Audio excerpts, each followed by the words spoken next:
And a big welcome back to the 2024 Mammoth Trail Fest presented by Solomon. My name is Dylan Bowman, joined this beautiful Saturday morning by Corinne Malcolm, who smashed a 10K last night. Corinne, I good did. morning. I ran way harder and faster than I probably should. If I start coughing today on the live broadcast, we know why. Yes, all right. So we are here, of course, to broadcast the 50-kilometer race here this morning, day 2 of the Mammoth Trail Fest. We kicked things off yesterday with the Dragon's Back ascent. It was an incredible early morning of racing on another beautiful, crisp fall morning here in the Eastern Sierra. There were so many awesome stories from yesterday's race. And if you missed it, I would definitely recommend go back and watch last night's trailgating show. That was one of my favorites of all time with the women's podium. So make sure you go back and check that out. Today's going to be another good one, though. Yeah, amazing stories yesterday, amazing stories, and podium spots on the line again today. Yep.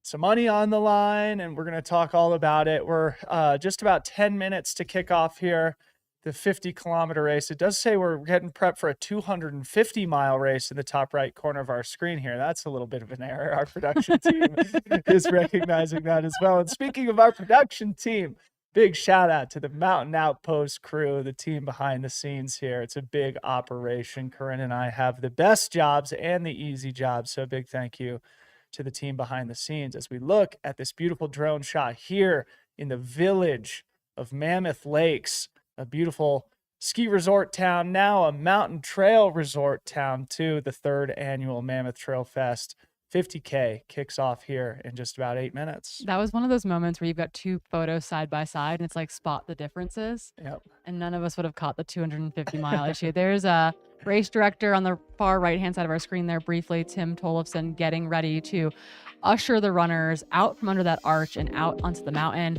The course is amazing in the sense that while there's a lot of wiggling, it is one big loop, which is very cool. We're not doubling up. We're not doing out and backs.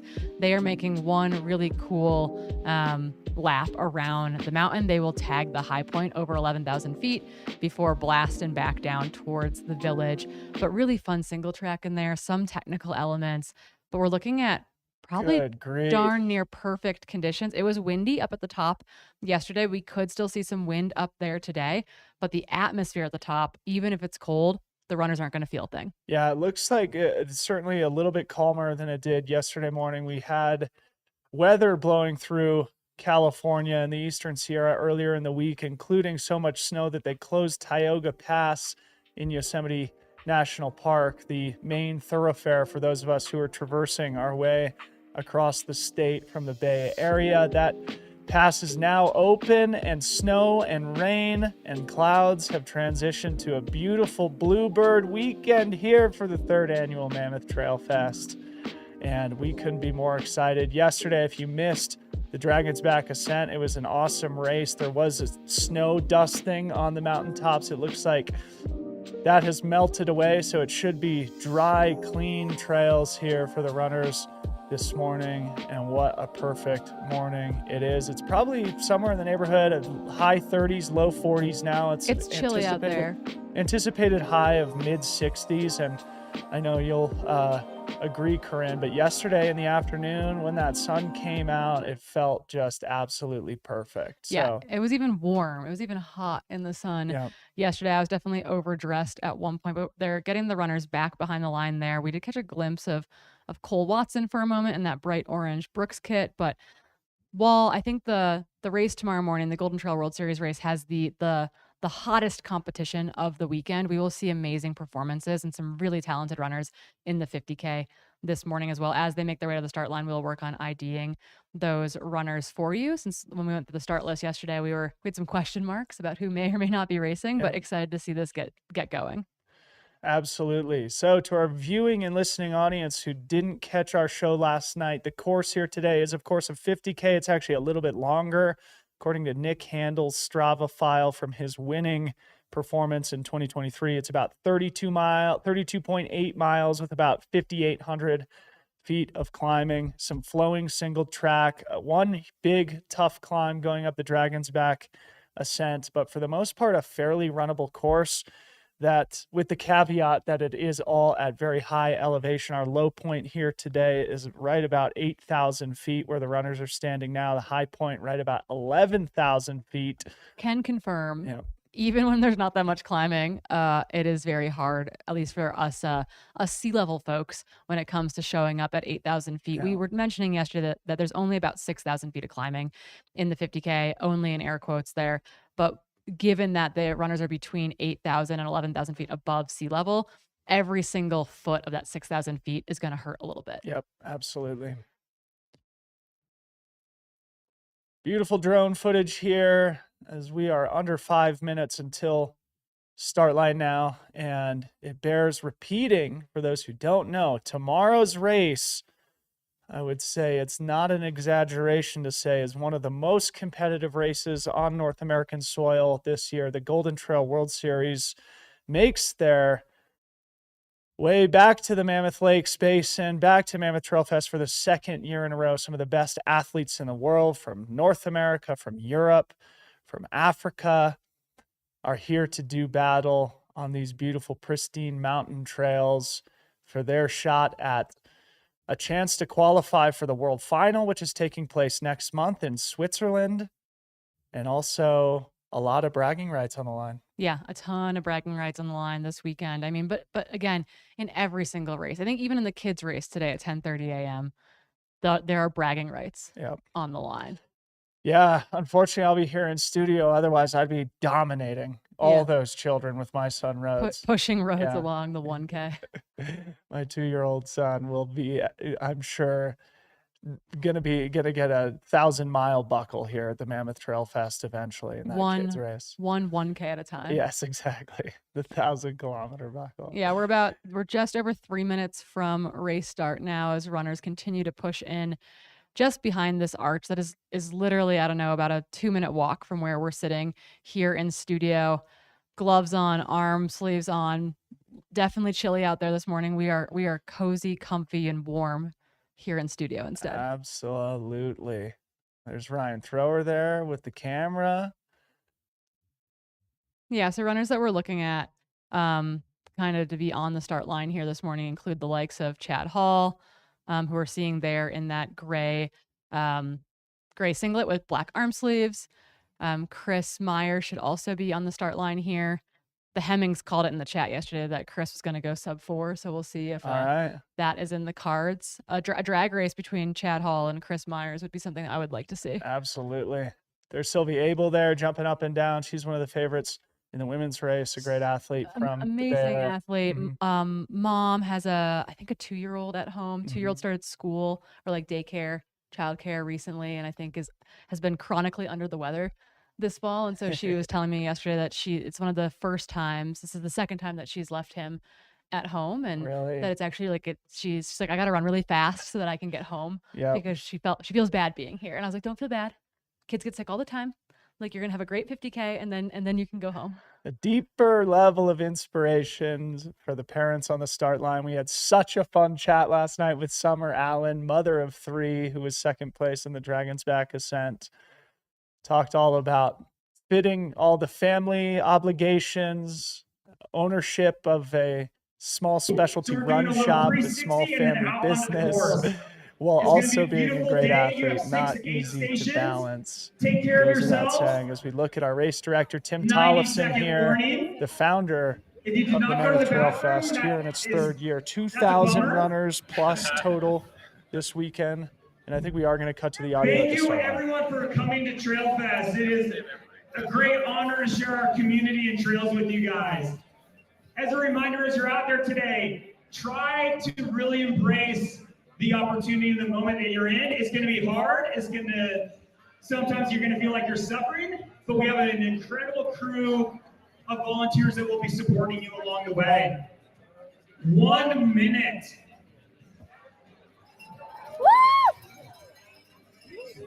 You have 12 hours to complete the loop. If you should not make it back, that's all right. We're still gonna love you. Do your best, get to the next aid station.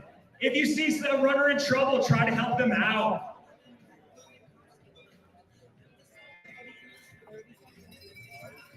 30 seconds. Once again, thank you for sharing this with us, joining us in Mammoth. It is our pleasure to be able to host this for you. Enjoy yourselves on the trail. Take care of yourselves, take care of the other runners. Let's start. 9, 8, 7, 6, 5, 4, 3, 2, 1. Let's go! And on time start here at the Mammoth Trail Fest 50-kilometer race. Tim Tollefson sending about 700 runners off on a 33-mile journey here on a beautiful, picturesque Eastern Sierra morning. 12 hours to complete the loop. As he said, we do anticipate the winners in the men's race to be somewhere in the 4-hour neighborhood. Women's race, probably under 5 hours for the winning time. We'll revisit the course record performances here from previous editions of the race. Yeah, But I think MK's time is just over 5 hours. So maybe 5, even like 13 or so. So we'll be kind of keeping our eyes on that 4-hour mark and that 5-hour mark as the runners head out today. But everyone's getting faster year over year. The entire field is getting faster. So we keep saying like, okay, this is like last year's time. We think it's probably gonna be about this, and then they smash it. Yep. And the top 10 is faster than the top 10 has ever been year over year. Absolutely. The sport continues to get crazier and crazier, faster and faster, more and more competitive. There's never been a better time to be a fan of the sport as we see the lead pack here. Chad Hall there in the front. To his right, just behind, is Bashash Walio. He stayed with me last night, a really interesting young kid from Gunnison, originally from Ethiopia. Humble, young, hardworking kid who apparently does a lot of his training with Chad Hall's sister-in-law, Sarah Hall, the great American marathon runner. So those are two of our favorites here in the men's race. Two great stories between them both. Yeah, and we did get confirmation just out of our screen here was Chris Meyer in that Solomon kit. So he did make it here from Colorado yesterday. We had a question mark about that on our preview show yesterday, looking at Chris Meyer's Strava, recognizing that he did a run in Netherlands yesterday morning. So he probably traveled in the afternoon at some point yesterday, arriving in time to take on this 50-kilometer race here. He is our returning third place finisher from last year. Chris Myers has had a great season. Third place at Black Canyon, where he punched his golden ticket to Western States, where he ran the fastest ever 10th place performance. I think it was about 15:10.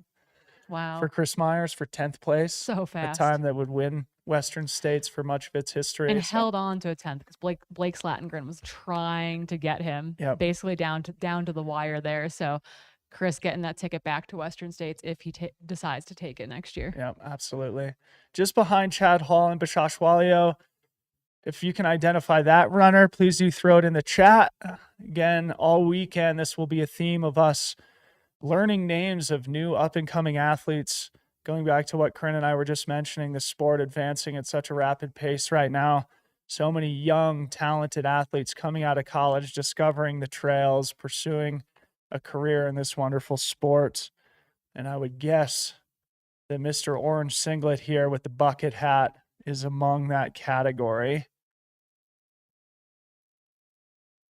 Yeah, I couldn't quite make out the singlet name. It says Sumner on it. I noticed that at the start line, but of course I have no idea what Sumner is. Someone in the chat educate us this morning. 3.5 minutes in and humbly asking for your help in the chat. So they're here on this bike path, which is a very well used piece of terrain here for local running community and the local cycling community. This bike path goes all the way up into the Lakes Basin, so it's a great thoroughfare to go do some exploration, a great way to warm up for these athletes, get the leg turnover going before they jump onto the single track, which is the hallmark of almost the entirety of today's race. These courses, of course, obviously were designed by the race director, Mr. Tim Tollefson.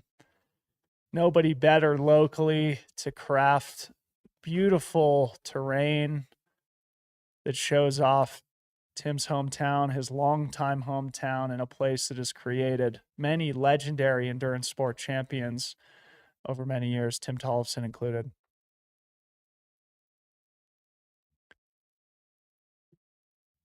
On course today, we do have a few high-profile on-course correspondents, I guess we could call him. Patty O'Leary was just here in studio. Yeah. He froze his butt off yesterday to bring us some finish line interviews from the top of the mountain in the Dragon's Back ascent. Also, Katie Asmith, another local legend. Yeah, tagging her in. MK Sullivan had to get some rest so that she can run really, really fast tomorrow. So I texted Katie last night and she said, "Yep, we'll get Pete. Her husband is racing the 50K today."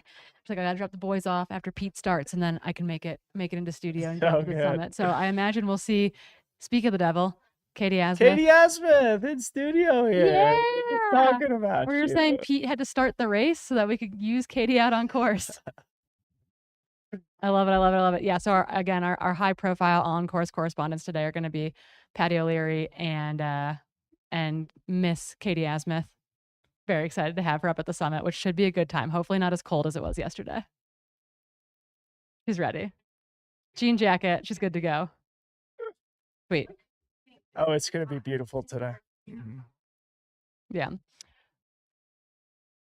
So in the opening mile here, 2024 Mammoth Trail Fest 50K. We are just bouncing back and forth with the lead men's pack here. Check in on the women here soon. Corinne, do we know exactly when the first split is going to be? Literally texting our timing person about it right now. See, this is why we're always on the same wavelength here. And again, as you watch today's broadcast, let us know where you're watching from, who you're rooting for, and if you can identify any of the characters that we see on our screen, we would certainly love to give them kudos here on air appropriately. As Tim said, this is one singular loop of a course here.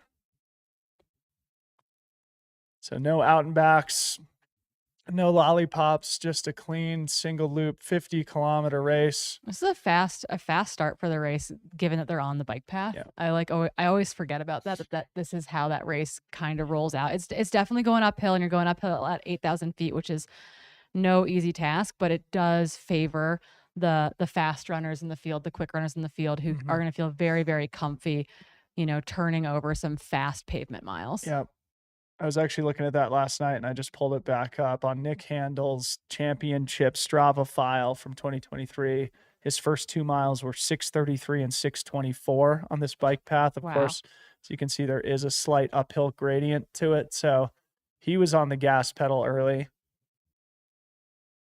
Alrighty, so we'll get our first official split at 5.2 miles in at Twin Lakes, assuming that all works appropriately. So we'll get at 5.2, 8.8, 13.7. So we should have splits every 3 to 5 miles. Great. And again, we will have on-course correspondence. So the whole purpose of that is for us to get that good body language interpretation as we see Chad Hall in the lead men's pack here, jumping off the bike path and hitting this downhill slope on the dirt road before they engage the single track for much of the next 4 hours or so. Cutting back to the drone shot here, looking down on Mammoth Lakes, California. We're going to have a ton of great drone footage here this morning. So we did get a little bit of an assist in the chat. Thank you, Shirley Cabarlo. That the gentleman we saw in blue cruising on the bike path, when we were talking about how nice and smooth those conditions were looking, that is Emilio, Anya Happel, who I called out yesterday in the preview as someone that I thought was one to watch. Colorado-based, won the Silverton Alpine Marathon. Very, very fast, young guy. Cool. So was he the Sumner guy, the orange? No, he was in the. Okay. We had a great shot of a guy in a blue short sleeve cruising on the bike path. So he's just off that chase pack. Yep. But that is Emilio. All right, Emilio. And I thought I saw just behind him in the Brooks kit, Cole Watson. Great place to be. Yep. So a lot of great athletes in today's race, as expected. And we're going to be here to cover the action all morning here. That Twin Lakes aid station that Corinne just mentioned coming up at about mile 5. We'll remember it from yesterday. Twin Lakes was the scene of the start of the Dragon's Back ascent yesterday. Just to repeat what happened, if you missed it, Remy Bonnet, the great Swiss champion, came and broke his own Strava CR on the segment So on the fast. Dragon's Back ascent. 33 minutes and change for the Swiss champion and his final tune-up before tomorrow's 26K in the Golden Trail World Series event. On the women's side, Abby Locke, who has become a really interesting new name to me this summer after great performances at Broken Arrow earlier in June. I could see her destroying the Cirque series. I know she Yeah. said that she is not super comfortable descending, and that's something that she's working on, both like dealing with an IT band issue, but also something that she's actively working on getting better at if she can. Cirque series, like, oh my goodness. I went to a Cirque race 2 weeks ago, and I have to say I was so impressed with the quality of the event. It was my first time experiencing that. And I would say that if we think about the different race series that are evolving here, both domestically and internationally, obviously the Golden Trail World Series has really established itself as the highest level of competition in that sort of like 2 to 5 hour range of racing. And the Cirque series is underneath that 2 hour threshold, has become so interesting. It looks like if we get a clearer shot, which might not happen here in the trees, that might be That's Lauren Lauren Purette's. Purette's in the middle there. Yeah, that's what it looks like to me too. And Sylvie Abel on our looker's right-hand side. Looker's left, it's hard to ID, but we'll do that just as soon as we can. But yeah, we both Lauren Purette's and Sylvie Abel were folks that we thought were gonna be top contenders for the podium in the women's race here again. Lauren Purette's was just in Europe racing World Masters trail running, where she won as a 40-year-old in that race, which was incredibly exciting to see. Yep. Mom dominance this weekend. Sylvie Abel on our right, also a mom. Lauren Purette's in the middle, a mom. Again, we'll remember Summer Allen last night came in studio with her 8-month-old daughter, Rocklyn, after her second place performance in the Dragon's Back ascent. So yeah, again, and like Lauren works full time as in obstetrics and gynecology in Colorado Springs. Before she got a golden ticket at Black Canyon, she was like in surgery, like performing procedures all week before getting on a plane, flying to Arizona. They like tried to confiscate one of her like large precision hydration gels in the airport. So she just downed the 90 grams you know, at TSA. those things are like gold at this point. You Yeah. can't be giving up those 90 gram of carbohydrate energy gels. If you can identify the woman on the left-hand side, we do anticipate this pack is our lead pack in the women's race. It's hard to tell for me in the maroon kit with the Solomon bag, but good to see this early lead pack here working together. Yeah, I like that it's packed up. I feel like oftentimes women's racing, when we start with the men, it does become a bit of a time trial situation in which it's really easy for one person to kind of get away and get lost in the men's field, and you never see them ever again. So I'm actually very, very excited to see these three women all packed up on after that road start. They're on what's called like the town part of that pavement. It's called the town trail in town. It's kind of a pavement loop that kind of takes you all over Mammoth, intercepting different communities. So a cool way to get out of kind of the city proper and into the foothills. Yeah, Lauren Purette's had a great season this year. I'm just So jogging my solid. own memory here. She was third at Black Canyon, as you mentioned, which is where she got her golden ticket After to just Western missing States. it at Javelina Yeah. last October. She came and got third at the Gorge Waterfalls 50K, our race up outside of the Portland area. And then she was 13th at Western States earlier this summer. And it looks like she is signed up for the Javelina 100 next month Nice. in October, So it which looks we like will definitely be at also with our Mountain Outpost friends here in studio. very, very excited. So I think they said that might be Eleanor Baker from Ventura, California. So we'll try to get confirmation on that. The bibs are really nice in this race because they generally just say the athlete's name in really big writing. And so when we do catch a glimpse of the bib, it is just the athlete's name, which is super cool. Yeah. All right. So we think this might be Eleanor Baker here from Ventura, whose feet we can see on the live stream. Big thank you to our camera runners here this weekend. All right, Joshua, Eleanor Baker, if that is indeed her, from Ventura, California, and this is when we started our broadcast with Corinne. Ventura, California, of course, is on the Pacific coast at exactly 0 feet of elevation. So Eleanor, unless she has done a deep altitude training camp, is certainly going to be less saturated with oxygen, so to speak, than someone like Lauren Puretz, who makes her home in the Colorado Springs area. Yeah, and if that is the case, I mean, she's got experience at altitude. She ran the Silverton Alpine Marathon back in July, finishing 11th there, which is a very high altitude race as Yep. well. So has experience putting herself in that environment if that is the case. But someone like Lauren Puretz, again, who's moving up on that inside, lives in Colorado Springs, is a great ascender. She's actually a very patient runner too. I ran in a race that she was in. I would not say we raced each other Mhm. because once she was gone, I never saw her again. But at Gorge 50K Yep. back in April, and she started so patiently. And when I found out that she'd end up on the podium, I was like, of course she did. That's right. I remember that also. Out on course cheering you guys on. Looks like Lauren's got the poles on her back. Eleanor Davis does not. Eleanor Baker, excuse me. Eleanor Davis is the Scottish professional trail running athlete. Excuse me. Still getting warmed up here this morning myself. Slowly getting caffeinated here in studio as we speak. So we do anticipate this is our lead duo in the women's race. Lauren Puretz on the right, Eleanor Baker on the left. And as we have mentioned, the first time we will get official timing and therefore confirmation on the identity of the woman on the left, who we believe to be Lauren Baker, will be at the Twin Lakes aid station, roughly mile 5. So that'll probably come in the next 30 minutes or so. Yeah, based on what I'm seeing in previous outfits worn on Instagram, that's my sleuthing. I see both these shorts and this top come up on Eleanor Baker's feed. She's a dietitian. All right. Works remotely though, so it seems like she's gotten to spend some time in Mammoth. Back earlier in September as well. So she's getting some time playing in the mountains this summer, both in the San Juans and here in Mammoth. So while she technically resides at sea level, it does seem like maybe she's been spending some time up here at altitude. That bodes well.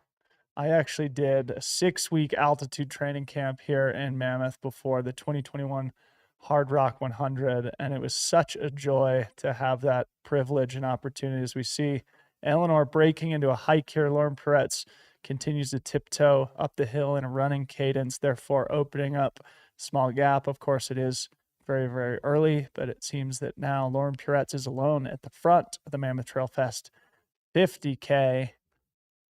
And there are a lot of people who do training camps here in Mammoth Lakes across all different disciplines of running and across all different age groups. I know they host high school training camps here in the summertime. So high level or very committed high school athletes will come up here and train in this beautiful environment. Of course, the Mammoth Track Club we've talked about a little bit this weekend.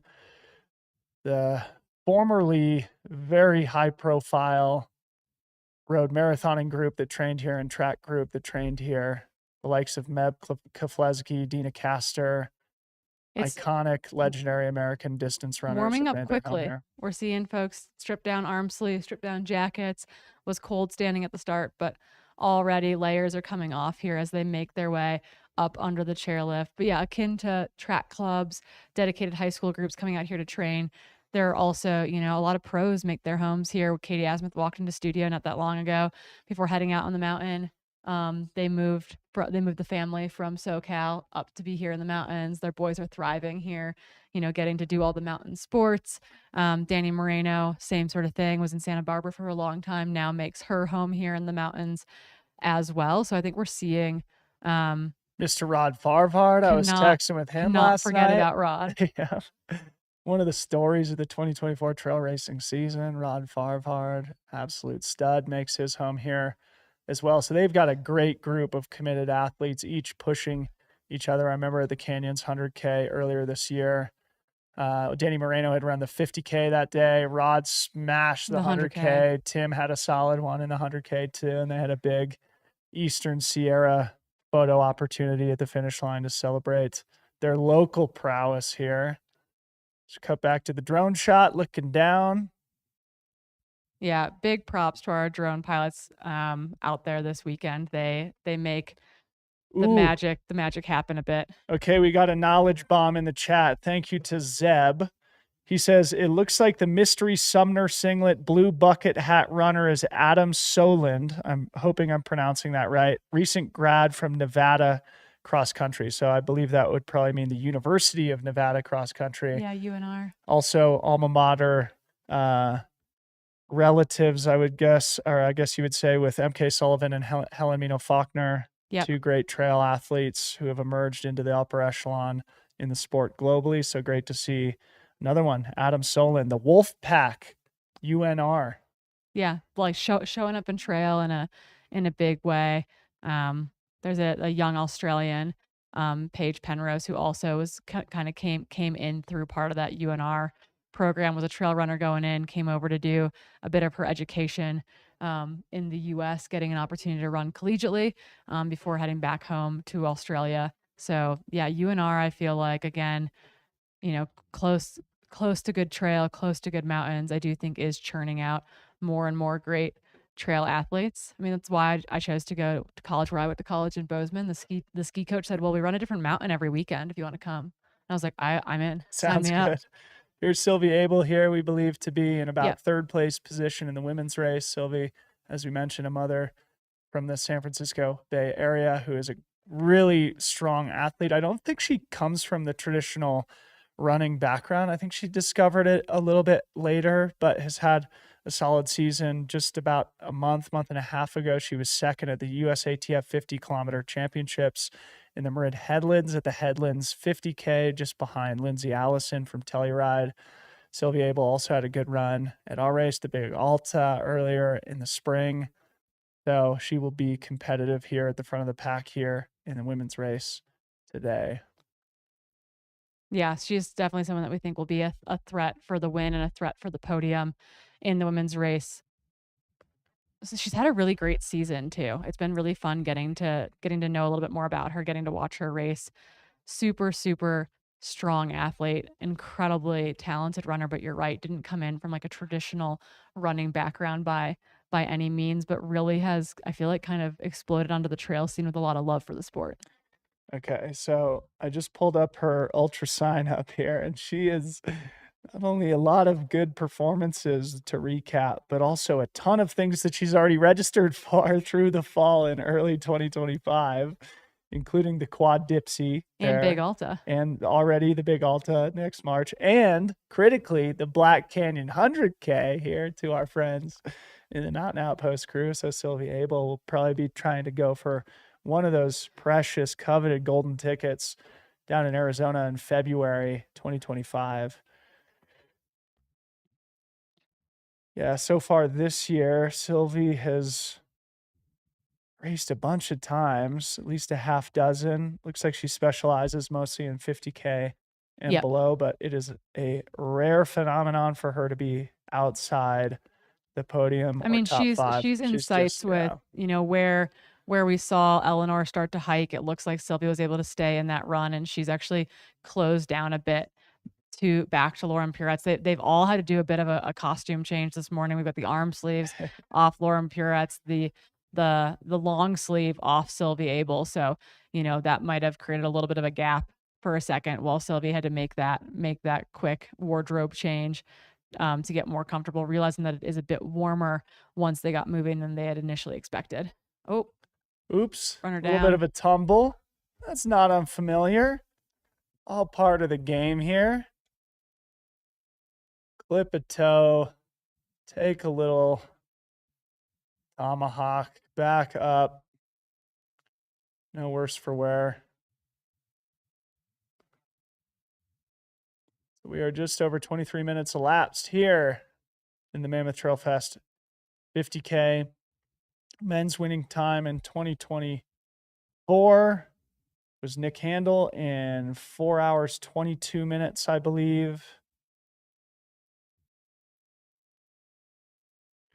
The course record, if it is on the same course, comes from Chad Hall, who is in today's race as well from 2022 in a very impressive time. 3:58.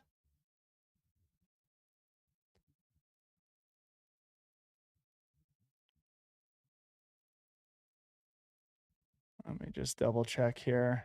Yeah, I'm not completely certain if the courses Yeah, change a little Chad bit year Hall over year. 3:58.52. So yeah, hard to tell whether that was the same course. It looks like in 2022, Garrett Corcoran was second in 4:13.58, which was also a little bit faster than Nick Handel's winning time from 2023 in 4:22.16. So we'll probably be looking at somewhere in the neighborhood of 4 hours to 4:25 in all likelihood for the men today. On the women's side, MK Sullivan, it looks like, has the mark from 2023. We'll remember her awesome race from last year. She finished in 5:13 to win. In 2022 is Claire Rhodes in 5:21. So we will likely see the women in that 5 to 5:25 time frame. And we are back here with Eleanor Baker, who also seems to have done a costume switch. Yeah, everyone who started in a long sleeve, it looks like, has gone down to a crop or a sports bra effectively. Clearly going to be, while the ideal temperatures maybe getting into the 60s today, it is sunny. They're not in any wind right now, so they're definitely feeling nice and comfy, cozy temperature wise. Yep. A picture perfect, beautiful day to run 50K here in the Eastern Sierra. Cold, crisp to start with a high of about 65 degrees and not a cloud in the sky to speak of. Yesterday started also cold and then turned into a brilliant, brilliant day and afternoon. Corinne, you should probably give us your race recap from last night at this point, Oh too. my We buried the lead almost 30 minutes at this point to goodness. give the people what they want. I survived. I promised myself I wouldn't go out that hard, and then all of a sudden I ended up on the front of the start line. I don't know how that happens to me every time, but I needed to give some high fives out, so we took off pretty quick. Then there were stairs. No one told me it's like 800 feet of climbing, all of which comes in the first 2.5 miles. So that was a pretty rude awakening. I definitely yelled at Jamil Curry, who I was running with, that I was tasting pennies at one Jamil point. pinned a bib on, too. Oh, the whole team did. It was Zach, great. were you out there? Yeah. All right. Zach Marion was on the line, too. All right, keep going, Corinne. People need to know. So it was hard. It was very, very hard. I told myself I wasn't going to do anything crazy.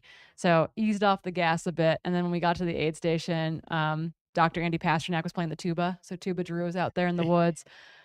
His wife Joanne and Katie Asmith were both working the GU aid station. So I actually stopped and got some electrolytes and gave Katie 2 huge hugs before I took off again. Had to go chase down Jamil wearing his tutu through the woods.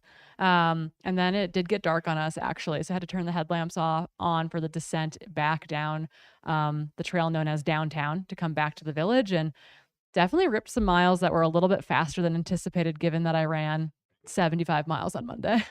But it was awesome. Really, really, really happy to get to be out there with the bib on this weekend, even if it was in the fun run. I thought, this is a fun run. We're working way too hard. And we mentioned this yesterday, but the 10K that Corinne took part in last night with Zach Barron, Jamil Curry, and many others is the newest race here at Mammoth Trail Fest, debuting here in 2024.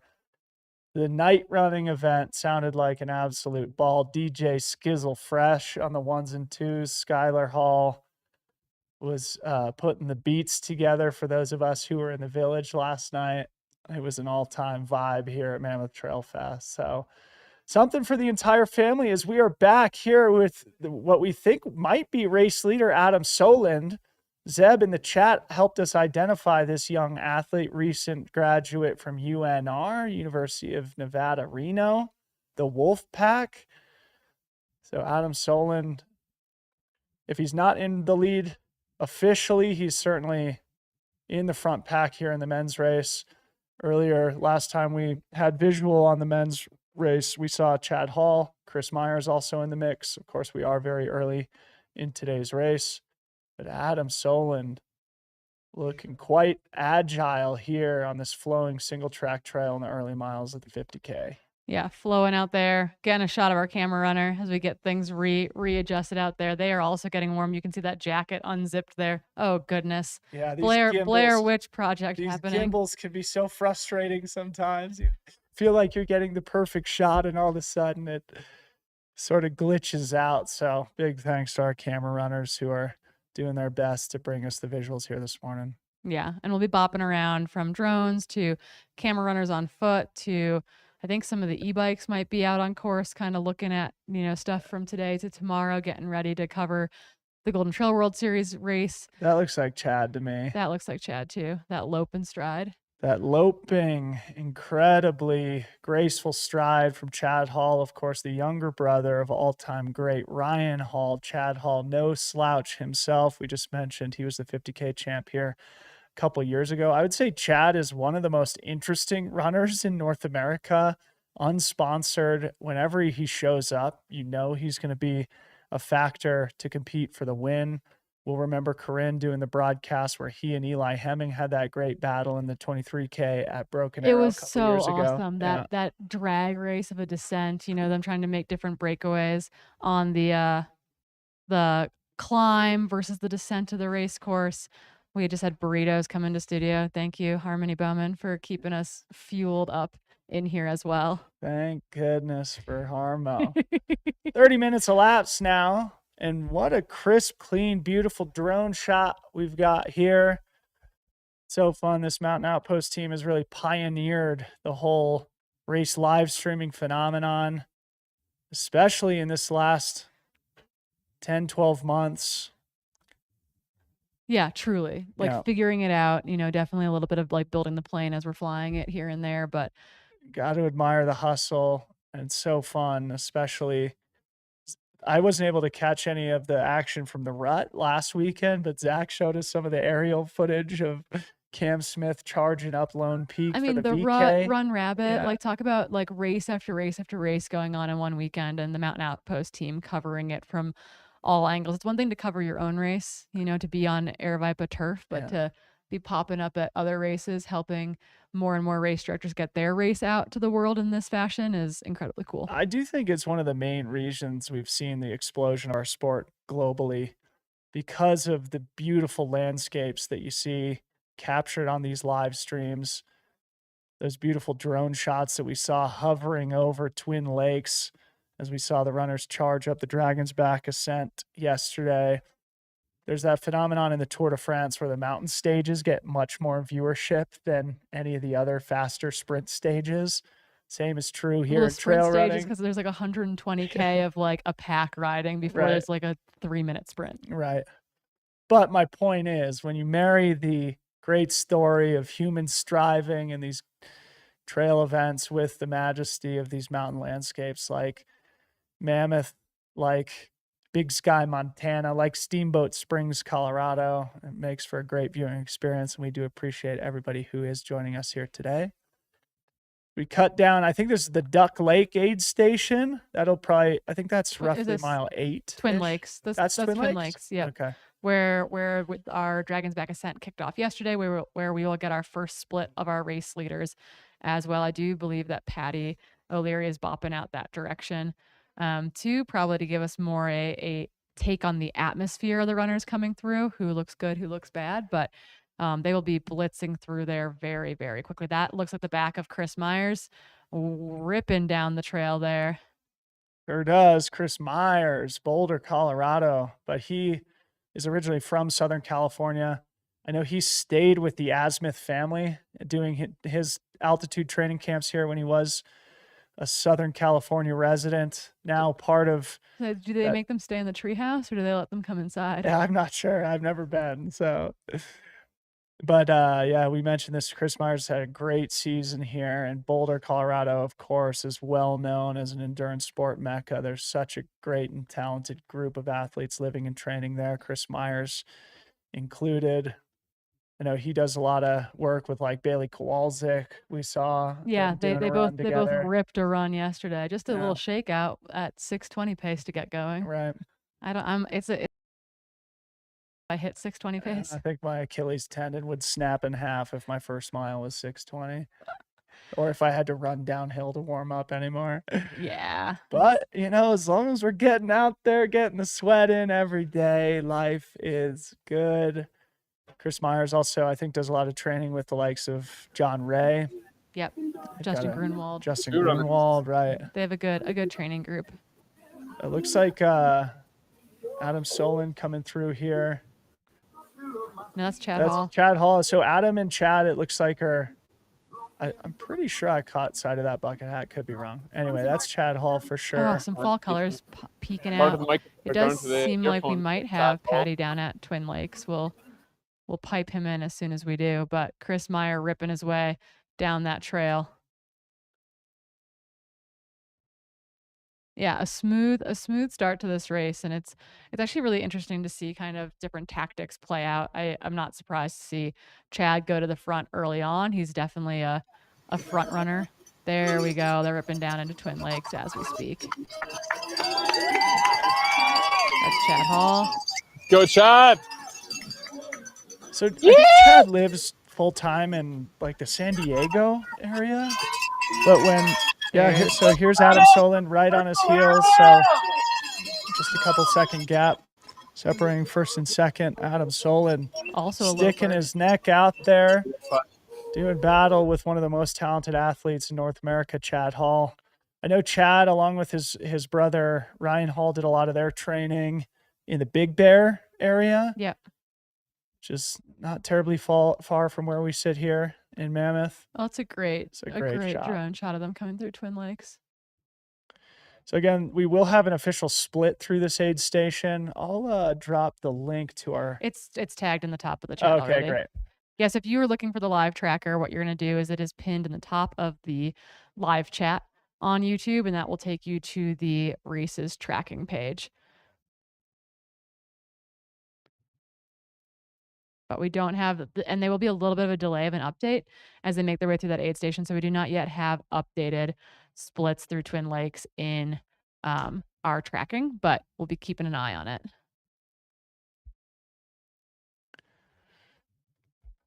So they reconnect with his bike path here just for a short period of time before they reconnect with a single track and make their way out towards Duck Lake. Duck Lake is one of the many very popular access points to the true backcountry here in the Eastern Sierra. And that's one of the things that makes Mammoth so special, is just how close the true deep backcountry is to downtown. You'll recall I mentioned yesterday the Pacific Crest Trail and the John Muir Trail come very close by. Yeah, a lot of people will come into town to resupply at the post office, grab some pizza, etc. I actually saw a group of hikers coming into town yesterday when I was coming back up to the village from Stellar Coffee. Yeah, it was great. I so want to do the JMT. Our good friend Fernando de Samaniego Steta did it again for the second time. And we've got the women's lead pack here together again in front. Lauren Purette's in second, Sylvia Abel, and the closest athlete there, Eleanor Baker. Yes, Eleanor from Baker. Colorado Springs, the Bay Area, and Ventura, California, respectively. So the lead women's pack still all together here in the early miles. Awesome to see. Yep, all had to make some wardrobe adjustments there as they got warm on those opening miles, but they are making their way over towards the Twin Lakes aid station where we just saw our lead men come through moments ago.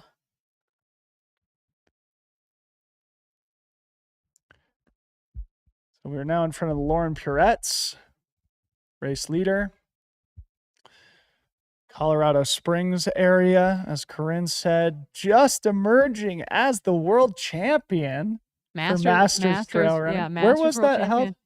Oh, it was over in Europe, but I don't know whereabouts. I want to say it was in like Poland or something like that. But Lauren Purette's a world champion in that over 40-year-old division, but obviously still very competitive in the open division as well.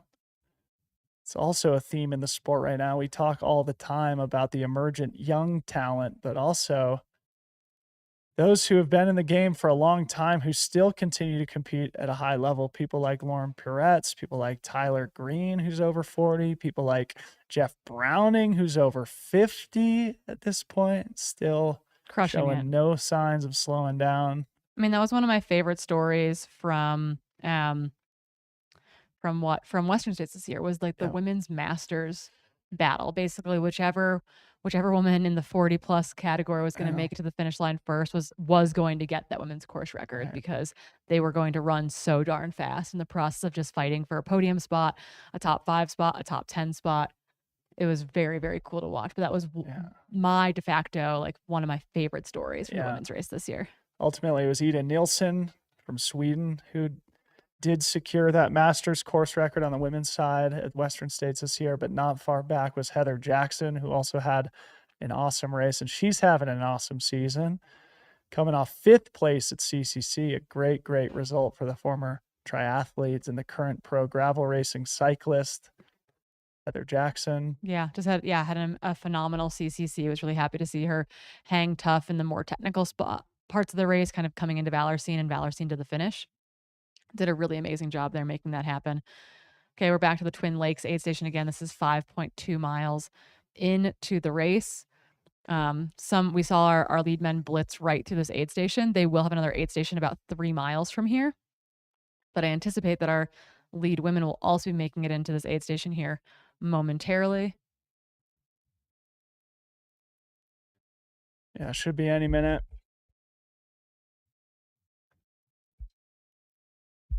But yeah, we're going to continue to bounce around from static cams to drone shots to runner cams. Again, we've got people on the ground. They were kind of rock, paper, scissors yesterday in studio trying to figure out who was going to run how much mileage today when it came to covering the 50K race. As Zach kind of directing this whole thing was making sure that people got their miles in, and we're gimbal certified, gimbal adequate to be out there on the trails. But the volunteers do put in, we're talking 10, 15, 20 miles on a given race day, making sure that we can get the coverage and running quite quick in the process. Yep. It's a thankless job, right?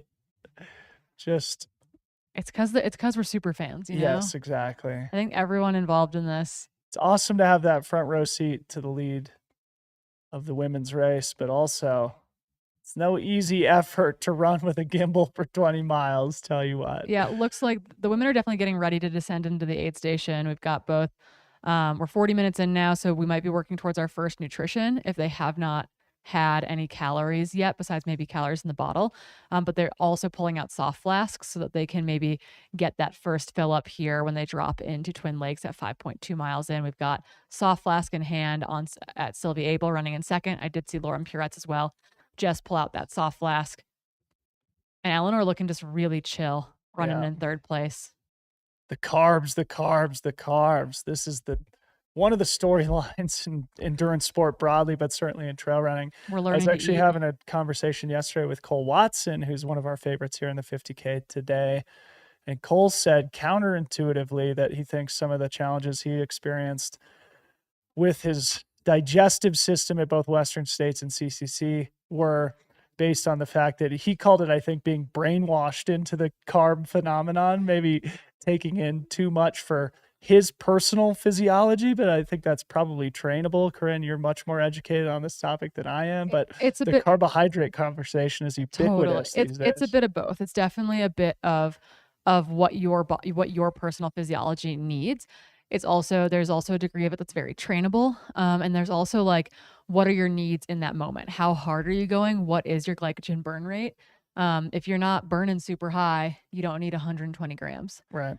And we also see more so on the women's side, probably than the men's side, an ability to kind of fuel at what we used to consider the upper end, around 60 grams per hour, which is about 240 calories. We're seeing more professional women kind of in that zone than we are seeing on the men's side. But I don't know that, everyone's going to benefit from being over 100 grams an hour. But again, the higher octane racing that you're doing, the more you're going to need that versus long downhill sections, slower sections, overnight sections. And then the other piece of that puzzle is that in extreme heat and at high elevation, your blood needs to go elsewhere besides your stomach. Your blood's going to your skin to keep you cool. That makes digestion really, really hard. At high elevation, your blood's going to your muscles so that they can continue to work as opposed to going to your stomach. And so those are two areas where that high carbohydrate game, where it's very much needed still, it's also like there are other things stressing the system. And so you kind of have to figure out how, where, why you're going to utilize different strategies. Always learn something new from Corinne Malcolm. That's free education for our viewing audience here. Welcome to my TED Talk. Yeah, welcome to the TED Talk about carbohydrates and altitude physiology. As we are here now waiting for this lead pack of 3 women to drop down into this first aid station at Twin Lakes. We'll get a sense of who does the resupply. We just saw the top 2 men's racers, Chad Hall and Adam Solon, blast straight through the aid station without refilling a water bottle or grabbing any nutrition. I think the next aid station is only a few miles up the trail, so certainly not a reckless or dangerous move for those athletes. But these aid station transitions are something that Corinne and I talk about all the time on these broadcasts. They've become so critical. Oftentimes, those aid station transitions can become moments of critical separation between athletes who have been running together. We'll remember back at Western States, the battle between Rod Farvard and Jim Walmsley, and Rod was so quick in and out of the aid stations. One of the ways he was able to keep the pressure on the all-time great champion Jim throughout that 100-mile journey at Western States earlier this summer. Jim was struggling, making a bunch of footwear changes in the aid station, losing minutes at a time, while young Rod Farvard was able to keep that pressure on. Anyway, something that we can keep our eyes on here in the 50K today. Yeah, something of note coming in from our field correspondent Patty is that Masters were in Canfranc in the Pyrenees. Maybe a little bit of a warm up for the world mountain and trail running championships that will be happening in the Pyrenees next September. He said that he saw 23 guys come through in 8 minutes at the aid station. 2 kind of off the front, and then a little bit of a break to the next 2, and then they had a big group of 9 behind them, and now we've got our top 3 women coming to that aid station right now as we speak. I think once we have our women through here, we will likely be able to pass to Patty to get an update on Sylvie, field. the only one stopping here at the aid station. That's Sylvie that we see. We've got a volunteer here crushing the goo handout game is what's going on there. I Go, was wondering if Lauren had crew there because she took that handoff, but that handoff was getting the gel. Awesome. And that's Petty O'Leary there, the purple jacket. We may get an update from him as to the body language of these runners early as they came through the aid station, but obviously nobody's showing any signs of fatigue at this point. 47 minutes into this morning's race here in the 50K. Again, it's a little bit over a true 50K, just under 33 miles, according to Nick Handel's Strava from last year. 5,800 feet of climbing. And we had a note in the chat a bit earlier from Zeb saying the 2022 course started more on the trails, going backwards on the now finish rather than the road. But 2024 course has some more added miles towards the end. So there's been some shifts in how the course has been formed over the last couple of years. So that is going to be the difference you see maybe from that Chad Hall time from 2022 versus Nick Handel's time in 2023. So kind of curious to see where our lead men and women land today between those 2 courses. Shout out to Zeb dropping 2 information bombs in the chat this morning. Thank you, Zeb, IDing Adam Solon for us and also helping inform us on the changes of the course in the last couple of years. Again, this is only the 3rd running of the Mammoth Trail Fest. More than 2,000 runners here by participation. It's in that category with the Rut and Broken Arrow as being one of the largest races by participation in the country. Probably Black Canyon's in that conversation too. Yeah.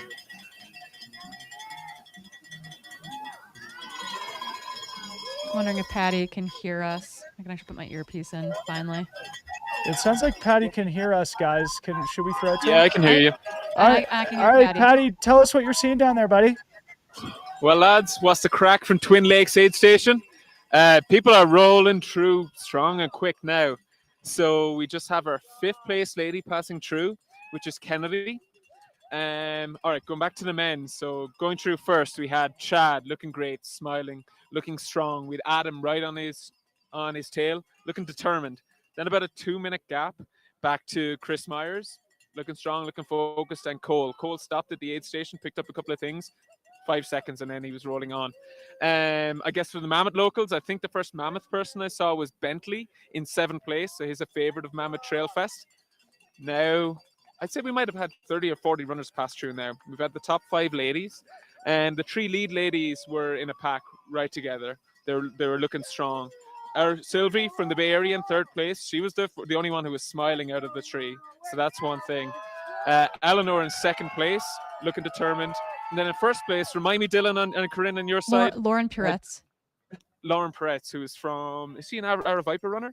Yeah, Aravaipa, but out of Colorado Springs. Yeah, she was looking determined. But I think the strongest, probably the happiest looking runner was Sylvie from those top 3. So now we've had 5 women through and probably about 40 men, I would say. The party's good here. We've got 72 runners through Twin Lakes. They're rolling quick. We've got the speakers playing here. The music is playing. The energy is good. Look around us. We have like 20 or 30 people here cheering, high-fiving, throwing it all out. So people are having fun here. No one's Patty, what's the too temperature bad feel yet. like? What's the temperature feel like there? It's starting to feel like this puffy jacket was unnecessary. Really? It's starting to warm up. Yeah, the sun is up. It's still barely brisk, but the runners are going to be starting to feel they're not cold anymore. People are shedding all the layers. Conditions are good for a fast race. I have a feeling it might get a bit warm later. When they start climbing up over Dragon's Back, I think the temperature might be moving up a little bit. It's not cold up here anymore. Patty, you jumping in the 26K tomorrow or what?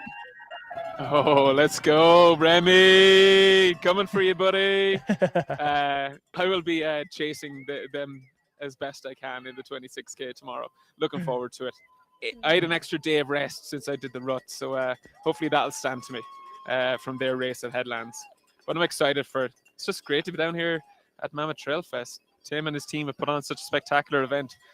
People are having so much fun, from the spectators to the runners. That might be our 6th lady gone through there. I did not catch her name. Yeah, people are enjoying it. People are having a lot of fun. Awesome. Thanks so much, Patty. Where else are we going to see you out there today? So I'm going to be up at Horseshoe Lake. So that would be in about sometime in the next hour. And then you're going to be also over at Canyon Lodge, which is on the backside. So looking forward to give you more of an update as the race thins out a little bit. But awesome. I expect, looking at those lead guys and those lead ladies, we have those 2 lead groups throwing down. I expect we're going to have a tussle ahead of us here. It's going to be fun to watch it play out. Who's going to be able to hold on? Who knows? Awesome.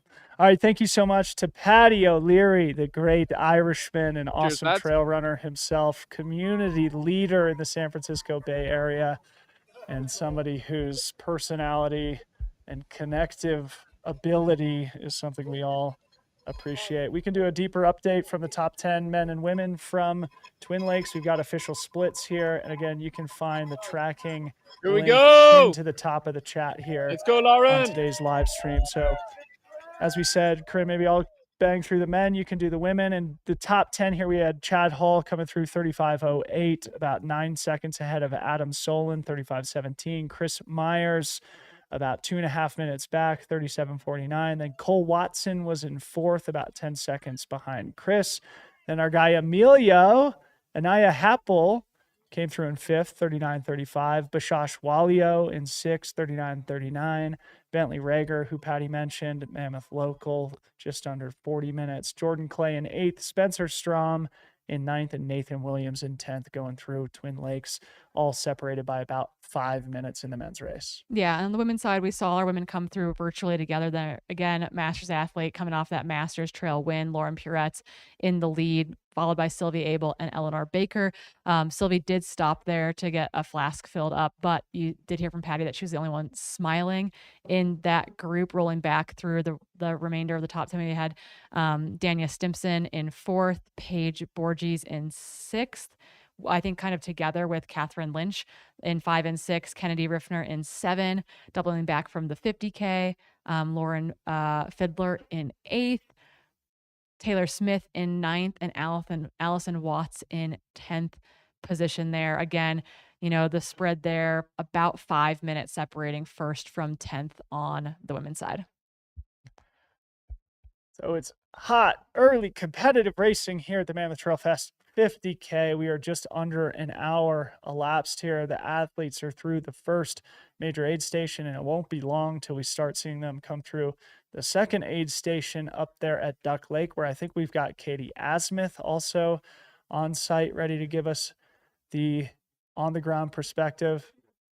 Actually, no, we don't have Katie Asmuth there, but I do think we will have cameras there, so we will see the athletes coming through Duck Lake here any minute on the men's side. Yeah, Katie's just gone up to the summit there, where I've been talking to the aid station folks that are in charge of the summit aid station this week, and there might be some champagne at the summit, which is pretty exciting. All right. There might be a 40-person marching band at the summit, which is pretty exciting. So we are looking for vibes when we get to the summit, for sure. Mammoth Trail Fest is all about the vibes.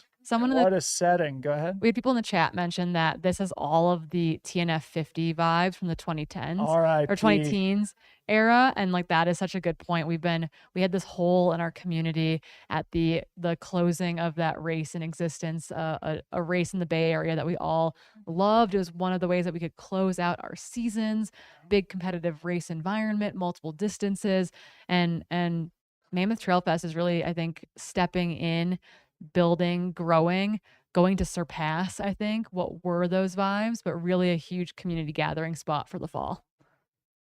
I still have not lost hope that the TNF 50 will re-emerge under a new name and under new leadership and ownership at some point in the future. But a big kudos to Tim Tollefson, who has created something very special here, and a great observation in the chat. For those who were not in the sport, the North Base 50-mile championship was held for about 10 years in Marin County, almost the de facto end of season championship level race, at least in North America. But yeah, I mean, there's so many newer and exciting races that have emerged since TNF has left that vacuum in the sport, the Mammoth Trail Fest included. Also, Ultra Trail Cape Town on the international scene has become one of those destination end of year events on the calendar. And the sport just continues to get so exciting. There's so many different races to experience, so many different opportunities to travel if you have those opportunities and that capability. It's a great way to explore the world. Yeah, getting to explore different mountain towns, different little pieces of running. I think the biggest thing too is like getting to explore those different running communities, those different environments. I'm going to Japan in November for a race that's hosted by one of my teammates, and I'm really excited I've spent some time in Japan before, having lived there, and really excited to get to go Which race is explore it? Fun Trails. Oh, It's going to be really cool. It's 10th. because I might 10th go do year. a race in Japan in December. Nice. Yes, Yeah. ITJ, it's called the Izu Trail Journey. I love it. yeah. But one of those things where it's like getting to explore different truly trail cultures, different, like from these different trail running communities. And well, yeah, I've spent time skiing in Japan. I've spent time living over there. I'm really excited to get to go for the first time ever, explore the trail running community there. Yeah, awesome.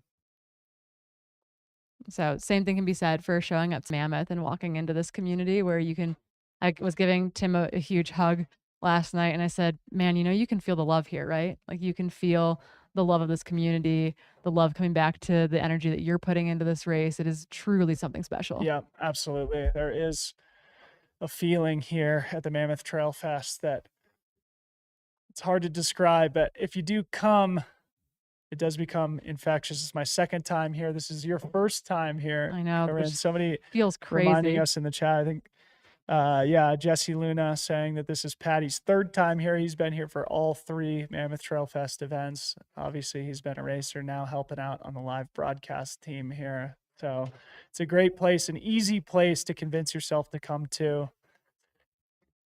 While we wait to see our leaders come through the Duck Lake aid station, we're going to cut to a quick commercial break. Don't go anywhere. I've stood out everywhere I've gone my entire life, and I'm proud of that. I have 2 daughters, and I want them to know that that's okay for them too, and really for anybody else who feels like they're always standing out, that there's nothing wrong with being the unicorn in the sea of horses, and that it's actually a good thing. My name is Hiba Hefsi. I'm a Muslim woman. I grew up in a really conservative Muslim household, and 10 years ago it was really hard to find hijabs that were made from dry fit material. The wardrobe for women who want to be fit has completely changed. A lot of brands have made hijabs and kind of more modest clothing for women to wear when they run. There are definitely not many people who show up dressed the way that I do or look the way that I do. And for a while, I would say there was some imposter syndrome for sure. You know, you show up and everybody looks completely different than you. Anybody can run trails, and you can fit in anywhere, no matter what you look like. Just learning to kind of put myself in places where I don't feel like I belong and realize that you do belong. That's how we grow, and that's how we approach new challenges head on and say, I'm gonna conquer that. And that's actually what made me want to do Western States. If other people can do this challenging thing, why can't I? It's not easy to be different and to always stand out, and it's okay to have down days, but to always remind yourself that this is the only life we get. I'm never going to feel the way that I feel again, and there's just not enough time in our lives to spend worried about what other people think or how we fit, and that the only way to be is how you are.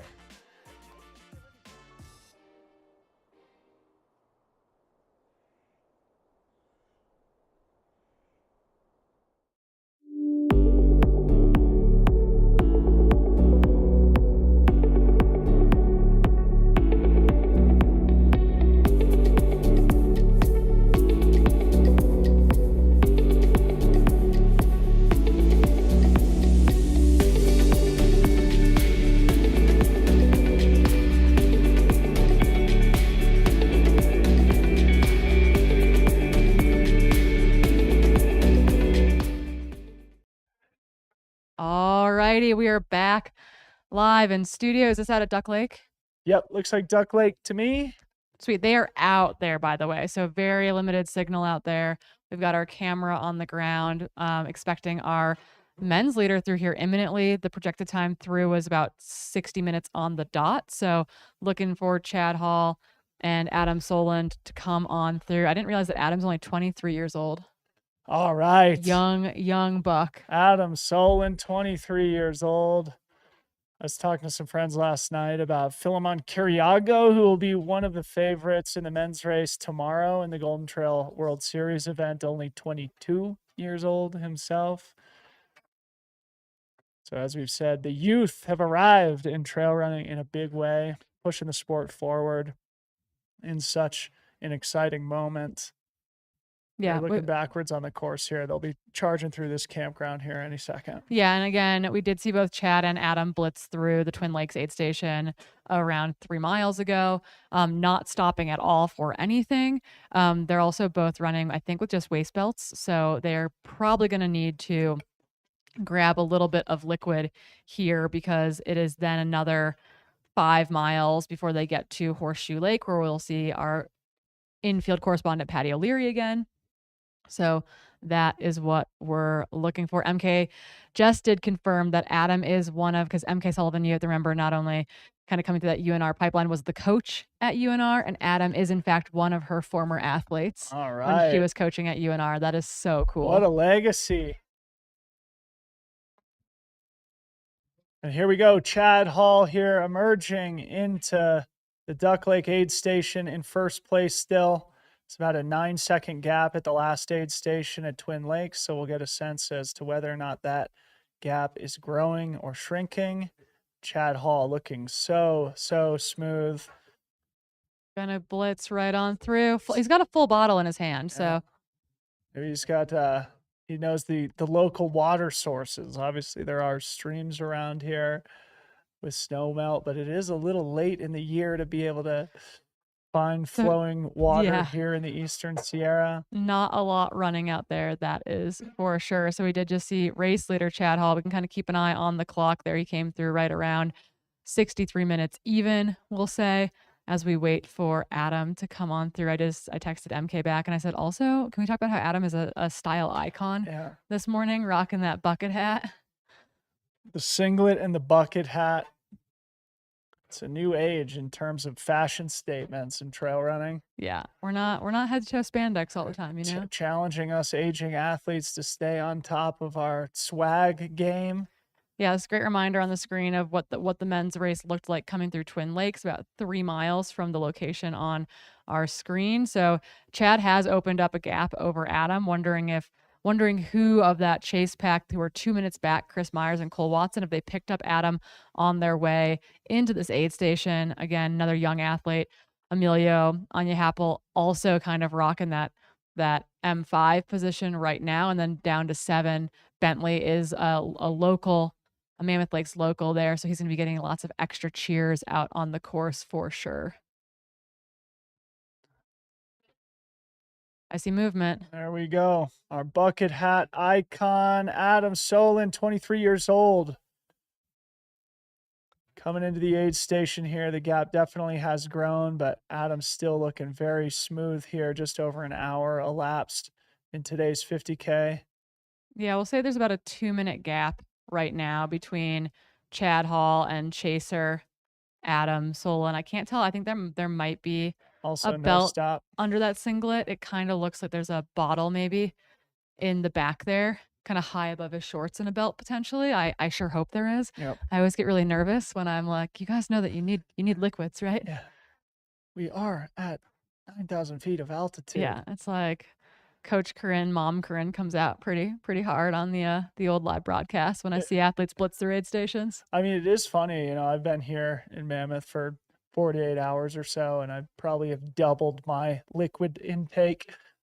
It does feel like the hydration component is an element that you absolutely have to account for, whether you live here at altitude or whether you're coming up. But certainly I feel the need to drown myself in various electrolyte formulas and straight H2O throughout the day in a way that I don't when I'm back home. Yeah, I've got confirmation from MK that the Sumner singlet is his high school. All right. So that's what we're repping out there today. It reminds me of when Anthony Costales came and won Black Canyon last year, rocking his Chico State singlet.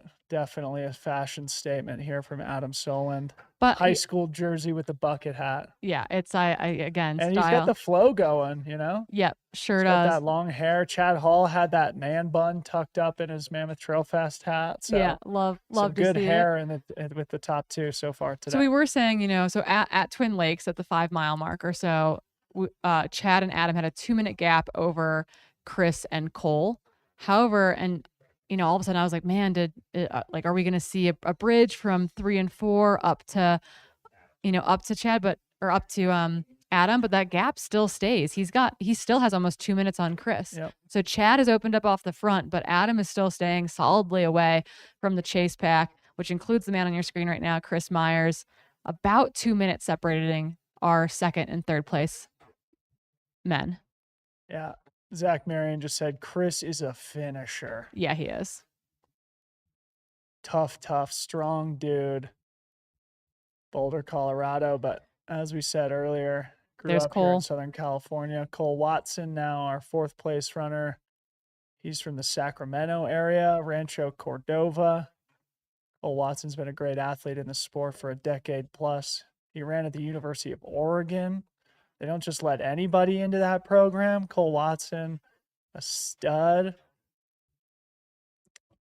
Yeah, he's got poles. Only one from that group to have poles. And again, quote unquote, only 6,000 feet of climbing in the 50K, but about 2,500 of that comes in one big go up the Dragon's Back ascent, which again has moments where you're going to see 24, 25% grades. So he's in that CCC mindset with poles on his pack right now. He's been training for a mountain race all summer. So I've got to say that does not surprise me to see Cole carrying those poles to bust him out when it comes to the Dragon's Back ascent. With the quivers, I feel like too, it makes it so darn easy. It's really not that hard to throw these super lightweight, hyper small trail running poles on the back of your pack. Would you use poles if you were running today?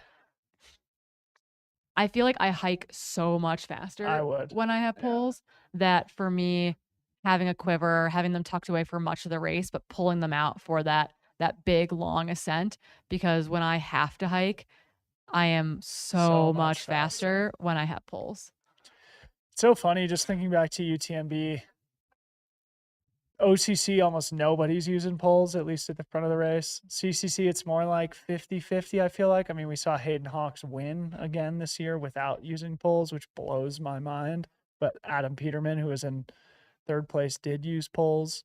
And then at UTMB, almost every single person is using poles. So it Yeah. kind of depends not only on the terrain, but also the distance. We've got Jocelyn Watson in the chat saying just got those new poles. All so right. we love to see it. Jocelyn Watson, the wife of Cole Watson, in the chat here today. Yeah, Shout out to Jocelyn. She's out at Grindstone this weekend supporting that event. So, you know, we've got families dividing and conquering this weekend when it comes to getting the trail racing fall season accomplished. Yeah.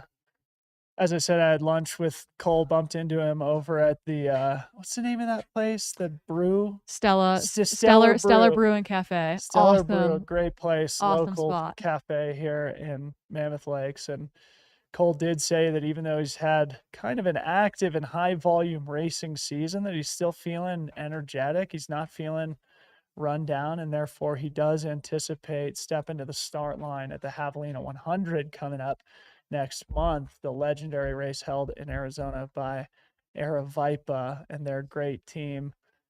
The mix between Burning Man and trail running. And we'll be there. That Halloween festival in the desert. Absolutely, we will be there. We'll be there. It's one of those things where it's like I still don't know if I might be trying to talk my way into running it. So I'll either be in the booth with you for much of the day, or I will be running circles, wishing I was in the booth with you. But there's Emilio. Oh, this was Colorado one of our athlete, dark horse athletes. Somebody helped us to identify him earlier in the race in the chat.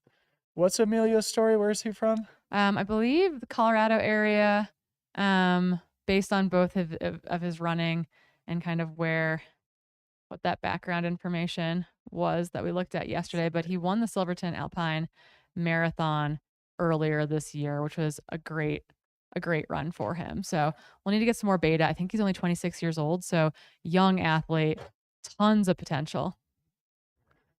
And then we've got 6th and 7th coming in quick succession. I think that was Bentley Rager and Jordan Clay. Yeah, Bentley is in that tan singlet there. Okay, so then maybe that was Jordan Clay in front. We have not seen Bashash Walio, who is 6th at Twin Lakes, unless we somehow missed him. I don't think we did. I haven't seen him come through yet. Yeah, so we're finally seeing some of our top 10 men stopping to refill their water bottles here. Again, local Bentley making his way through the aid station. So yeah, Emilio Ania Happel, 26 years old. Kind of all of his races are mostly between like Durango and Crested Butte, Silverton area. So another one of those Colorado boys, altitude boys looking to throw down here. Altitude boys. All right, so no Bashash. Yeah, but whole top 10 pack rolling through here. Yeah, I'll see if we can get our Duck Lake splits updated.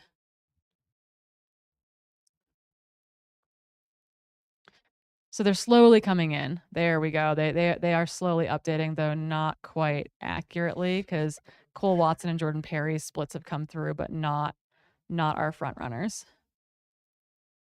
Aid Station Fireball coming in with the perfect dry humor. Pole Watson. Come on, too easy, but also brilliant move. Tyler Talkington is asking, Corinne Debo, is Chad Hall actively chasing that next pro contract, or is he just very talented hobbyist runner? Clearly he could pick his route. It is an interesting conversation, right? It doesn't seem like he's motivated necessarily to chase a pro contract, but certainly has the talent to do so. Yeah, it's one of those things where it's like, could he get a contract? More than likely. Does he want one? I don't know, right? He's splitting his time a bit between the road and kind of select trail races. Taking a contract would mean a lot more, having someone else have a lot more control over your schedule, over what you're doing. If you've got things set up and you enjoy running and you don't need, quote unquote, need that money or validation, there's no real reason, you know. There's something fun about being a free agent for a lot of these athletes. Here's Bishash Walio coming in here. Interesting young athlete from the Crested Butte area, originally from Ethiopia.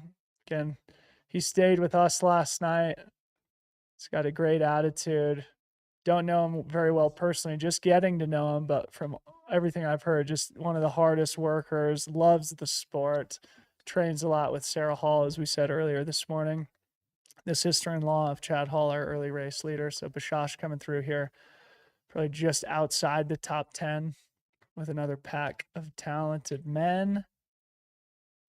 So it's been about 10 minutes, 11 minutes since Chad Hall came through in the lead of the men's race. That means it'll probably be about another 10 minutes until we see Lauren Purette, Sylvie Abel, and Eleanor Baker come through, who are all together in the lead of the women's race back at Twin Lakes a short time ago. Yeah, we're working on the back end to get our splits updated through Duck Pass because currently only 3 of the top 20 men's splits have come through and they're not in the correct order. So we are working on that. So right now we only have times from Cole Watson, Jordan Perry, Zachary, Sonia, and Eben Freeman. So not we're missing a handful of men, maybe 16 to 20 of them. So Yeah. we'll get that updated and we'll get you those accurate splits on the men's top 10 once we have them. But we do know right now Chad Hall off the front by nearly 2 minutes over Adam Solend, and then still about a 2-minute gap back to Chris Meyer. Another probably 30 to 60 seconds back to Cole Watson. Yeah. Or Pole Watson. Pole Watson. As Liam jumped in the chat with. It's crazy how ubiquitous these Mammoth Trail Fest fractal hats are. I mean, not only They're around so town, good. but on the runners too. Yeah. I'm wearing one right now myself, but we just saw the last athlete come through the aid station wearing it. That sort of pink and blue branding that Tim came up with. People are motivated to rock the Trail Fest swag. So shout out to Fractal for making all those hats that help and provide shade for the runners on the course here today on a beautiful bluebird day in the Eastern Sierra. Yeah, the branding is super sick. The bibs, we were talking about them earlier, are so awesome, and the fact that they have like this cool Trail Fest font on them with just the runner's name in big bold print, basically with tiny numbers on the side, so that we have some sort of numbers for the system. But we saw that in our fun 10K bibs last night, and then again we're going to see, we see that kind of throughout all of their gear. Someone asking in the chat, is this where the Golden Trail World Series race will be taking place tomorrow? Yes, part of this is where the Golden Trail World Series race will be taking part tomorrow. They have a more direct route into and up the mountain effectively before descending fast and furious off the top. Yeah. Thank you, Ari Safari, for reminding us to talk about that. Tomorrow is going to be a huge, huge day here in North American trail running. Some of the best athletes in the world here in Mammoth Lakes, California, to take part in the Golden Trail World Series event, the final Golden Trail World Series event before the World Final coming up next month in Switzerland.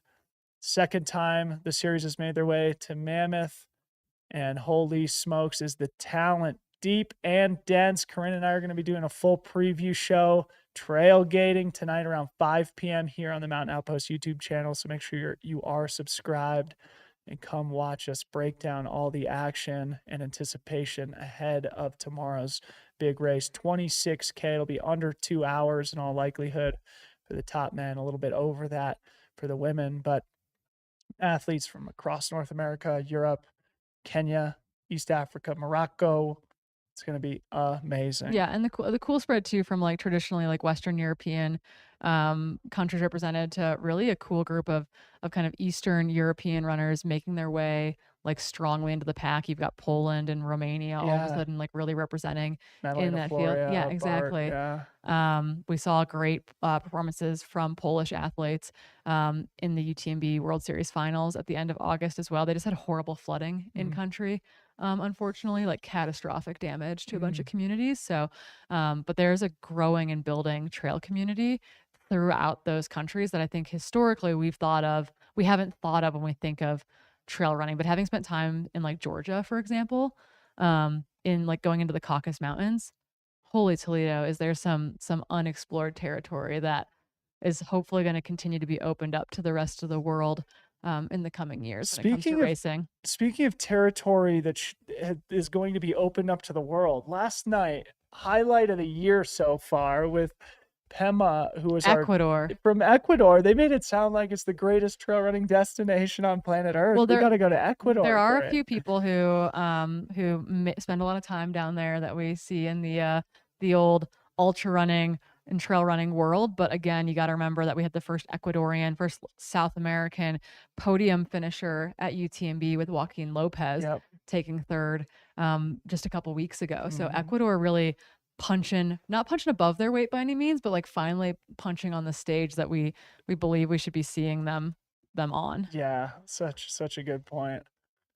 And Roberto, Pema's father, who is in studio helping us with translation last night, made it sound like, I mean, he said they live at 3,000 meters, but they have the ability to train as high as 4,500 meters, which is getting up to 14,000 feet. He said they can train year round there in Ecuador, and they have the ability to get down to lower elevations. Ecuador, of course, has been long known as a great place to do alpinism and mountaineering. In fact, a lot of people make their practice expeditions down in Ecuador before going to places like the Himalaya or Denali. I or mean, things Tyler like that. Andrews, who, while like is not, I feel like, a super well known name in the ultra training sphere. He's super fast when it comes to like road 50K to 100Ks, but he's also incredibly fast in the mountains at high alpine ascents. He's got about a billion FKTs, largely though in places like Ecuador. Spends a ton of time there training up high. So there are people that have like kind of tapped into that as a running mecca, but I do think we're going to see hopefully more and more of it. All right, folks. So we'll pitch it to Greg later. They'll have two. Yeah. They'll have two South American stops next year on the Golden Trail World Series. Yeah. Let's go do a training camp, Corinne. Let's do it. I'm in. Free trail training camp. Free trail training camp in 2025. Ecuador. Here we are. Let's do it. Harmony's Ideating thankfully on the live Harmony's running right now and can't tell us that it's a horrible idea. Couple more runners coming into the aid station here, looking strong as we await the women's race leaders here at the Duck Pass aid station. This is mile 8 and change. That man's name is John. Oh, John. Just want people to know where he's from, who he is. But again, Duck Pass has basically no connectivity, and we're seeing that come through on our tracker, where about every third runner's bib seems to be coming into our timing system. So we're going to be working on getting that sorted out. But we can once again tell you at the front of the men's race, coming through this 8-mile mark, Chad Hall's got a 2-minute lead off the front over the young, talented former UNR athlete, Adam Soland. Then about 2 minutes back to Chris Myers, followed shortly thereafter by Cole Watson. Waiting our women's lead to come through here as well. They were sitting in about 35th, 36th in the overall. So we actually should be seeing them, I think, very shortly. Yeah, I would guess any second now. And again, we are looking for the Masters world champion, Lauren Puretz, followed by Sylvia Abel and Eleanor Baker. Tight racing across the board so far in the early miles here today. Corinne, my guess is the crux is going to be going up that Dragon's Back ascent, just like in cycling. It's usually on those big climbs where the major separation does occur. The runners will be going through there probably in about an hour's time. I went back and checked on Nick Handel's Strava, who won the race on the men's side last year. It looks like he went over the top of Mammoth Mountain and the top of the Dragon's Back ascent at about 2 hours, 40 minutes elapsed. Yeah. So we're about halfway to that point. We'll definitely have a good sense of this guy has been running with our women's podium for much of the day. He is the gentleman that we saw unfortunately take a little bit of a tumble early on, that Lauren Puretz very gracefully jumped over and around. Yeah. So we should have our top 3 women coming into the aid station here, I would say. He's got his Trail Fest hat on. Again. Stylish. Again, looking very, very stylish. Yeah. Tim's been sewing patches onto like any jacket, sweatshirt, shirt, or hat he can get his hands on as well. So if you're not careful, there will be a patch, a Mammoth Trail Fest patch sewn onto a garment of yours. So be careful if you're near Tim and the sewing machine. Tim is sneaky, incredibly creative, isn't So like honestly, completely blown away by his creativity. And I mean, you can see that I think people don't always think of race directing as a creative pursuit. but it truly is. Like, yes, there are logistics and kind of these straightforward. Sylvie Abel coming in right now. That's who you're seeing in the black shorts, black top. Sylvie Abel from the Bay Area. We've been talking about her all morning. And the Eleanor whole Baker. pack still together. And Lauren Puretz, 1, 2, 3, coming into the Duck Lake aid station. Looks like we're gonna be filling a bottle there with Eleanor Baker.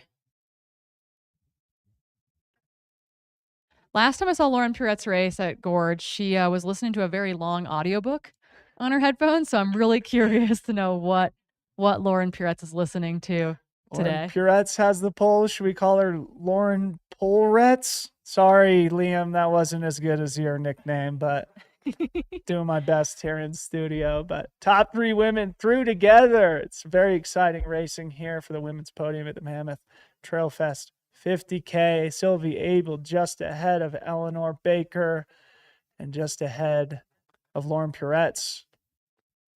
All 3 still very much in contention to bring home the victory here today. Sylvie Abel, 33 years old from Los Gatos, California. Mom of a toddler, making it all happen. Yep. There's Jason Wilkins, my buddy, coming through in the tan t-shirt there. The black hat. He's a Truckee resident. He and I used to run up Mount Tamalpais together at 6 a.m. every Wednesday morning. Yeah. Jason Wilkins, a good buddy, good athlete. Yeah, so the women's leader's coming through there at about 1:24, 25 and change on the clock there. Again, Duck Pass is not updating well, unfortunately, in our timing system right now. But there comes our 4th woman into the aid station, anticipating Not far back at all. that to be Dana Stimpson. Dana's a local, isn't she? I believe so. Someone in the chat Double check definitely on going to let that. us know. Dana Stimpson's got her pole. She's got those heart-shaped Pit Viper sunnies on. Bringing the good vibes here to the trails, charging straight through the aid station. 4th place. Dana Stimpson still very much in contention here as well. Yeah, was 11th at the Broken Arrow Sky Race back in June, was 4th at the Mammoth Trail Fest 50K last year, was 5th at the Mammoth Trail Fest 50K in 2022. Can she move up one more spot to the Let's podium go. this year? Or further. That's what we're looking for there. It looks like number 5 coming in as well. That should be either Paige or Catherine coming through. We saw her on the start line earlier, right up at the front of the race. Yeah, it looks like Catherine Lynch and Paige Borges went through the Twin Lakes aid station together. This is probably That's Catherine. yeah, So okay. Paige is just ahead of her. The Pit Viper Heart Sunnies Those are things prolific. viral. Yeah, Viral product, huh? Yeah, you put those, got this on a few faces, and holy Toledo. Yeah. I'm gonna like praise MK and Helen for getting those really. They put those on the map. Helen huh? podiuming at CCC in the viral Heart Sunnies, I think was maybe the real tipping point for those things. Hilarious. Yeah, man. This is the age of style in trail running. Yeah, you know? so just as the tracker kind of slowly updates and it's missing some folks coming through here. Again, Eleanor Baker, Lauren Puretz, and Sylvie Abel all through the aid station 1, 2, 3, although Sylvie's bib did not scan there, at least in our system. Back in 4 is going to be Dana Stimpson. Back in 5 is going to be Paige Borges, followed by Catherine Lynch in 6th position. So top 6 or 7 now through the Duck Pass aid station. Awesome. Ian Toohey in the chat educating us that Dana Stimpson is from Bishop. So just down the road, not Mammoth Lakes Close, exactly, close. but adjacent. Bishop, also a very cool town here in the 395 corridor of the Eastern Sierra, as we have our 8th place woman coming in here. Also looking incredibly strong, poles in hand. Yeah, that is Lauren Fiddler, potentially. I think that's Lauren Fiddler, who I do also think is a local.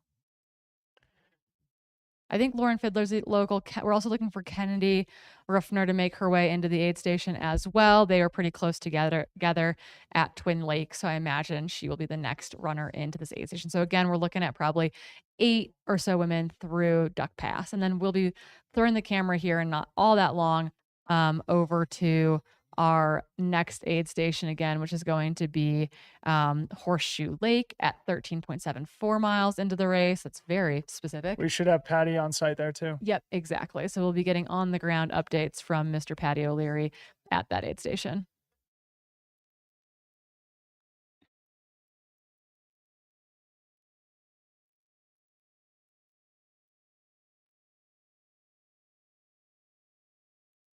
We're just about 90 minutes elapsed here in today's Mammoth Trail Fest 50K starting at 7:30 a.m. local time. It's just about 9 a.m. now. The kids race starts in an hour or 90 minutes. Yeah, I think it's 10:30. So about 90 minutes. more minutes until the kids race takes place. They got to not far start from where we're sitting here. Start warming up, Yeah. I have a secret conspiracy that Tim put me in studio here so that me and my son wouldn't go dominate the kids race this morning. I don't know. Someone puts a single tractor in front of Rhodes and he's sitting down. Yeah, He's not moving from that spot. Tractor. You'd have to carrot him along with a tractor out in front of him. All right, so we think this is 9th place coming through here. This is probably Taylor Smith. Yeah, I believe so. Right on through the aid station. Oh. That's my buddy Wes Estes. I could tell. The mustache? Yeah. He's a Marinwood local. He lives in my neighborhood.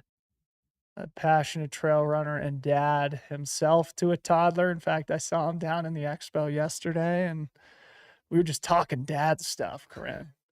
He was just ripping. Couple just trail ripping. guys talking dad couple stuff. Trail dads talking trail dad stuff. Yeah. Nothing better than sharing these mountains and these trails and these races with We got family. some runners that are hyped coming into the aid station. Love to see it. More Mammoth Trail Fest hats coming No, in. I love the Trail Fest logo on the NT. shirts, like the multi-print lettering. I gotta head over to that merch stand and get myself Seriously. some sick merch. Take all my money. That's Kennedy coming in now. So this is probably rounding out our top 10 women through this aid station again. Is Coming up- Kennedy your friend from Bellingham? Yep. So Kennedy again has had 2 major foot surgeries in the last 18 months. They basically had to reconstruct the entire arch of her foot. It was like completely collapsed and not in a good spot. That then caused a stress fracture when she came back to running because her foot had never moved that way before. So she's had 2 major foot surgeries. One very significant one, like you're gonna be able to run again, but this is like a kind of a Hail Mary.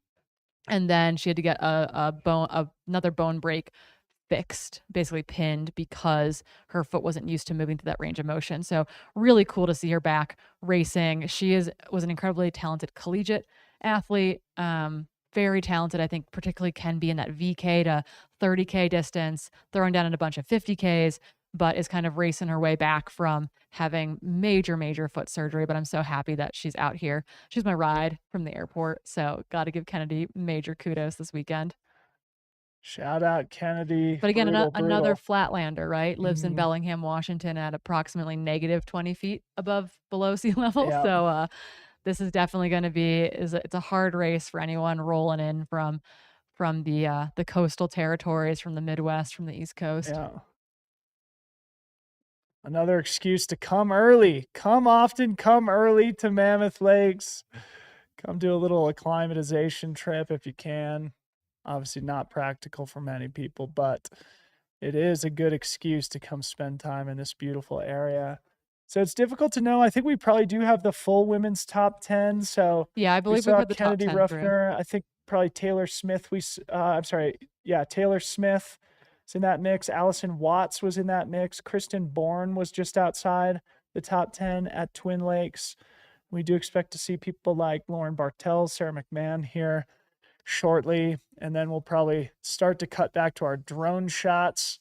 Look for the lead men as they make their way closer to that Horseshoe Lake aid station. Yeah, and this unfortunately is not an accurate men's top 10, just as an FYI to those watching at home, because it's not reading. It didn't, just Duck Pass is in the middle of nowhere.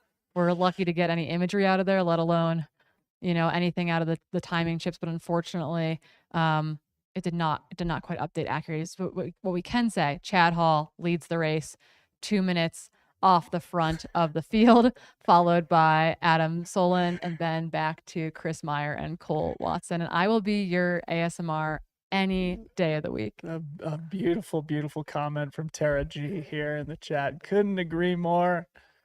I keep meeting parents with young children, and they're like, "Our babies recognize your voice." Yeah.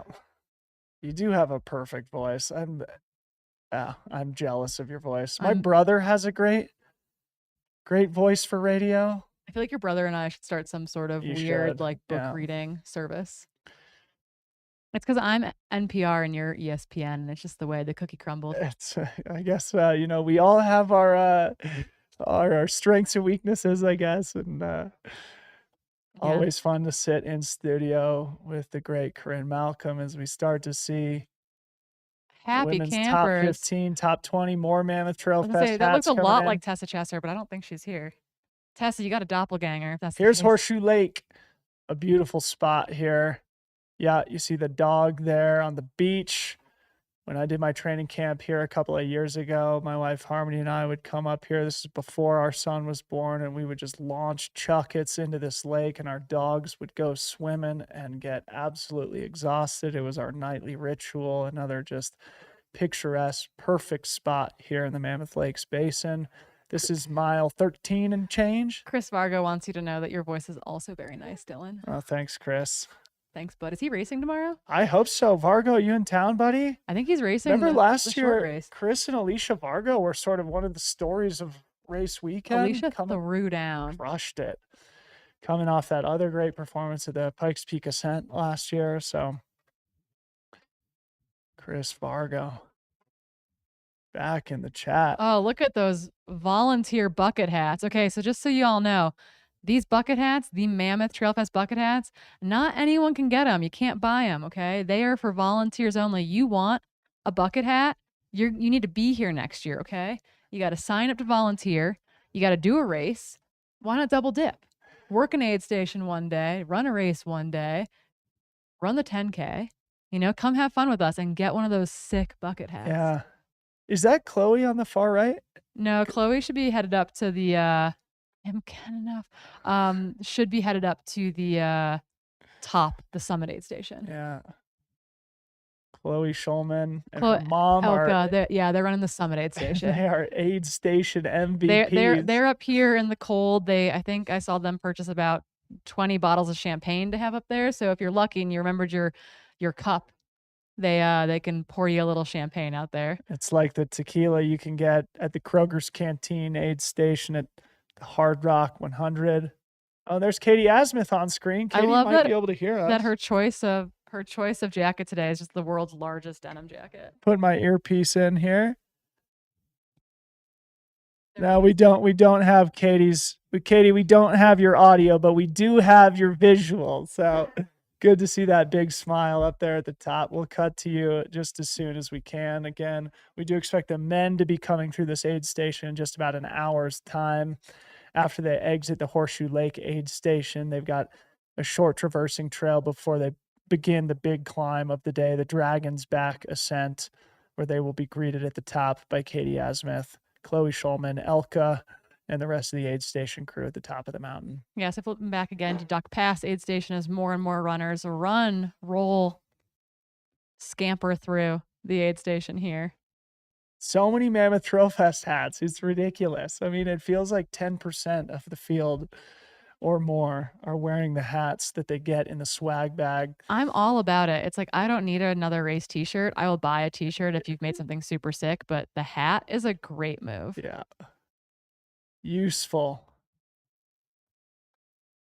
You give me a good Nick hat. Handel in the chat. Nick Handel, our men's champion from 2023. Cully is running. There's Chad Hall. Looking smooth once again. 1:38:17 elapsed, about 2 minutes ahead of projected time into this aid station. Tropical vibes only here. Very Love to quick. see it. grabbed a Has he number of filled a gels. bottle? I mean, come on. He must know all the local water sources. Has he filled a bottle yet today? He's 13 No, miles deep. because and you can tell that he's got probably a full or mostly full soft flask in the back of that naked belt.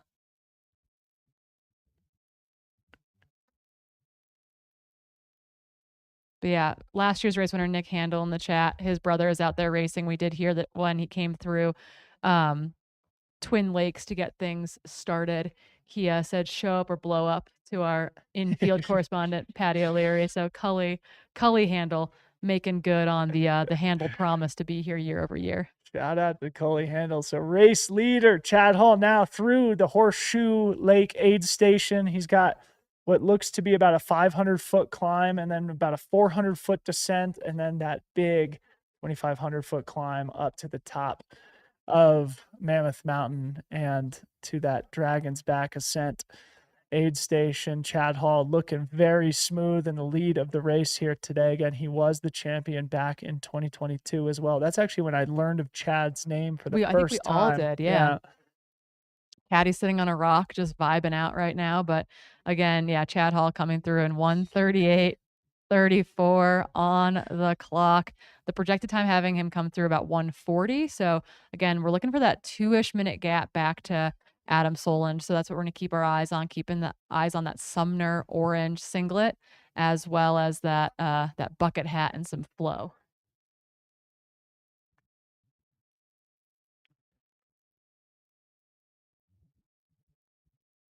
Somebody in the chat calling me the LeVar Burton of trail running. Do you know who LeVar Burton is? Like we can use the Googles. We'll use the Google. An hour and 40 minutes elapsed here, Chad Hall now with what appears to be a much more comfortable lead. Last time we saw Adam Soland, our 23-year-old recent graduate of UNR, was in second place, rocking his high school singlet and a bucket hat, looking swagged out. We'll be looking for Adam here momentarily. Chris Myers wasn't far back from Adam. Of course, Cole Watson in the mix, along with many other great athletes. So we'll get a good split here momentarily. Oh, that's LeVar Burton. Isn't he from like the Reading Rainbow or something? Yeah, LeVar Burton taught me how to read. And just we got a pronunciation too from Emma Sholand in the chat. We're working on our pronunciations in here, but you guys keep adding in silent letters and all sorts of nonsense. Thank you, Emma Sholand. Mom or sister, maybe. Thanks for being here. Thanks for educating us.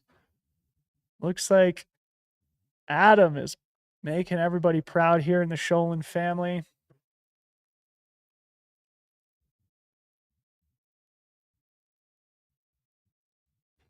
I just want to say that they had Reading Rainbow in the 90s as well. Okay. I found my Reading Rainbow submission recently.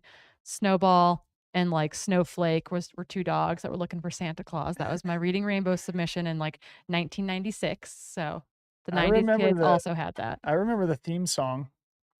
It's like, take a look. It's in a book. Reading Rainbow. So yes, the LeVar Burton of trail running now in studio singing the Reading Rainbow theme song here in 2024. Totally normal happenings. People who have never tuned into a trail race before are super confused right now. That's what you come here for. And we will be here all weekend. So if you're just joining us, a reminder that we are now an hour and 40 minutes into the 50K here today. We're going to be here for the duration, at least through the top 10 women at the finish line, which will probably be somewhere in that 6-hour range elapsed.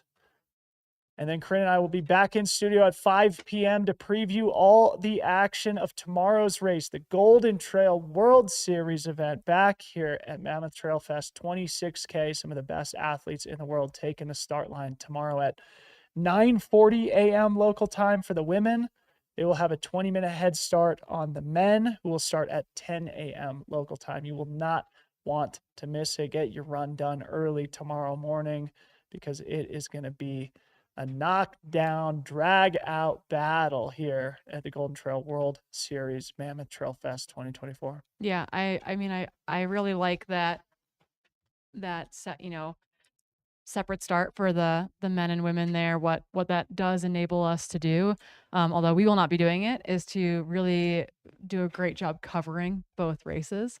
You and I will be out spectating. We have to devise our spectate to studio plan, I think, still, but we'll be out there hopefully screaming at some familiar faces. I ran into Tabor Hemming in the airport in Reno with her mom. Unfortunately, Eli Hemming not here this weekend because their dog Muffins got in a small battle with a cow. Oh, And so they had no. to skip the rut because of it. And then Eli had to stay home to be on Muffins duty this weekend. Oh, bummer. Well, we hope Muffins is on the road to a quick recovery. We'll miss Eli this weekend. Eli is one of the contenders for Trail Runner of the Year at this point, having an incredible season. Tabor also having an amazing season. Tabor, I'm sure, looking to avenge a disappointment at OCC last month. She was in the mix. She was so close to nailing it there. We do have Unfortunate. second officially through Horseshoe Lake as well. It now is up to about a 5.5-minute gap between Chad Hall and Adam Scholand coming through, again, almost the 14-mile mark, about 13.7 miles into the race. Cool. And it looks like is that Chris? We sort of have a phantom. Yeah, we've got a dual. Cool. Gotcha. Oh, And- Chris and Cole coming into the aid station. All right. Things are getting very interesting in the men's race here. Cole Watson, Chris Myers going to get to work together here to try and bridge back up to young Adam Scholand and maybe even try and get back in contact with Chad Hall, who now has upwards of a 5-minute lead, 13 miles into today's race. So Chad Hall definitely starting to put the pressure on the rest of the men's field. And as we said a moment ago, that Dragon's Back ascent is going to be a crux moment in the race, just like cycling.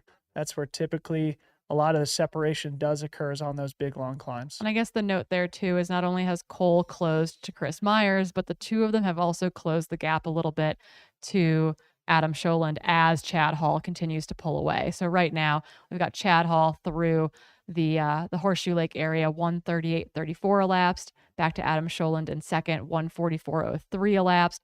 We did catch a very short glimpse of Chris Myers and Cole Watson coming through, and that was probably under, right around that 1:45 mark or so. So it's down to probably a minute or less between second of being Adam and then that chase pack right now of Chris and Cole in 3 and 4. All right. Well, as we all know, experience creates education here in endurance sport. Adam Scholand putting his nose in the fight here.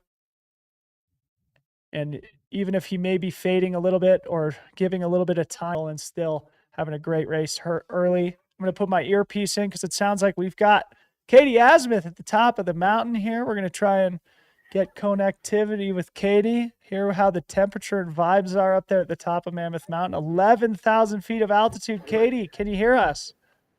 Yes, I can hear you. Welcome to the summit of Mammoth Mountain. Can you guys hear me? I can't hear Katie. They can't hear me. Hang tight for a second, Katie. They Working can't hear on me, it. Cole. She's looking styling at the top though. She Big did. free trail sweater, big jean jacket. We love to see it. Love the denim jacket, insulated fleece denim jacket. Wait, they Katie, can just hang tight for a sec. We're working on it. She's got the gloves on. That's funny because It does look warmer than yesterday. But it's definitely still blustery. It was definitely very, very windy at the top yesterday. We heard that from a number of the women that they weren't cold, and then all of a sudden they kind of hit that traverse and the wind hit them, and they were like, wow, that is actually quite chilly. Okay, so it sounds like they can hear her on I'm the on the stream. We YouTube. just can't. So, Katie, why Can don't you you just guys give us a hear me quick update from the top of the mountain? Me and Corinne can't hear you, but they can hear you on the stream, so we can't go back and forth. But just give us a quick 60, 90 seconds on what the vibes are at the top of the mountain.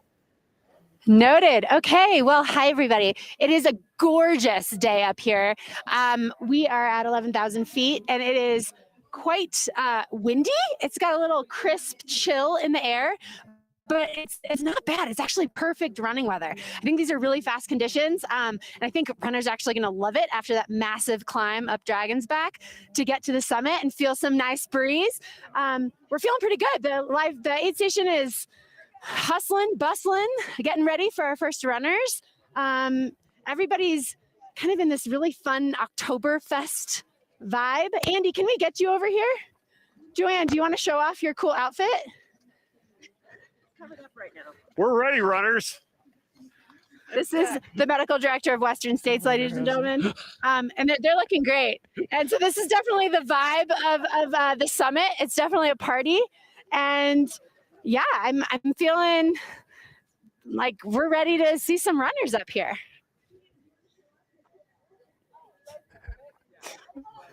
All right. So we weren't able to hear that, but it looks like Katie has concluded her update from the top of the mountain, including some great lederhosen on the volunteers up there. Thank you so much, Katie, for that update as we see the pinnacles out there behind her in the Eastern Sierra. Beautiful, beautiful setting for the runners to be competing as we see one of our other top 10 athletes coming through here, the Horseshoe Lake aid station. I think this might be Jordan Perry. Difficult to ID, but we did have a good... Somehow Chad Hall is in the chat. Somebody logged in as Chad Hall is in the chat here on YouTube. So that can't be our actual race leader, Chad Hall.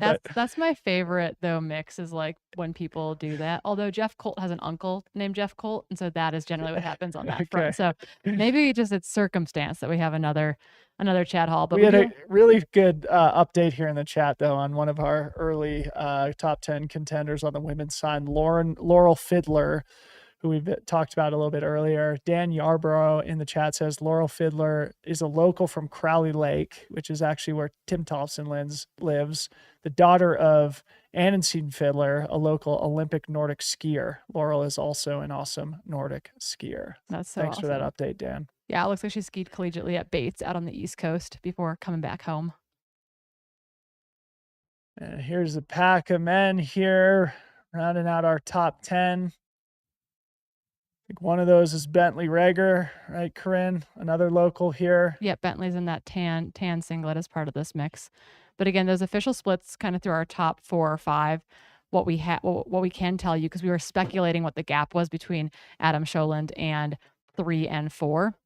That gap is down to 30 seconds at the Horseshoe Lake aid station. So again, Chad Hall's got about a 5.5 minute lead. And then there is now basically a chase pack that is Adam Scholand, Chris Myers, Cole Watson, virtually together, leaving the 13.7 mile mark.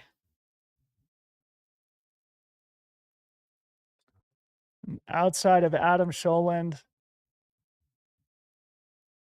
who I would characterize as not the surprise of the day, but certainly a newer name to our viewing audience. Chad Hall, Chris Myers, Cole Watson came in as some of the race day favorites here today. All of them still very much in the mix here, about an hour and 45 minutes elapsed when they came through here. It's now an hour and 51 minutes elapsed, so they're probably getting close to the bottom of the descent, which will begin the climb back up the Dragon's Back Trail, the Dragon's Back ascent, which will be a crux moment in today's race, going from about 9,000 feet in altitude to 11,000 feet of altitude. We will have great drone coverage of the runners as they make their way up the flanks of Mammoth Mountain. It sounds like we do have official confirmation that Chad Hall in the chat is Chad Hall's girlfriend. So Great. We love it. We love to see it. I'll keep saying that over and over again today. But yeah, he is in fact killing it. We probably have had at least 10, if not 12 men come through Horseshoe Lake, working on getting those official updated splits in through Horseshoe. But again, biggest thing that's been happening here. Oh, they are updating very, very quickly. Thanks, team. What I say is done. So officially, the 10 men through Horseshoe Lake, Chad Hall, 138.34. And then the chase pack of Adam Scholand, Chris Myers, and Cole Watson, all through in about 144.30. Hanging out in 5th still, there's then again about another 4.5 minutes back effectively. And that is Emilio Anaya Happel, Jordan Clay, and Jordan Perry, followed closely by Bentley Rager, and then Spencer Strome and Nathan Williams, rounding out the top 10 men right now. The gap from like 5th to 10th is only about 2 minutes. Chad obviously way off the front, and then there's a gap between 4 and 5, about 4.5 minutes. 5th to 10th, only 2 minutes of separation. It's going to be an exciting second half of the race here at the Mammoth Trail Fest. 50K, a beautiful, beautiful morning here. After a week of precipitation and snowfall that closed Tioga Pass in Yosemite National Park just a couple of days ago, that early winter weather has given way to another bit of summer sunshine here in the Eastern Sierra. A perfect weekend forecasted not only today, but yesterday was gorgeous, and tomorrow is predicted to be the warmest and nicest day yet. So Tim Tollefson dialing up the perfect weather for the 2,000 runners who made their way to Mammoth to take part in the third running of the Mammoth Trail Fest across 3 days of racing. Yeah, as kind of our men's, 11 through 15 work to roll through here. We'll continue to get those updates. I do believe that our women were kind of still sitting in that, probably ultimately a duck pass, still sitting in that maybe like 25 to 30 position is my guess, because we missed a lot of those duck pass updates. And so trying to get an accurate picture at duck pass probably isn't going to happen, but we do expect that our lead women are probably sitting around that kind of 25th to 30th overall. So right now our top 15 men or so working their way through Horseshoe Lake. Awesome, awesome, awesome. Rod Farvard in studio here. Local star power.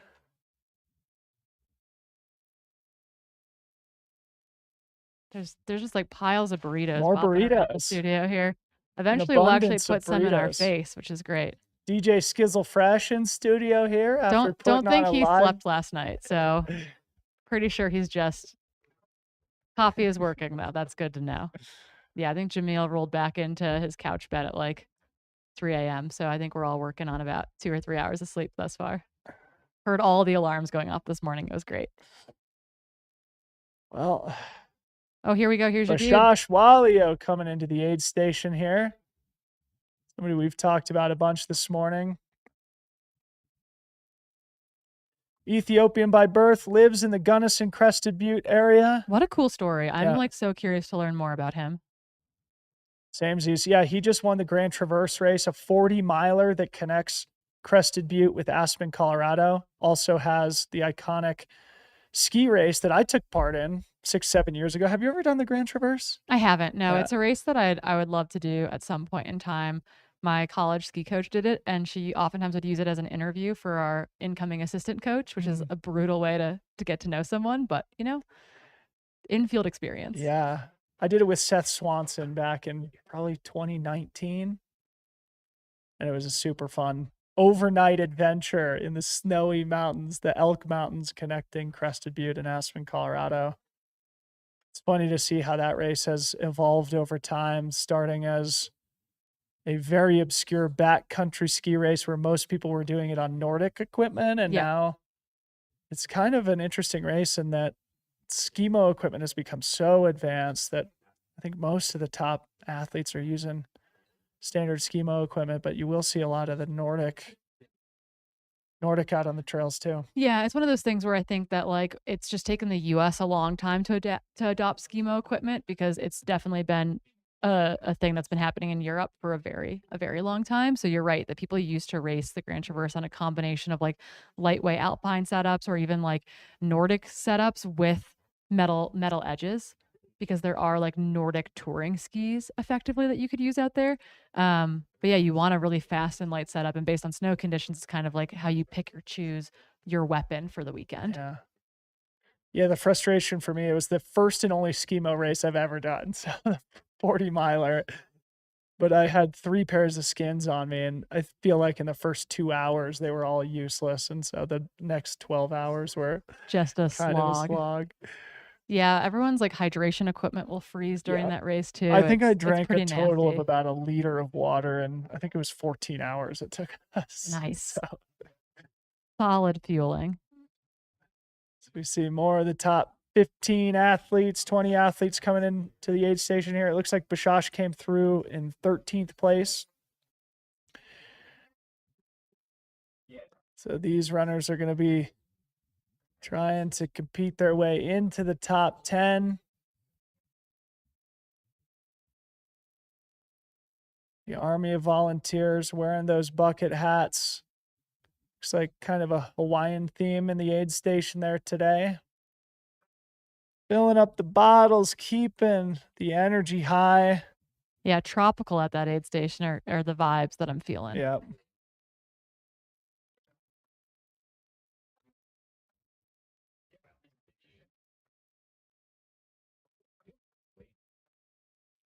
Yeah, so we've probably we've had almost our top 20 now come through this aid station. So the men's field rolling deep and fast at this point. We've got It's been Yeah. about 20 minutes since Chad came through, so maybe 5-7 minutes until we see the women here. Yeah, the split at Twin Lakes, I want to say, was under 20 minutes, maybe about 17 minutes or so of a gap. So yeah, probably Should another be. 4-ish minutes is my guess. Don't go anywhere. Last we saw in the women's race, the top 3 were still together. Sylvie Abel slightly in front of Lauren Puretz, it was Sylvie Abel, Eleanor Baker, and Lauren Puretz in that order, separated by only a couple of seconds apiece. So basically running together. So we'll get a sense as to whether that continues to be the case here. And just as we cut to the drone shot, looking at the Mammoth Crest here, just over Horseshoe Lake, outside of town. Again, this is another great access point for people to get out into the backcountry. The PCT actually comes through not far from where this aid station sits. So endless opportunity to get out and explore here in and around Mammoth Lakes. Waving to our race director who's doing work, bopping around, moving things around. His job is never done. He's making fun of his buddy Rod.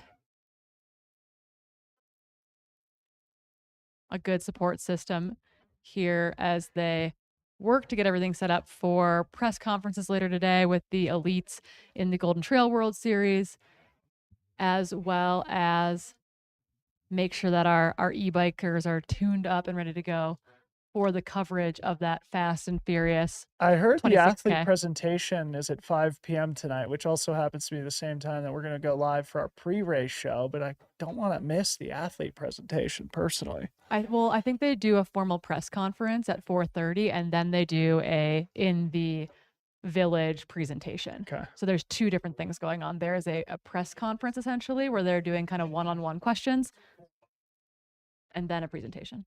Presentation at 5, confirmed by the race director himself. We'll allow it. Athlete signing at 5:30. All So if you happening are in the town- village. Cool. So people Awesome. can get autographs. Ah, All right. come get a signature. Come would- see some of the best athletes in the world. If you are here at Mammoth watching our coverage here today, make sure you're in the village at 5:30 to come get some autographs from some of the best athletes in the world who will be taking place in the Golden Trail World Series Mammoth Trail Fest 26K tomorrow morning. Again, the women start at 9:40 a.m.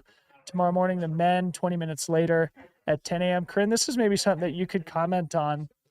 Last weekend, I believe, was the first time that the professional women and the professional men competed on separate days in the Golden Trail. No, they've done that for finals before. Okay. So they historically do this year they've been doing a dedicated separate start of about 20 to 30 minutes.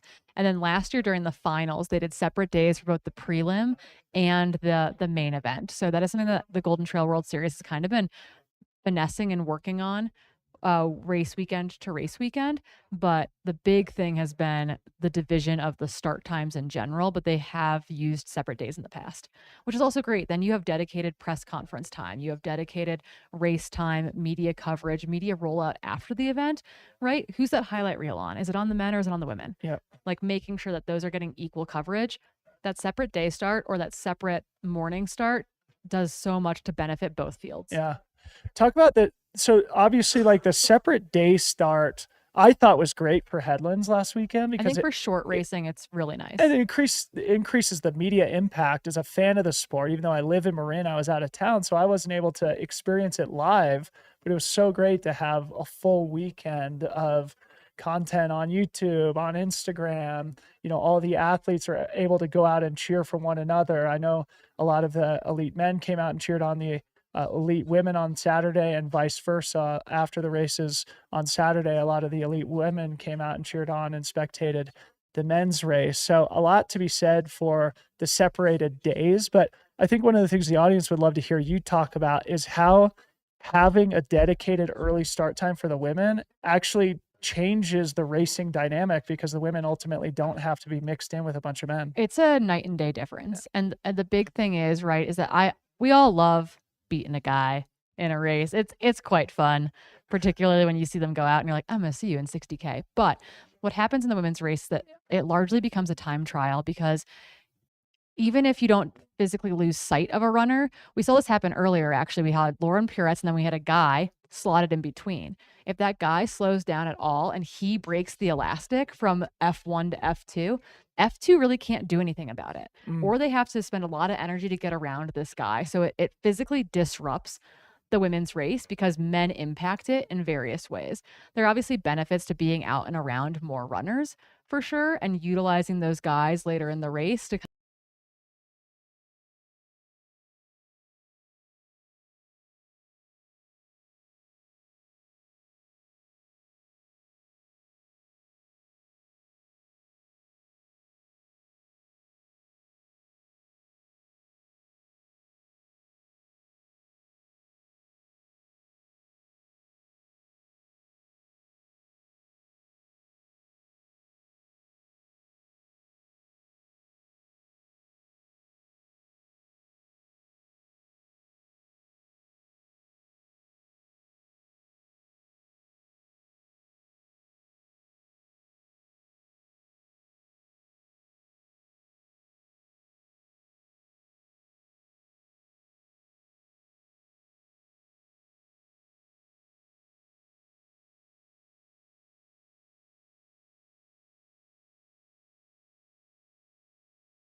like it's just a complete kind of like you are out there and you will eventually figure out where you might be. Well, what a cool new evolution in these shorter distance races. We'll see if it continues to be adopted in other events, but that will be very cool tomorrow starting at 9:40 a.m. The women will take off alone into the Eastern Sierra. 20 minutes later, the elite men will take off 10 a.m. What's local also time. really cool is that then means that our men and women are finishing around the same time, or the women are finishing ahead of the men. And what that does too is that oftentimes live broadcasts get cut off after our top 3 women, our top 5 women, our top 10 women. Or it's hard to cover the top 10 women as the races get longer because we might be in studio for an extra 90 minutes, 2 hours, 3 hours, 4 hours when the race is spread out. But all of a sudden, if you say started the women's 100-mile race 2 hours early, we'd see our leaders come in together, and we'd see our top 10 women come in within our top 10 men. Speaking of top women, was that Sylvie? I think Sylvie is in this group of 2 behind this group of 3 coming in. So on Looker's right there, I believe that is Sylvie Abel next to the guy in yellow. Appears that way to me too. That is indeed Sylvie Abel, now in the lead of the women's race here. She was in the lead back at Duck Pass, but only a couple of seconds in front of both Eleanor Baker and Lauren Puretz. Looks like Sylvie Abel. It's tough to tell at this point, but maybe she has been able to establish at least a small gap here in the lead of the women's race. Again, Sylvie Abel is from the Bay Area, Los Gatos, California. She was second at the USATF 50K Championship about a month ago at the Headlands 50K. Big smile from Sylvie. Yeah, She 208, goes- 208 on the clock there. So we'll be kind of looking for our split back to second and third as we get it. Yeah, so getting help with those flasks there. A big shout out to all the volunteers out here at Mammoth Trail Fest. This is one of those races that is the perfect mix between community oriented and world class high production value.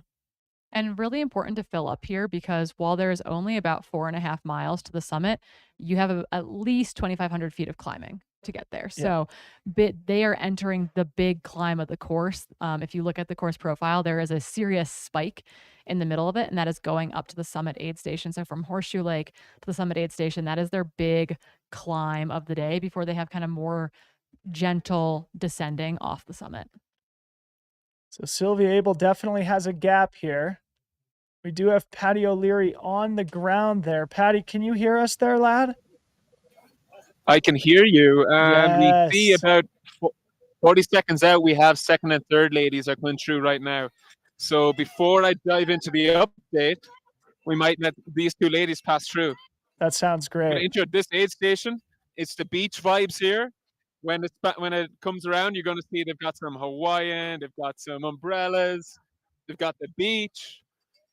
It's proper vibes here on Horseshoe Beach. Sylvie coming through looked great. She was smiling. She took her time, filled her aid, and then just raced right out of here. She's looking strong. Now let's see how these two are looking.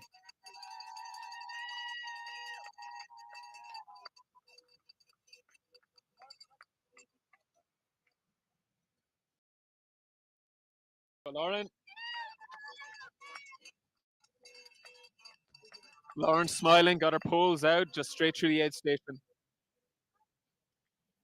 Okay, so and Eleanor taking her time, getting some food, filled up one bottle.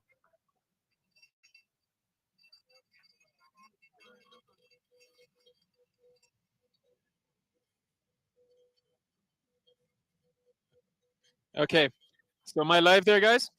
Yep, You we can are hear live. you. We can hear you loud and clear, Patty. All right, so that's the top ladies gone through there. To give you an update on the 10 lead guys. So Chad came through, looking focused. Stop for a second, grab the snack. He was through. He's looking smooth. I don't know if anyone's going to catch him today. Adam, 5 minutes later, he refilled. He was looking like he might have been struggling a little bit. He didn't grab a thing. He grabbed some snacks. He wasn't rushing through, so maybe he's being patient. But coming out of the aid station, he looked a bit lethargic. Then the two boys right behind him. Cole Watson moved into third place in that aid station. Cole, interestingly, he's using the poles, which unexpected on a race with this little climbing. But he is looking strong. He didn't grab a thing, focused right through the aid station. Honestly, I'm expecting Cole to move into second place on this climb, especially with his poles out. I'm going to pause for a second as we have potentially the fourth lady passing through here now. Awesome. Thank you so much, Patty. Great updates Okay, there. This is Dinah. Yeah, Dana Stimson. Our first local here in the women's race, Dana Stimson Yeah, out of Bishop, from right? Bishop, California, just down the road, rocking those heart-shaped pit vipers as we talked about Okay. at the last aid station. Interesting to get Patty's on the ground perspective there. We can only gather so much here on the live stream. Okay. Always fun to see those aid All right. station. Go ahead, So Patty. back in here again. So Cole made that pass, got by Chris in the aid station. Cole is looking strong. I think he's going to move into second place. I don't know if he's going to challenge Chad because of Chad's strength, but who knows? We'll see what happens up at the top of Dragon's Back. Chris in fourth. He had dropped to fourth during the aid. He was smiling. I asked him, had he any updates for you guys in the studio? And he said, have a nice day. In fifth, we had Emilio. In sixth, we had Jordan. They were just in, grab some water, in and out. 7 through 9 altogether. Jordan, another Jordan, Bentley local, and a ninth guy I wasn't too sure who he was. They were all smiling, having fun, working together. And then in 10th place, He was 13 minutes back from Chad in first. We had Nathan Williams, a Bay Area local, so I'm excited to see how Nathan does. He was smiling. He was looking fresh. So that's the top 10. I guess we have about 30, 40 men through here. And the lead ladies came through probably in around 25th place overall. Hey, Patty, you know Sylvie Abel personally. It looks like she was able to build a 2-minute gap or thereabouts coming through the Horseshoe Lake aid station, which she established just in the last 5 miles. Did you get a sense of how Sylvie's feeling? She's looking fresh. She's looking fresh. She's smiling. She was interacting with the aid. Wait a minute. We have Jason Wilkins here. Uh-oh. Jason Wilkins, have you got a thing you would like to say to the live stream? Where's my wife with my extra gels? Oh, where's his wife with the extra gels? Good to see you. Anything to say to Dylan? Why isn't Dylan running? He's on the end of Oh, this. he's on the end of this.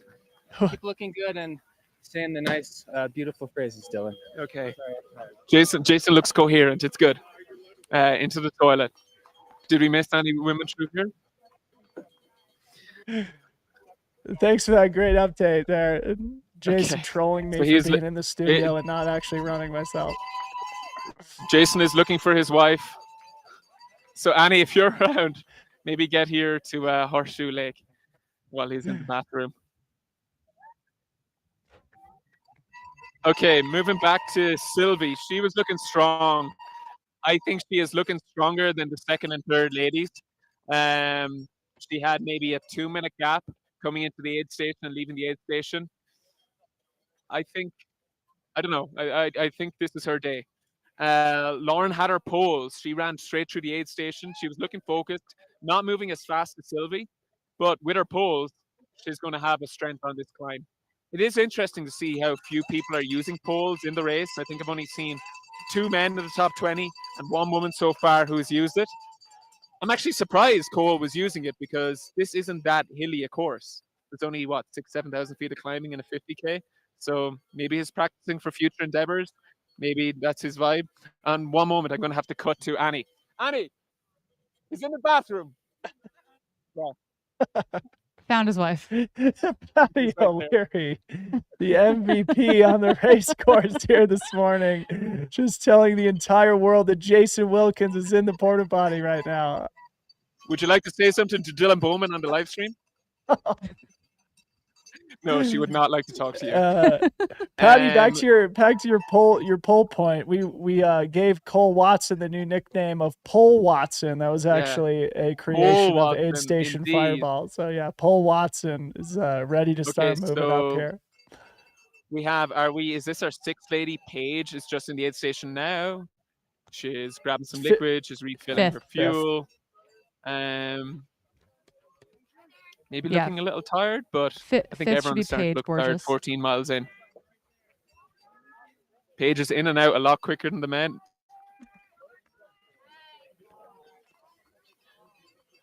Bowling through quick now. Here we go, Jason. There was a little bit of a breeze down here in the aid station. I expect it's going to be a little more brisk up top on the top of Dragon's Back at Mammoth Summit. Yeah, definitely windy up top based on what we saw. We checked in with Katie Asmith briefly, and it was very, very windy up there. So it looks straight up balmy at the lake in comparison. But that's Catherine.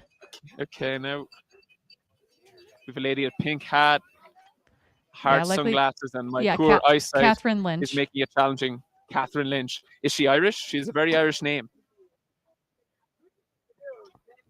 Yeah, Catherine Lynch, and then we should be followed by Laurel Fiddler, who is not yet in there. Here we go, Catherine. But it sounds like we might have drone shots up on Dragon's Back of the men peeking out. So I think we're going to throw up there, Patty. We will be catching up with you in a little bit later. Okay. So that's 6 and 7 just through, ladies.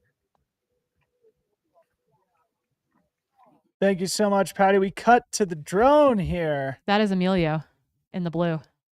So that should be our 5th place male making his way up through the trees and rocks here.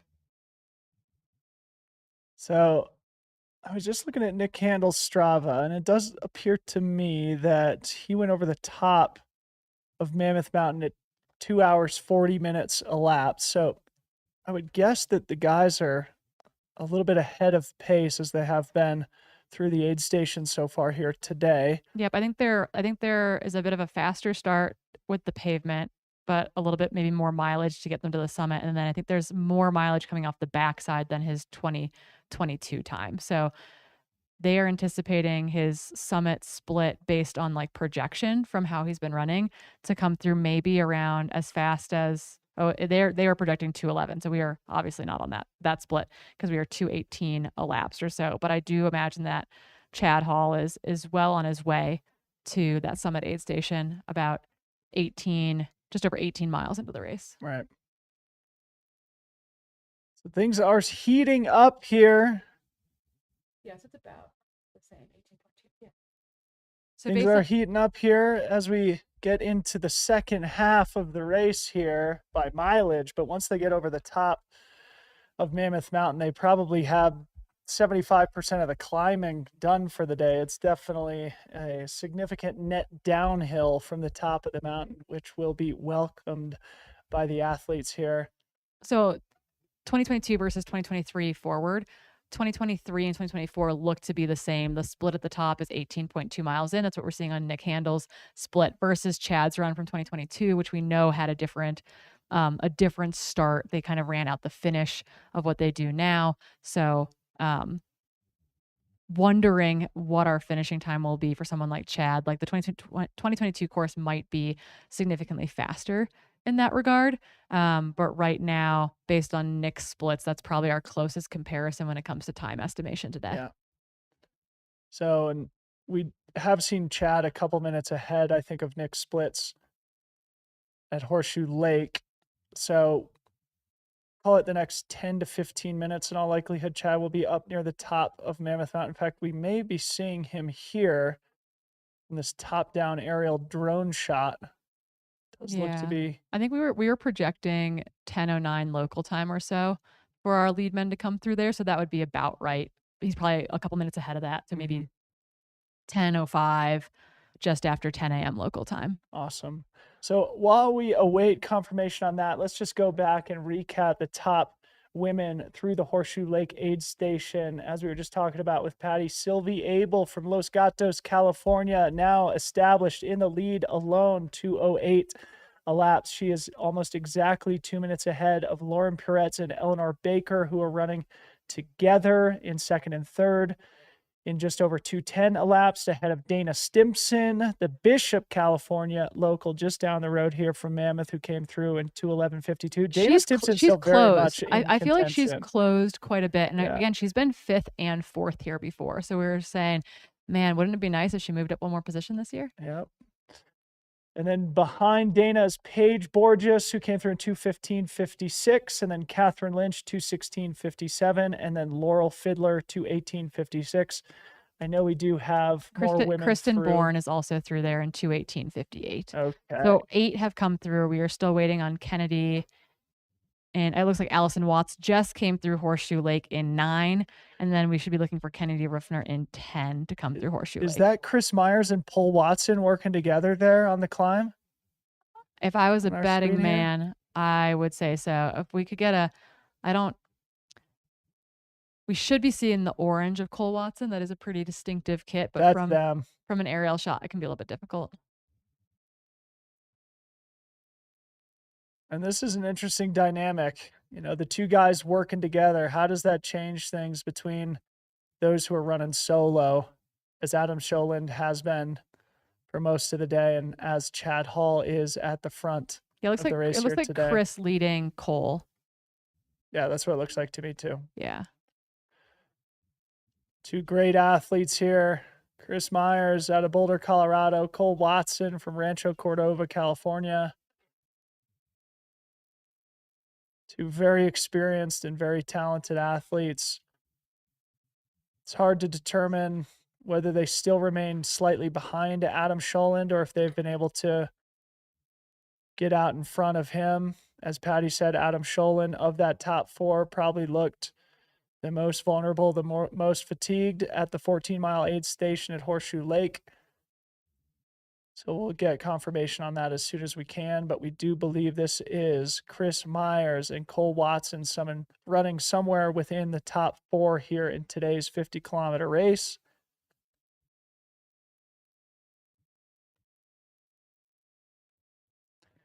And last year's winning time was 4:22 by Nick Handel. So in all likelihood, less than 2 hours of racing remain for the top men here today. And once they get over the top of this big climb, it's a screaming fast descent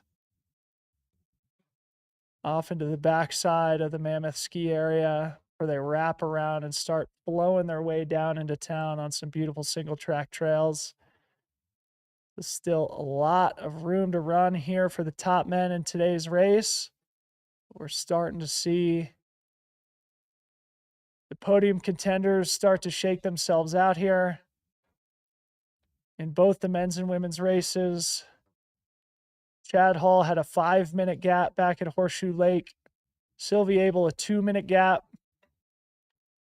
Let's see if they can start growing that delta here between them and their competitors as they make their way up the biggest climb of the day here. And what a beautiful shot here. Big thank you to the drone crew that we've got working all weekend, bringing these beautiful views and vistas to your YouTube screen, wherever you are watching on a spectacular Saturday morning. California autumn here at 8,000 feet in Mammoth Lakes, California. And that lake you see just coming into screen on the left-hand side, that is Horseshoe Lake. That is where they have begun their climb from. That aid station was about 14 miles. There are a few more miles down the trail here. Probably another 1,000 feet of climbing to where Cole and Chris are now. Probably another 1,000 feet to the summit. Yeah, interesting kind of tidbits. We've got a number of current and former Nordic skiers showing up in the trail space. So we already mentioned that Laurel Fiddler, whose mom, it's Nancy, was her mom's name. There was a spelling error, some clumsy fingers in the chant there. Nancy Fiddler, her mom is a former Olympian. Laurel Fiddler skied at Bates College, was a very talented collegiate skier. Kristen Bourne, just behind her in this race, is on the U.S. ski team, national team coaching staff. And this is her first, I think, trail race over the half marathon distance. So cool to see a number of those athletes, coaches, Nordic folk showing up at more and more trail events. So cool. Nick Handel's still in the chat here, so I'm just going to go ahead and drop the link to his Strava file from his victory last year, so you can all take a look at the talent and prowess of Mr. Nick Handel, the 23 champion here at the 50K. You'll be able to get a sense of that course profile to navigate over there. We do believe that these race courses are identical or very, very similar between the course that Nick ran last year and the course the athletes are competing on here today. Yeah, so officially our top 10 women are through Horseshoe Lake, with, it looks like, Taylor Smith rounding out the top 10. So Kennedy falling back a little bit. Taylor Smith and Lauren Bartels are both now through Horseshoe Lake, along with Chrissy Harkroad. God, that's such a cool shot here. Yeah, the drone pilots, y'all are crushing it. Hank on the drone. Nice work, drone pilot Hank. So we've got 2 runners in shot there that we're seeing making their way up through the rocks here. Yeah, so this is the one little bit of technical terrain here on the way up. And as we talked about in yesterday's Dragon's Back ascent, the higher you go, kind of the softer the trail gets. And once you get into those upper reaches, it becomes this sort of like soft pumice terrain. Of course, you're at very high altitude, almost 11,000 feet. And it does get a little bit steeper there at the top too. So those circumstances all combine to make it pretty tough. But that pumicey terrain is ubiquitous here in the Mammoth area, can sometimes feel like you're running on the beach can be a little bit frustrating if you're not in control of your mental faculties or your attitude. So hopefully these athletes are feeling still strong, enthusiastic, and having a sense of gratitude for what a beautiful day they Yeah, have, not because it's going to get hard here pretty and say soon. not speaking from personal experience at all, being frustrated with terrain choices out there. But we will say too, the men that are on your screen right now, we're kind of looking at the back part of our top 10, kind of moving into that kind of 12 through 15 position as they make their way up through the rocks. We'll continue to kind of go back between here and these drone shots and up towards the summit as our lead men, including Chad Hall off the front, make their way to the summit aid station, followed by what should be, I'm assuming that Chris Myers and Cole Watson have overtaken Adam Scholand based on how that trio looked at Horseshoe Lake. We do have confirmation that Chris Myers and Cole Watson are still together, and we'll be curious to kind of see what that gap looks like. We also did catch a glimpse of Emilio Anya Hoppel on the way up this section of terrain as well, in that nice bright blue t-shirt. Yep. Emilio, one of our dark horses coming in today, off to a very strong start.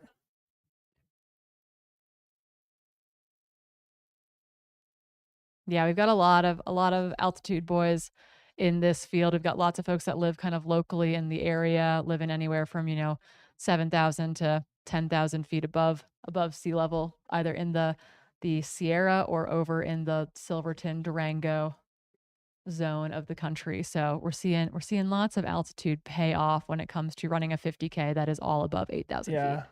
Tim Grimet is in the chat here, and he said that Zach Sinoga is also a local. He lives at Rock Creek Lake, which is at 9,700 feet of altitude. He says he will make a move on the uphills. Last we saw, Zach Sinoga was just outside the top 10 in 11th place at Horseshoe Lake. So we'll see if Tim's analysis here Predictions. comes true as Zach Sinoga battles for one of these proud top 10 places here at the Mammoth Trail Fest 50K.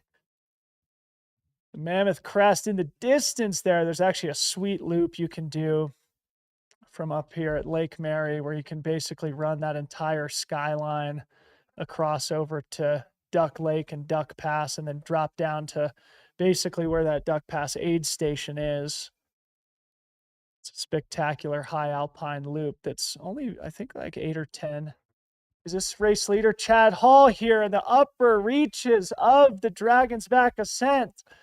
Big thank you to our camera crew on the mountain. That looked like Chad Hall wrestling with some type of nutrition in his hands as he's making his way up the hill. Yeah, 10 a.m. local time, 2:30 elapsed right now. We are expecting him to come to the summit maybe as late as about 10:09 local time. We're definitely looking to make good on that prediction. Yep. So we'll remember from yesterday, the aid station sits at the true summit of the mountain. Chad will come up to sort of a false summit, and then he'll have a couple-minute traverse before the final grunt of a climb up to the aid station. We're cutting back to the drone here. This is going to be a perfect view here of Chad Hall. If that is him that we see, could be that he's coming up to this false summit now. So that small structure. Likely with a camera runner with him is my guess right there. Yep. So Chad Hall coming up to the false summit here. He is right at about 11,000 feet of altitude. And what an insane drone shot. Beautiful footage here of the lake basin and the Mammoth Crest in the background. Our camera runner needing to take a break there for a second, walk a few steps before breaking back out into a jog, a run. It's really a run to keep up with someone like Chad Hall. Yeah. There's no jogging out there. So now Chad will hit this flat traversing section before the aid station, and then he will embrace his new friend of gravity. I mean, historically being more of a road athlete when we were first introduced to him in 2022, the way this guy runs downhill is super, super impressive.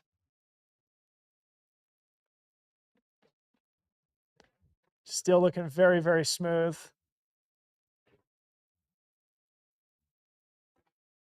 Chad Hall again, he won the 50K race on a slightly different course in 2022 in the Mammoth Trail Fest debut, the first inaugural edition. And what an insane shot here. You see the pinnacles there in the background, those needle-looking peaks there in the distance. That's Mount Ritter, the actual high point that you can see there. I think Mount Ritter's about 13,000 feet in altitude. The PCT sort of runs through that corridor there. Endless shred opportunity here in the Eastern Sierra.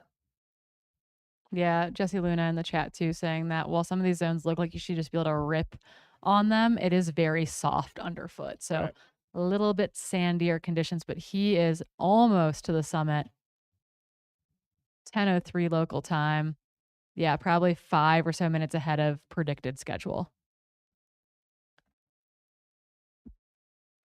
Chasing the ghost of Nick Handel. It appears slightly ahead of the ghost of Nick Handel here. And we'll remember, actually, it's funny, Nick last year, Chad Hall started the 50K, but because he had run the 23K the day before, he ended up dropping out, saving his body for the final Dragon's Back Ascent, which he won last year. But Nick didn't know that Chad had dropped out for the entire race. So he So just I assumed think, he was in second the whole Nick, time. coming into the finish line, thought he was in second place, only to understand that no, actually he won. So Absolutely wild.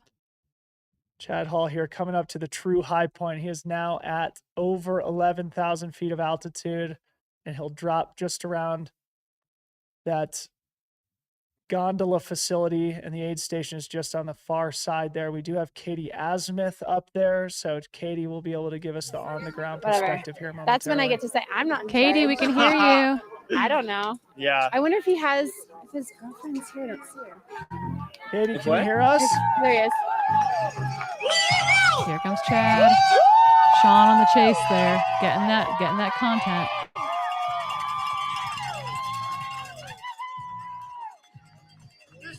So that is an outfit. I am so stoked on this.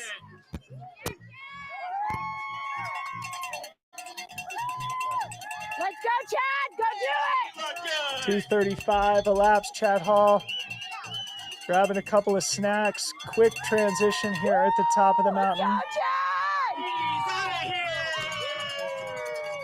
It was about 2:40, almost exactly. So he's about 4 minutes ahead of Nick Split through there from last year. So making swift work through the high point of the course. All right, so now Chad Hall will mercifully embrace this downhill terrain. He's probably got 75% of the total climbing behind him now. He will drop about 2,000 feet or more before he begins the next climbing section on the course. But Chad Hall thoroughly in control of today's race. We will start to get a sense as to where Adam Scholand is. Again, Patty started to feel like Adam was showing a little bit of weakness back at Horseshoe Lake a few miles ago. Meanwhile, Chris Myers and Cole Watson were working together, trying to catch back up. So we will get a sense as to what the gap is here at the top of the mountain here in just a couple of minutes. But what an awesome visual of our men's leader, Chad Hall from Southern California, as we cut back. Chris Myers now on our screen here with a camera runner. Yeah, potentially solo with the camera behind Chris, right? Be a big new development here if Chris Myers had made the separation on Cole the Pole Watson. Chris Myers jogging up the hill here, looking super strong. Yeah, it looks like he's coming up here to the Quick Fall Summit. So Chris Myers still very much in contact here. I mean, it will be probably 4 or 5 minutes once he goes through the aid station. Chris Myers, our third place runner last year. And as Zach Marion said here in studio a little while ago, Chris is a closer.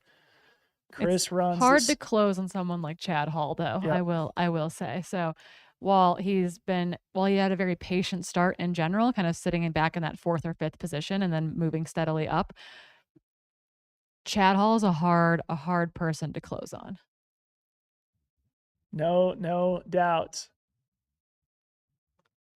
But Chris Myers is the ultimate competitor. So should Chad Hall show any signs of weakness, Chris Myers will be there ready to fight. And you're right, Corinne, he has now definitely established a separation on Cole Watson, So it could have been that drone footage that we saw a little bit earlier of that climbing duo, maybe that was Cole Watson and Adam Scholin running together while Chris had made a bit of separation. It's distinctly possible. Either way, Cole Watson not in the picture that we see here. So Chris Myers in control of second place on his own here. And we'll get an accurate split as to what the difference is between him and race leader Chad Hall is in just a moment once he crosses the timing mat here at the top. But either way, Chris looking very smooth here. Also will be very close to Nick Handel's winning split over the top of the mountain here from last year. So Chris Myers definitely improving upon his performance here in 2023, having a very, very solid day as part of what has been a very, very solid season for Chris Myers from Boulder, Colorado. Yeah, kind of a mix of distances for him too. I think before this year, we really thought of him really as a great 50 to 80K runner, and he's stepped up to the 100K and 100-mile distance and done a really great job in kind of tackling those developments as a runner. You can only make the jump into the unknown once, and he made good on those jumps into the unknown. Yeah, I mean, back in February, he was one of the stories of the day at Black Canyon, absolutely charged through the second half of the course to punch a golden ticket to Western States, where he ran an unbelievable debut. His first 100-miler, bringing home M10 at Western States, the fastest 10th place finish in Western States history, one of the fastest Western States debuts in history. If it weren't for the likes of Caleb Olson, we may be calling Chris Myers the best debut in Western States history. And here he is over the top of the mountain, 2:39:35 or so. He'll be coming through the aid station here in just a sec. So about 5-minute gap still. Doesn't seem that Chad's putting significant time on Chris. Yeah, it's sitting at 5:26 right now is that gap. So Chad's opened it up maybe a tiny bit, but really holding pretty steady between those two athletes.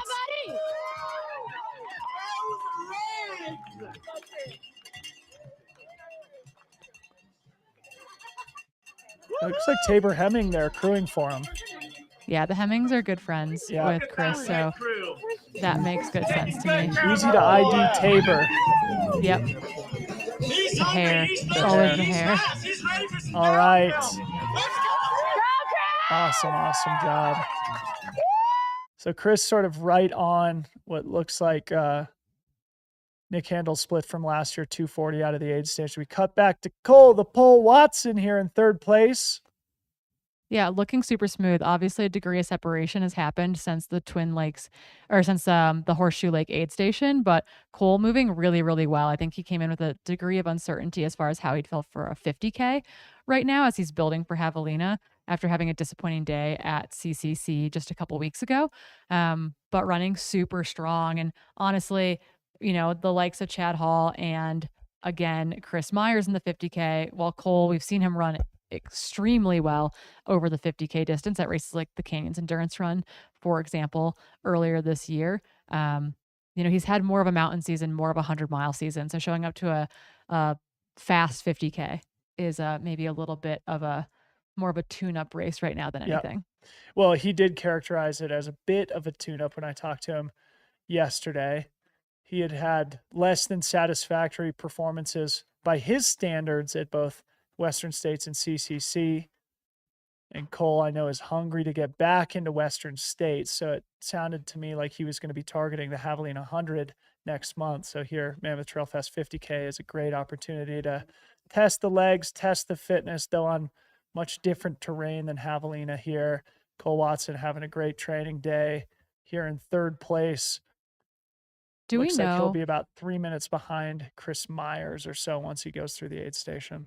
Do we know if Chris is prepping for something this fall? He's not signed up for anything on Ultra Sign Up, but that does not mean that he's not racing a Bayou TMB race. So for I example. talked to Chris at the Cirque event that I was at a couple of weekends ago, and I believe I recall him saying that he may go to Templier, an awesome race. That'd be an in southern excellent France. race for him. The 80K there, I'm assuming. The 80K. Cool. Yeah. Awesome. Or potentially Ultra Trail Cape Town, I think was one of the things that he was Either would considering. be excellent races for him this fall. Awesome events. Yeah, I think they both suit his strength in a big way. The 80K at Templier is a fast, solid, historic race. It generally almost always has quite a good field. There's a number of American women going over there to run really fast times, which I'm excited about.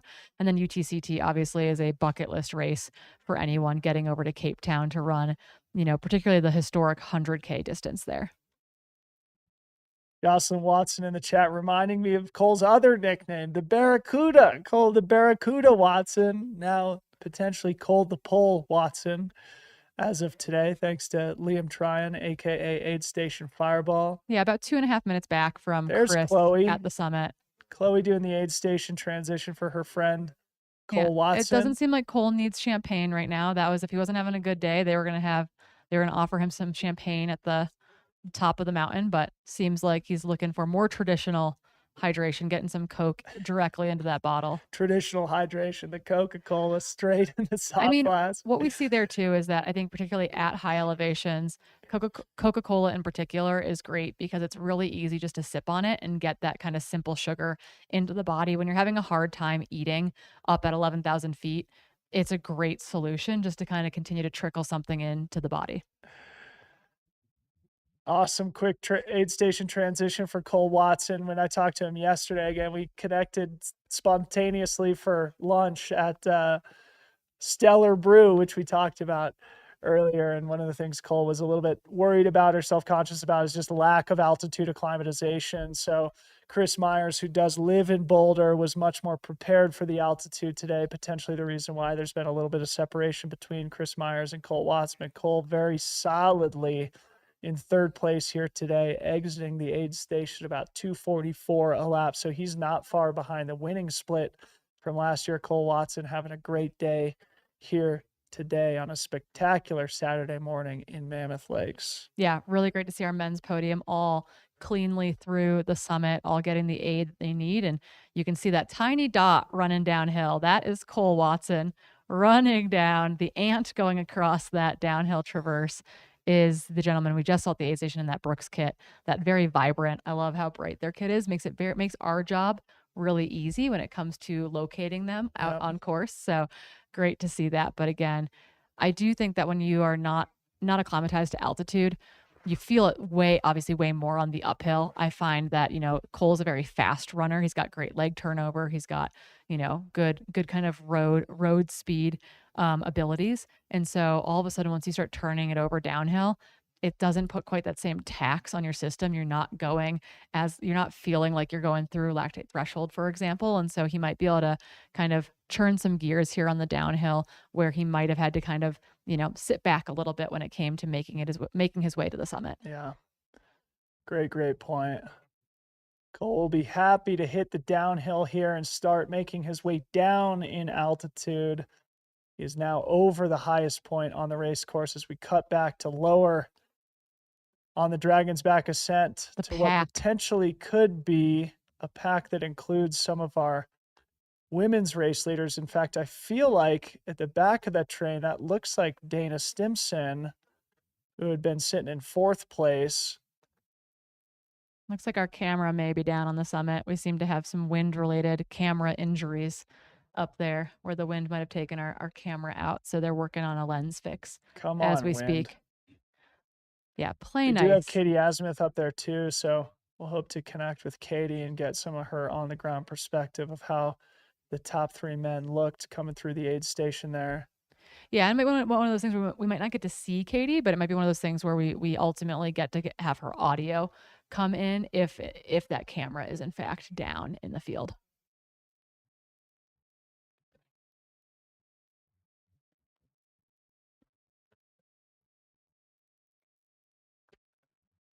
Here we go. Here's that Bentley. Yep, that looks like Bentley to me, that tan singlet making his way up the top. If Bentley is in fourth place, that'd be a huge move. Big move if that's the case.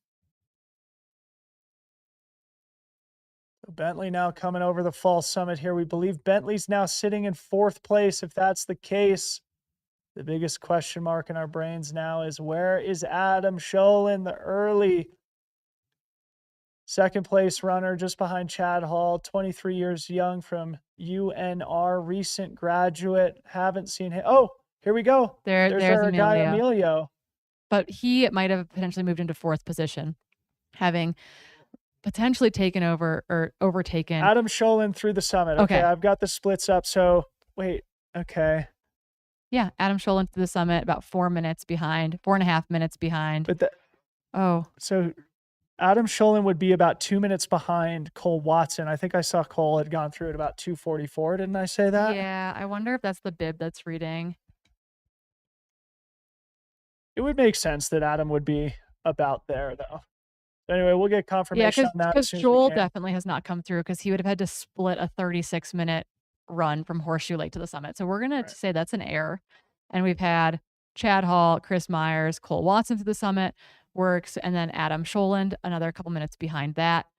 Looking then for Emilio and Bentley, probably sitting then, would that be in 5th and 6th in the standings? And we'll remember what we heard from Patty was that 5th to 10th was separated by only 2 minutes down there at Horseshoe Lake at mile 14. So it could be that they're all still very bunched up here at the top. So again, we do have a timing mat up there, and we'll get accurate splits to confirm everything here momentarily. If you're just joining us, you can find a link to those accurate splits yourself. It's pinned to the top of the chat here in YouTube. So you can follow along with us here in studio as we look down at Emilio and Bentley now making their way up to the top of the mountain here. Yeah, very, very close together. So Bentley's made a big move on this climb because Emilio definitely had a little bit more of a gap at that last. I mean, I guess not because 5th through 10th were only 2 minutes apart, but they are definitely much closer together right now as they come through the summit. And Bentley's looking strong, still maintaining that running cadence, tiptoeing to the top of the hill here, 11,000 feet. Bentley is a local, so he is benefiting from course knowledge, altitude acclimatization, and home field advantage here. That looks like Jordan, I think that's Jordan Clay.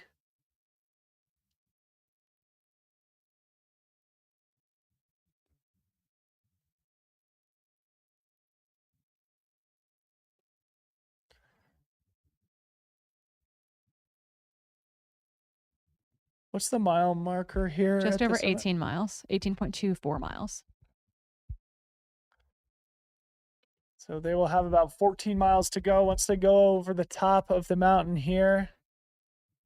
But the vast majority of the climbing is out of the way now. So probably the fastest terrain of the day.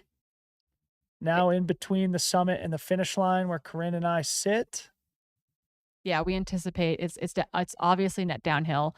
Most of the climbing, as you mentioned, out of the way. And also you just have an ability to actually turn some gears on the downhill.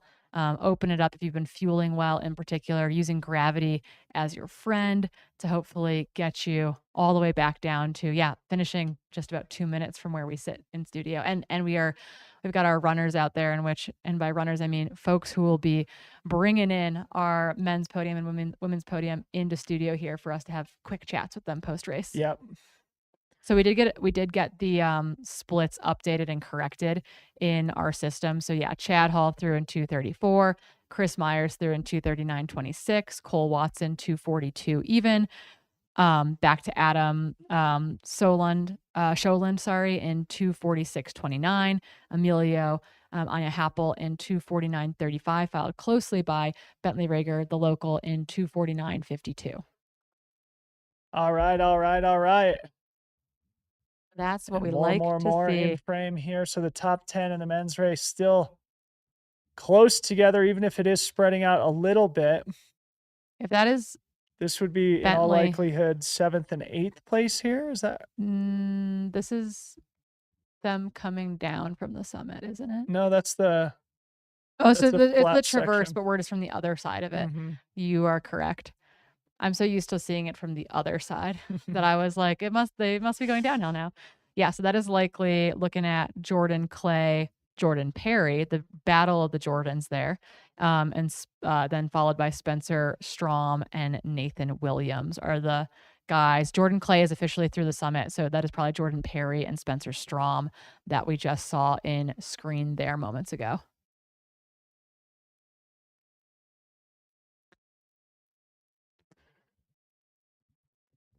And not to be a broken record, but what a beautiful day here in Mammoth Lakes, California. You're looking down at the golf course there. There's a beautiful trail that goes all the way. Like you can run from down there at the golf course all the way up here to the top of the mountain on beautiful single track. Done it many times myself. Few places in the world better to be a trail runner than here in Mammoth Lakes. We see another runner charging up the hill here, looking super strong. Yeah, keeping that running cadence going where you can is super important. Yeah, so we did officially lose our summit cam with Katie, unfortunately. So we are drone only for now, working on some solutions up there. The wind took down our camera, unfortunately. So we'll be seeing what we can do to make something happen up there, hoping to get some audio from Katie if we can. But for now, we are going to thrive in our amazing drone footage as we welcome the rest of the men's top 10 and the women's top 10 through the summit. And we are thriving indeed. 2:53:50 elapsed now in the 50K here Saturday, Mammoth Trail Fest Day 2. If you're just joining us, yesterday was the Dragon's Back Ascent, where Remy Bonnet and Abby Locke were victorious. Both athletes do plan to race tomorrow in the Golden Trail World Series event, though Abby Locke was a little bit more of a question mark dealing with an IT band issue. Either way, yesterday's race was absolutely sick. Both our winners took the Strava segment CRs here on what is the local test piece, the Dragon's Back Ascent here. It was a tune-up for a lot of athletes who are planning to double back into tomorrow's event as well. In second place on the men's side, Jonas Soldini, an athlete I had never heard of, a young Swiss athlete. So Switzerland went first and second in the men's race. Yeah, late additions by both Swiss athletes. We knew about Remy because he came up on the start list a little bit ahead of time, but did not know about Jonas until we were deep into the race. But I think while we have a moment, we're going to throw to a quick commercial break, and then we'll be back to watch for our women's leaders coming to the summit. They say we run to pray, we run to heal, we run to celebrate, and we run to learn.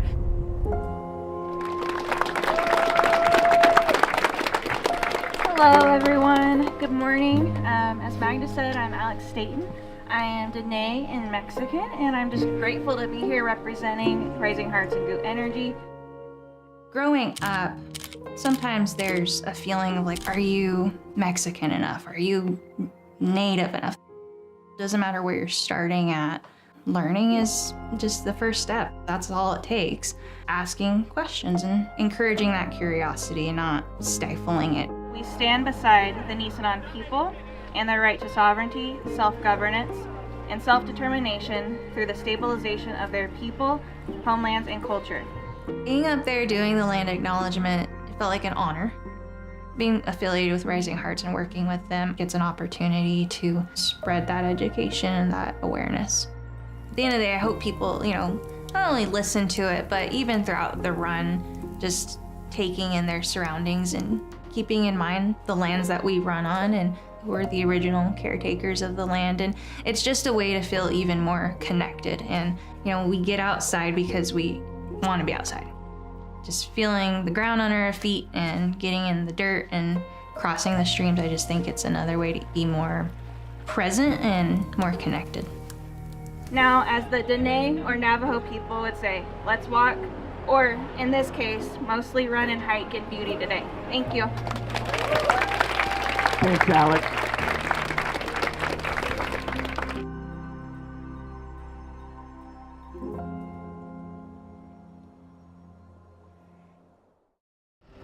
Hey, good morning. Let's go.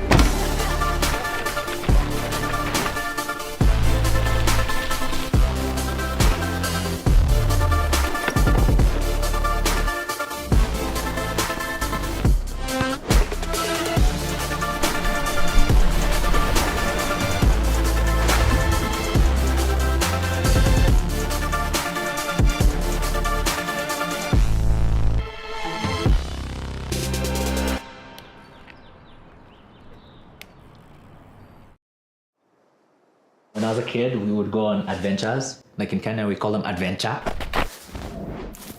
Like adventure would be you just go in the thicket, you just kind of make your way through it, and you go back home. That adventure piece was a huge part of me that when I got back into trail running, I reconnected with that part of me that I thrived through that adventure. My name is Ngugi Kihara and I'm from Nairobi, Kenya. I moved to the US when I turned 20 and I just had a really difficult time finding my footing in myself, in my identity here in the US.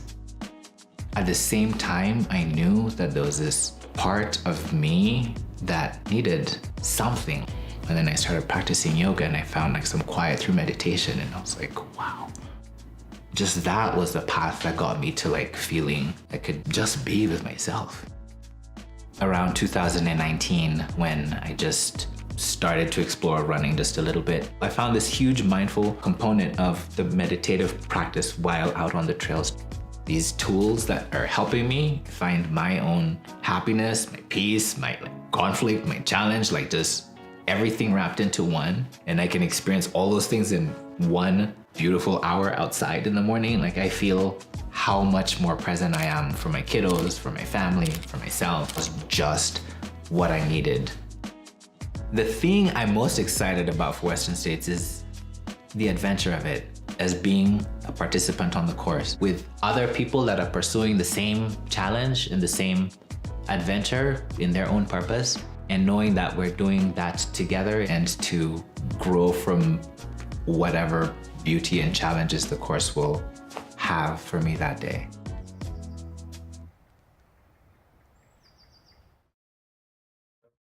And we are back with the man bun, Chad Hall, our early race leader here in the men's 50K. Chad looking super smooth now, almost 3 hours deep. I guess I shouldn't say early Fast, race leader. Fast.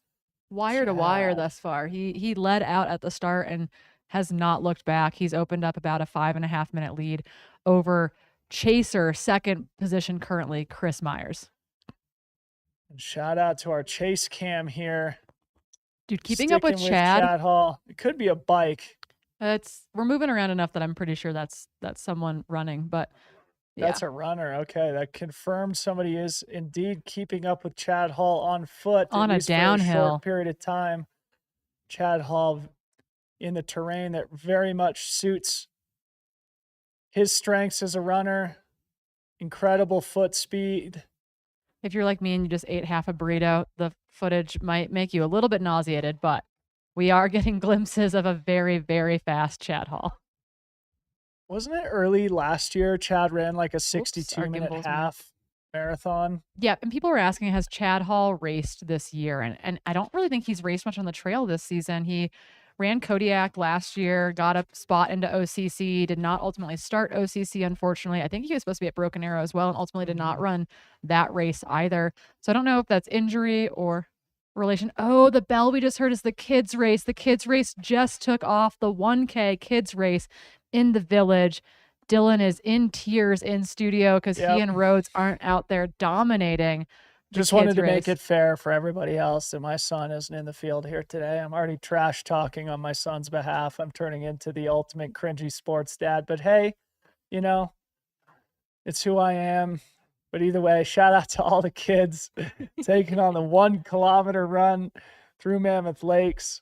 I met a mother in Chamonix whose kid had done not the trifecta, but the slam of kids races. We're talking Broken Arrow kids race, Western States kids race, Hard Rock kids race, and the UTMB kids race. So their toddler had done the quad thus far. Okay, now I'm trying to come up with a name for this new. It's like the Golden Trail World Series for children, you know? It's like the I don't know. We'll workshop that, but that's an incredible that's an incredible race season for that young future superstar trail runner. As we look at the current superstar here, Chad Hall in control of today's race on the men's side. He has made quick work of that screaming fast descent. And I think they're going to be coming up on, I forget what they call that aid station on that side of the mountain, but I'm pretty sure Chad's going to be coming through another aid It's station called, well, here. there's Main Lodge, which he, I think, has officially split through just now, just moments ago at 2:58:11. And then we'll have Patty O'Leary back on the ground at Canyon Lodge, which is at 29, just over 29 miles into the race. The final moment we can see the runners before they make their final 5K push or so into the finish line. We did just briefly see footage from the village, and that is because the kids' race is on a tear through the main square right now. 1K is a long way to go. I was going to say, it's kind of a ultra marathon of a kids race. I mean, their legs are so little. Yeah. But again, so our at summit camera is down due to the wind. We do have this drone footage that will kind of continue to track runners across the top. Remember, our goal is to cover the top 10 men, top 10 women through these aid stations. If you are looking for a specific runner out there, I'd highly encourage you to use the tracking link that is pinned in the top of the chat.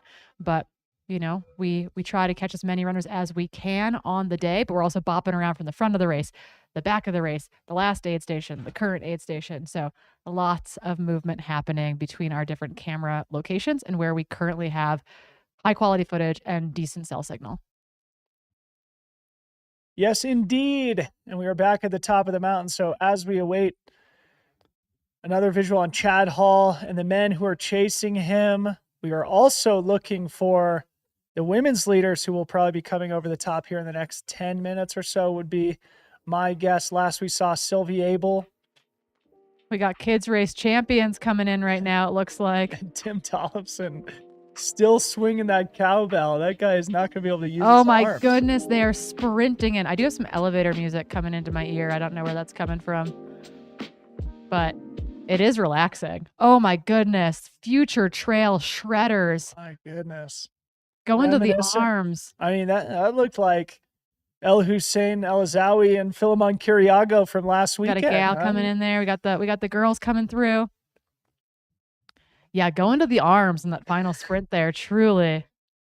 This is so awesome. I love it so much. I think be carrying roads at this point. Oh, of course, yeah. I mean, we would have finished hours ago, but They're 5 minutes into the race, and you're like, we would have been done 65 minutes ago. Chris Myers now through Main Lodge, also still just 5 minutes behind Chad Hall. In fact, it looks like he may have made up about 10 seconds. Not significant time, but making up any amount of time on Chad Hall on that type of terrain is very impressive. So Chris Myers looking really strong, about 5 minutes behind race leader Chad Hall. That's first and second now through Main Lodge, just over 3 hours elapsed.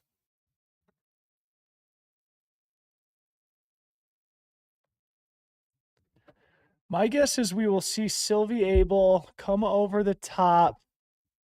I could see if I could pull up MK's winning Strava activity from last year. But my guess is we'll see Sylvie Abel come through the top at about 3:15 elapsed, so about 9 minutes from now. Oh, we got Wooly out there too. I think, honestly, Rhodes might be terrified of Wooly, so that might not have ended well for you all. This is so fun. The bibs are as big as they are. It's perfect. Very Olympic of them. Those 9x11 pieces of paper that we saw on the track runners there. I pulled up MK's Strava and when I navigated back to last year, the first activity that came up was the Mammoth Beer Mile. Of course it was. A highlight of the 2023 Mammoth Trail Fest. But pulling up MK's 50K, another incredible performance for her. Looks like she came over the top in 3:11 elapsed, so it could be even quicker that we see Sylvie Abel. Okay, we'll keep an eye on our drone footage again. We'll be looking for Yes. black shorts, black pack on Sylvie Abel, probably in the next 3 to 5 minutes or so, coming through the traverse towards the summit. Again, our summit cam is down, but we do have drones in the air up there. That gap between Chad and Chris is staying really pretty solid. The split has not changed between Summit and Main Lodge. It looks like Chad Hall still has roughly, 5 minutes as that discrepancy, just over 5 minutes, 5 minutes and 10 seconds or so over Chris Myers. So holding really tight between those two men right now. While Chris is a closer, as I mentioned, it's really hard to close on Chad Hall. Yeah. One thing we didn't mention, I don't think so far, Corinne, is that Chad Hall did get third place in the Dragon's Back Ascent yesterday, too. He did, behind the two. We were just talking about Remy and Jonas, but the third man across that finish line was Chad Hall, Yeah. who So a has nice previously won that race. Nice little tune-up VO2 max effort up the mountain as a warm-up for Chad Hall yesterday. He will not be taking the start line tomorrow of the Golden Trail event, but great to see Chad Hall back and healthy again, competing for 2 podiums here at Mammoth Trail Fest. On the women's side yesterday, we mentioned Abby Locke, who's been having a great season and who has emerged as an amazing vertical athlete, as is evidenced by the fact that she took the Strava segment on this iconic climb yesterday. But then behind her in second place, Summer Allen. Was so great to meet her last night. Mother of 3 in studio here. Owns a specialty run shop with her husband, Christian Allen, who is the top American at last weekend's race at the Headlands 27K. And then in third place yesterday, 11-year-old Pema Franchi, who is in studio with us. An incredible story of her and her family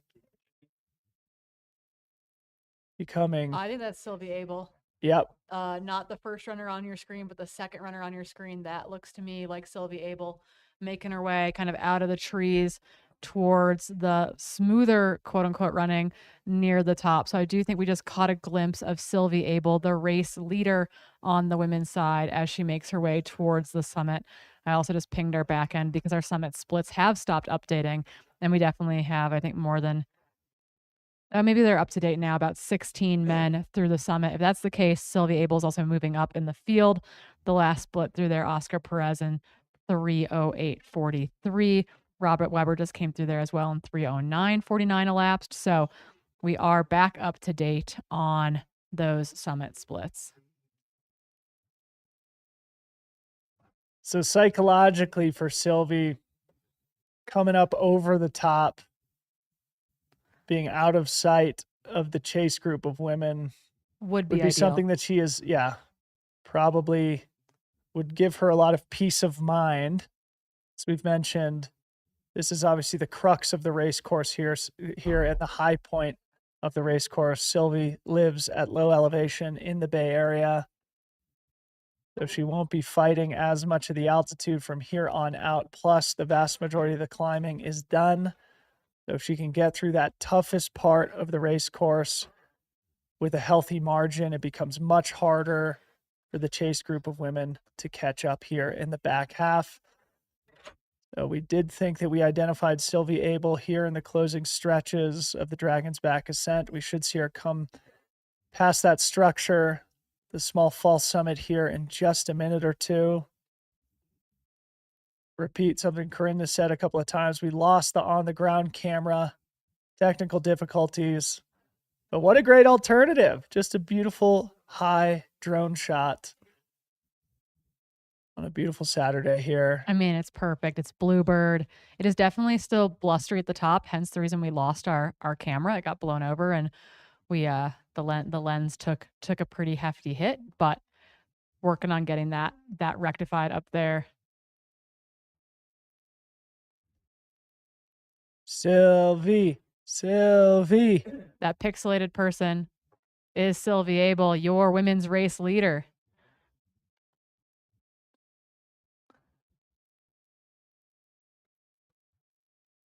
Breaking back into stopping. Corinne. That's not great. Could be an altitude thing. You got to remember, she lives in the South Bay, effectively. Yeah. So she lives at, if anything, below sea level. So she is making her way up to 11,000 feet. But the idea being that if she can make the summit safely and effectively, right, get some fuel, regroup there, she should feel a lot better as soon as she starts descending. Yeah. She drops 1,000 feet pretty darn quickly, 2,000 feet very quickly. she'll start to feel a lot better. No doubt. 11,000 feet is a shock to a system for anybody. If you live at sea level, can be especially painful. So Chris has opened up a bit of a gap. While his gap between him and Chad has not changed, Cole Watson has slowed a little bit on that descent. He is now about 5 minutes back of Chris Meyer at the main lodge checkpoint. Again, main lodge is effectively 22 miles into the race. He just came through at 3:08:27 elapsed about 4 minutes ago. That being said, he did take a little bit longer in that aid station as well. So part of that time might be accounted for there, but definitely not all of it. So Chris and Chad are continuing to pull away from the men chasing behind them. So we'll be looking for a split from Adam Scholand probably in the next 2 or 3 minutes as well. Okay, There cutting she back to the goes. drone here. Breaking into a jog.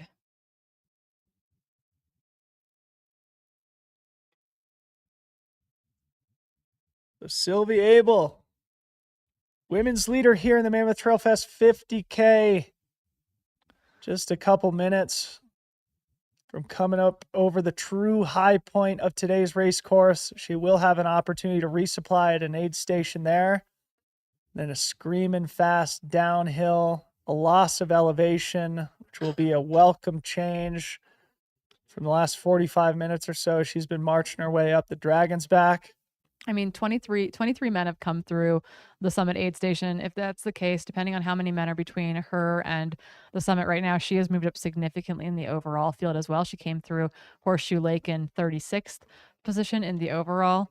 Again, currently making her way towards the true summit of the mountain before dipping down ever so slightly to the backside of that gondola shed to get to the aid station, where she will then get to start bombing downhill, thankfully. Yeah.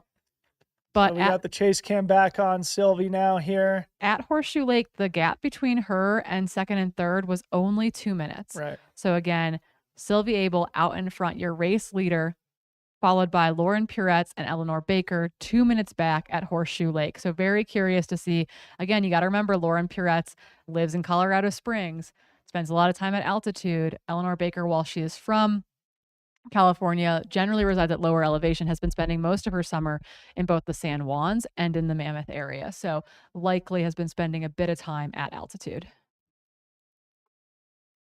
So it goes back to the point of if Sylvie can get over the top in the lead, that will be critical for her because she is playing at a disadvantage relative to those better acclimatized competitors you just mentioned. Sylvie's still looking strong here.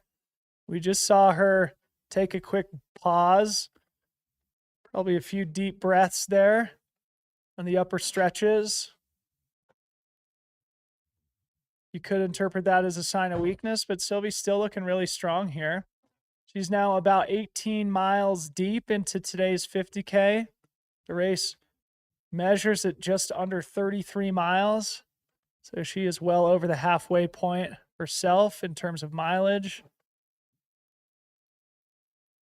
And getting up over the top here with a little bit of the gap would create a lot of peace of mind for Sylvie Abel. And I'm sure once she's up over the top, we'll get an opportunity to cut back to the other drone and see just how big that gap is. Love to see the crowds at the top cheering these runners on.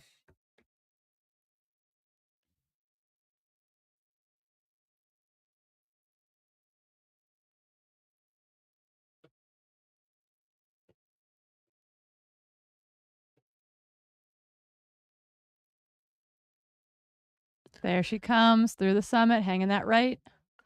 So again, MK Sullivan came over the top here last year in 3:11 elapsed. So it looks like Sylvie might be a little bit behind MK's splits from last year.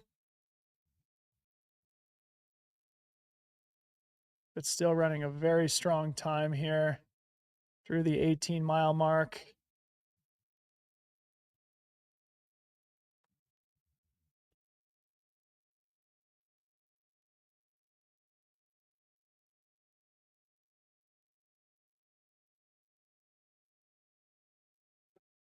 So Sylvia Abel now officially over the highest point on today's race course.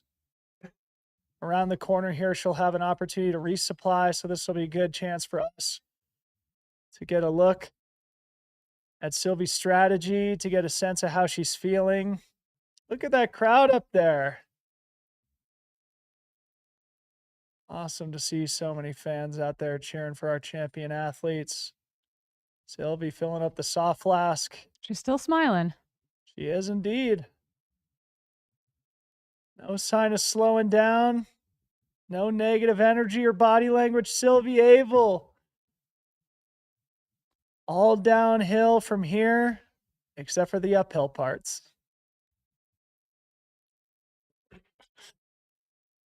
All right, so now we'll see what the gap is back to the chase group.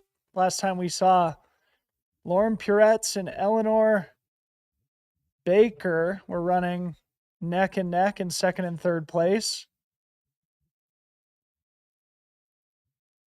As Corinna's mentioned a couple of times, Lauren Puretz coming off the Masters World Championship, literally a world champion in the 40-plus division globally. Lauren Puretz doubling back into today's 50K. Busy 2 weeks for her. Yeah.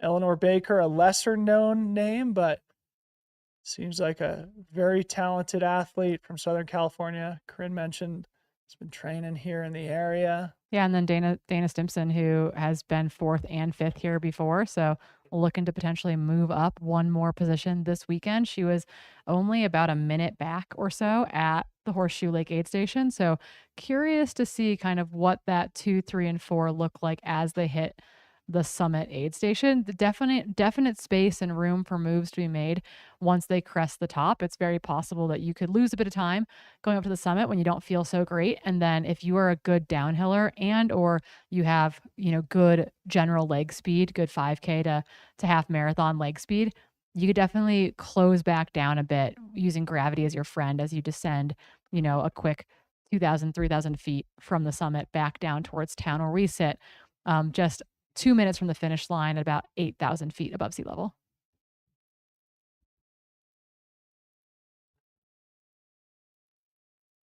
And this puts it in perspective.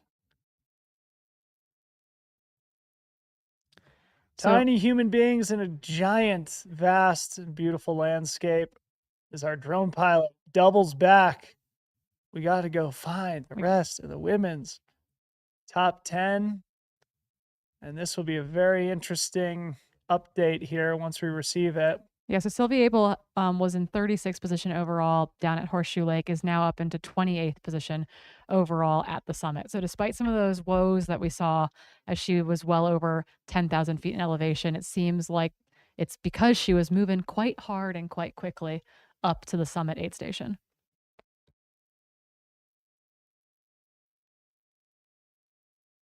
But again, that gap back at Horseshoe Lake, some 4 miles from here, was only 2 minutes. So we're going to be looking again for Lauren Puretz and Eleanor Baker to be making their way up to the summit aid station. Again, Lauren Puretz will be in a light blue t-shirt.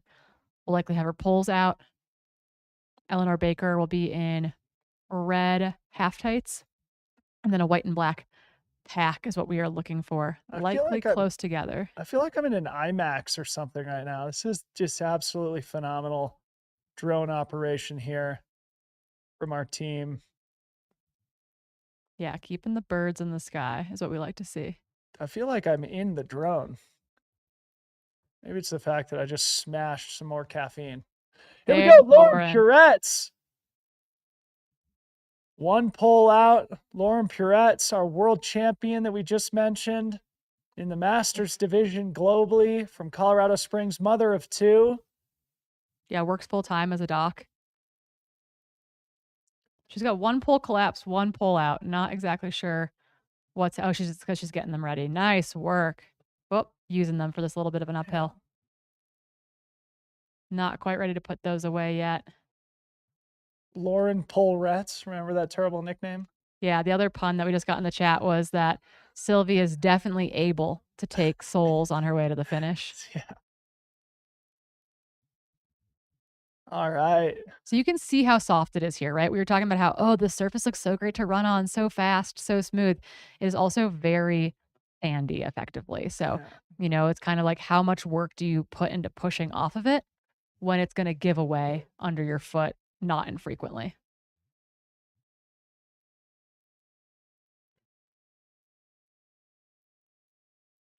Lauren Peretz, as we mentioned, is having a great season here. Golden ticket, third place performance at Black Canyon. Yeah, actively getting in some nutrition just then as well. Not stopping her fuel and strategy for this final push to the summit. So Sylvie came through in I think it was about 3:16. There's David Lamb just there cheering her on. All right. Take that right-hand turn.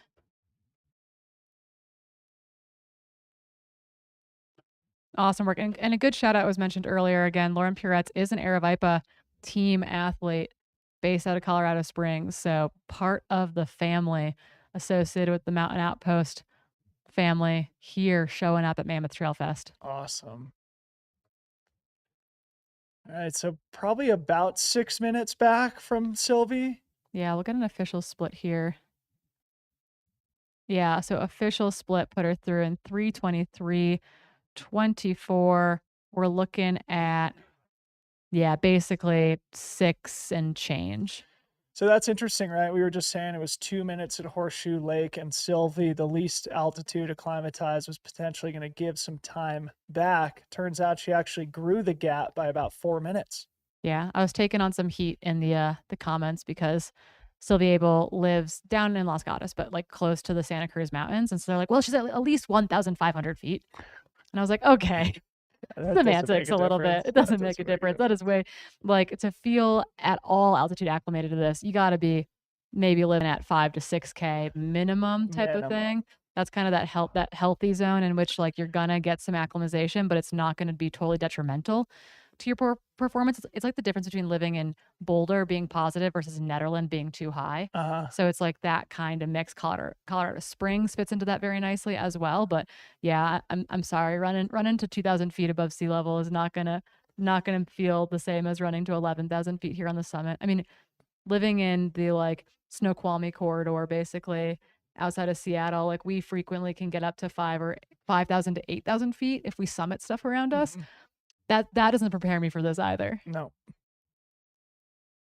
Oh, here we go. Dana Stimson now making moves. It looks like up into third place. Dana Stimson, the local from Bishop, California. Corinne and I have had a feeling about this all day. Dana She's was just under lurking. a minute back from Lauren Puretz. And again, she was about a minute back at the last aid station. So she has closed down a little bit, and they have both shaken off Eleanor Baker. Yeah. So where is Eleanor? But Dana Stimson, big smile. You said she's the two-time top 5 performer here at the 50K. So looking to move up one more spot here onto a podium. Again, lives in Bishop currently, but grew up in this area as well. Yeah, that camera person's going to eat it if she's not careful. All right, Dana. Clearly smiling big there too. All the body language from Dana indicates all positive. That she's in a good spot here. Making very quick work of this screaming fast descent. Bishop, California is about 45 minutes down the road here. Another great community in the Eastern Sierra, slightly lower elevation. So a lot of the people who live and train in Mammoth.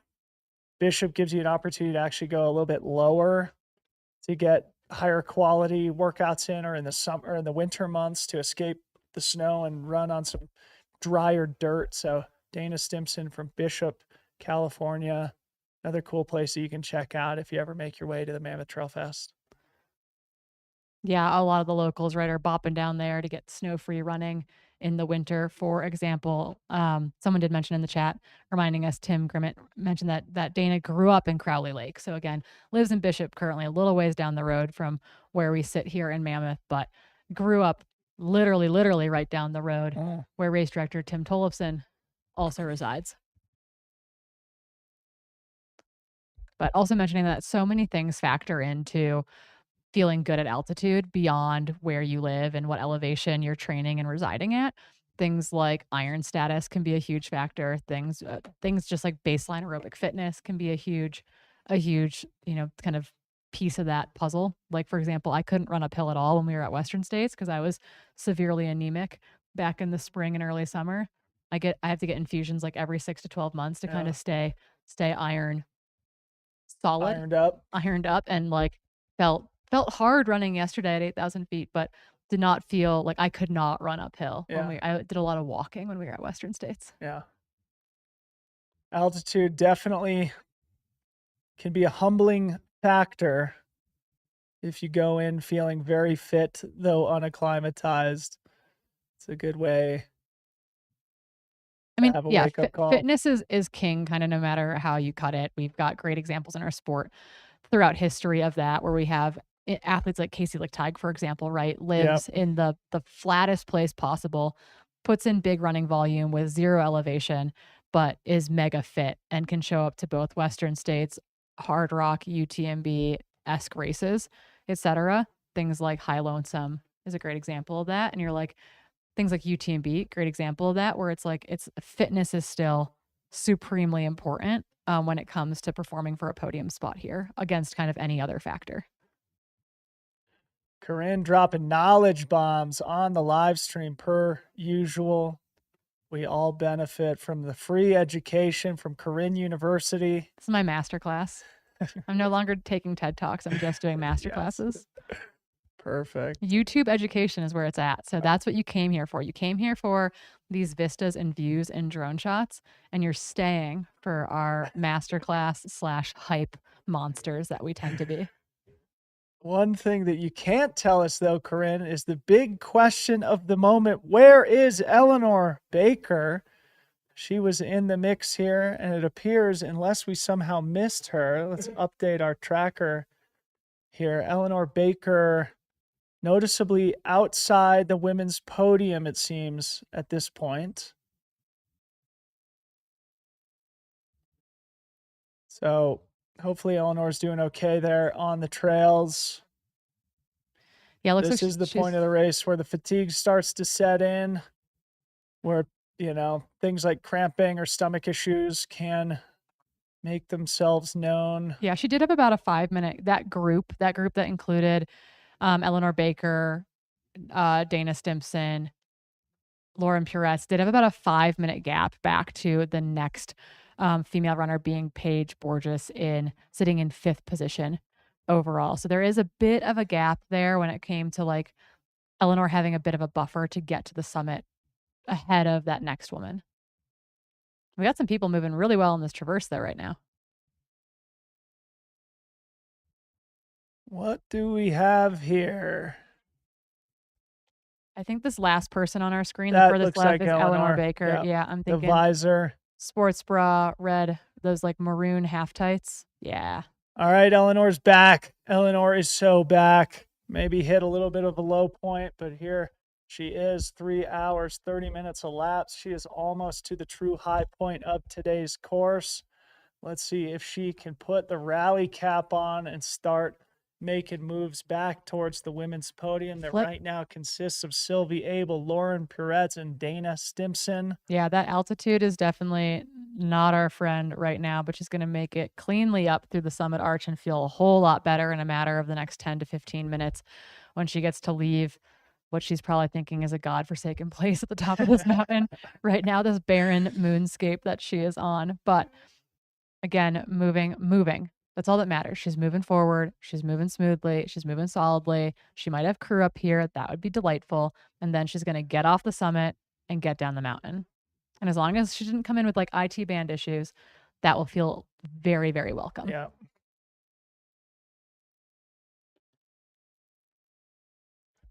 So currently in 4th place here, we're looking at Eleanor Baker from Ventura, California. The rest of the women's top 10 is going to be charging up over the top of the mountain here in the next 10 or 15 minutes. Meanwhile, we are looking for updates from the rest of the lead men as they come through Base Lodge. Is that the name of the aid station? Canyon Lodge. Main Lodge. Main yeah. launch. We are waiting. Yes, we're waiting for the rest of the men's top 10 to come through. Actually, the men's Looks top like 10, we got 11 through 12, there. 12 through main lodge. You want to do a quick update while we look at Eleanor here? Yeah, so Chad Hall, again, is your race leader, came through there at 2:58:11 elapsed.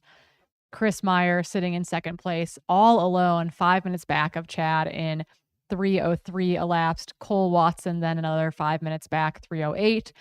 The local, Bentley Rager through there, 3:14. Emilio Anya Hoppel through there in 3:14:55.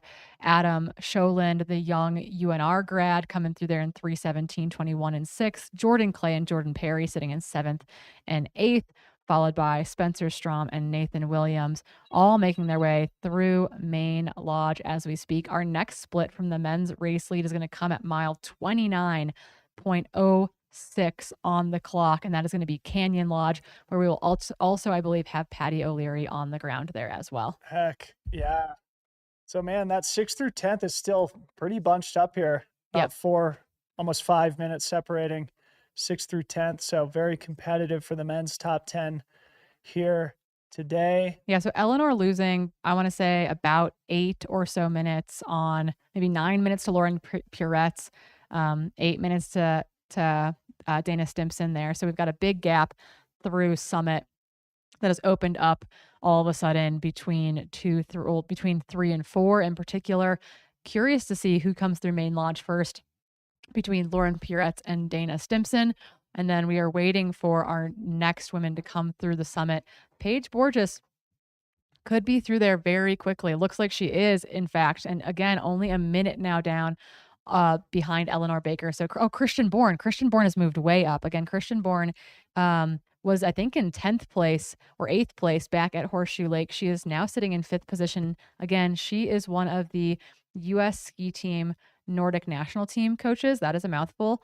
Spending her winter on the World Cup, and I believe this is her first trail race over the half marathon distance. So Christian Bourne moving up into 5th, moving well on that uphill. Wow. We've got movement Probably in making the women's top 10. We're good going use to of cut poles, probably. Good, yeah. We're going to cut back up to the top here just a little bit. We're looking down at what I think is the main lodge area where the lead men are going through.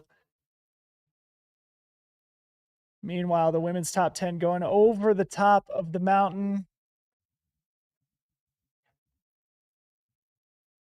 And what an awesome race we've had so far today. As we've said a couple of times now, Nick Handel was our 2023 champion. He finished in 4:22 and change. Chad Hall was about 4 or 5 minutes ahead of Nick Handel's split over the top of the mountain. So if all remains the same by the finish line, Chad Hall would probably finish in 4:12, 4:15 or so, if he's able to make up a little bit more time on Nick's splits. So don't go anywhere. We are probably about 40 minutes away from welcoming in our men's champion to the finish line here, not far from where Corinne and I sit. And we are planning to do some interviews with our podium finishers here in studio before we sign off this afternoon.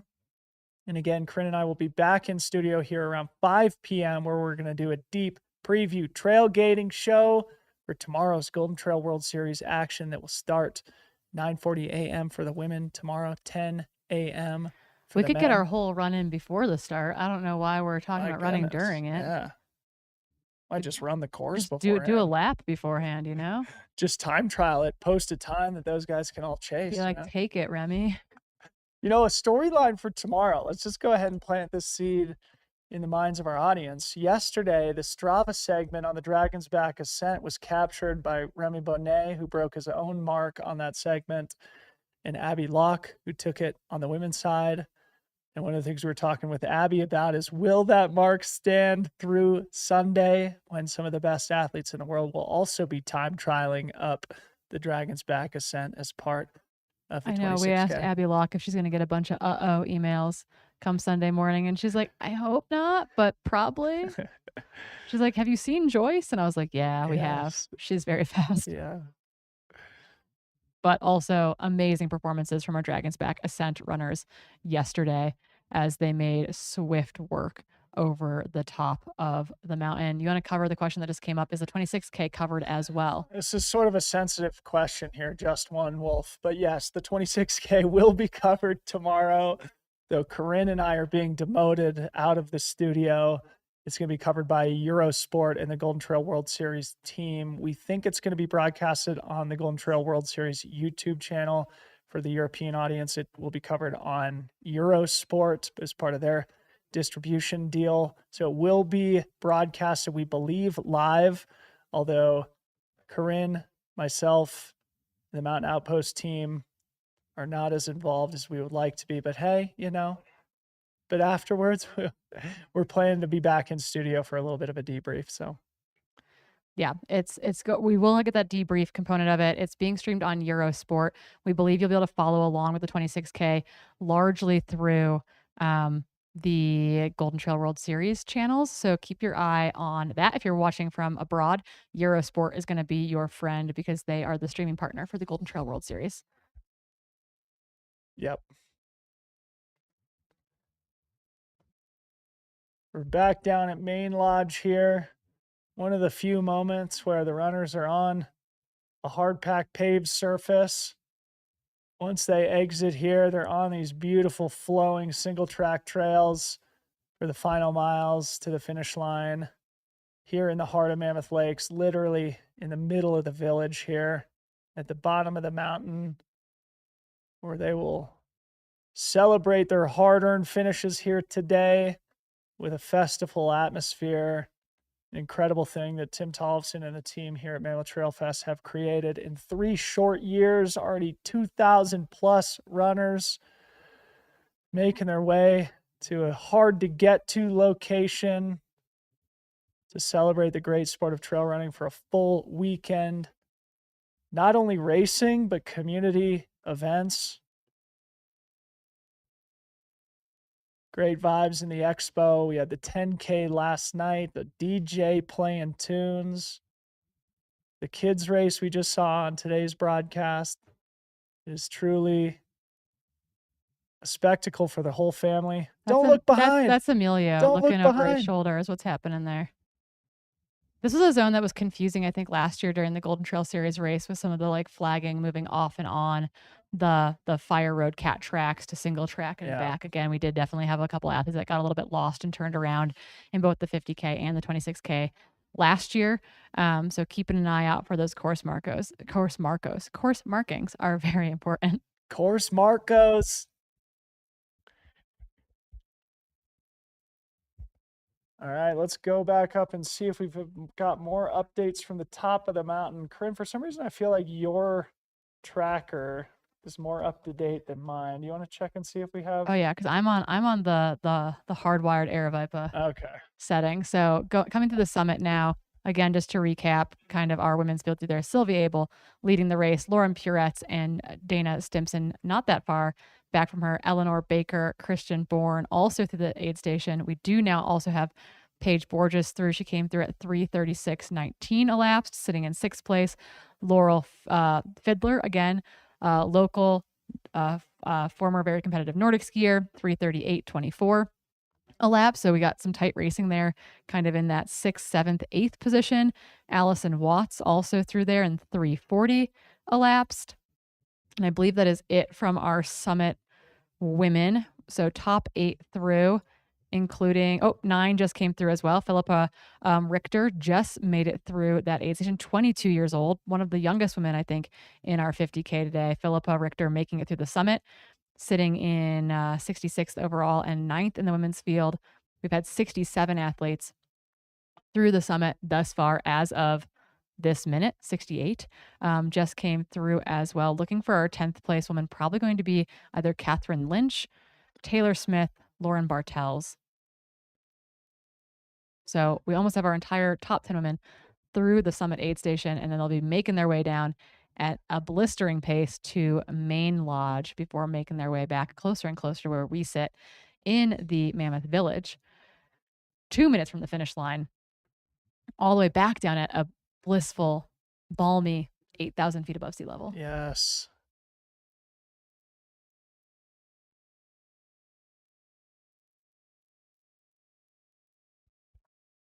So if you're just joining us right now, we've got a battle in the men's side. Top 3, Chad Hall, who's 5 minutes ahead of Chris Myers, who had another about 5 minutes on Cole Watson. 3 household names here in North American trail running. Chad Hall looking for double podiums here this weekend. And I think that's my guy, Bashash Walio, on screen here. Yep, looks like it. Young, hardworking kid from the Gunnison Crested Butte area. Bashash looks like sitting just outside the top 10 at this point, though. Moving quick, looking good.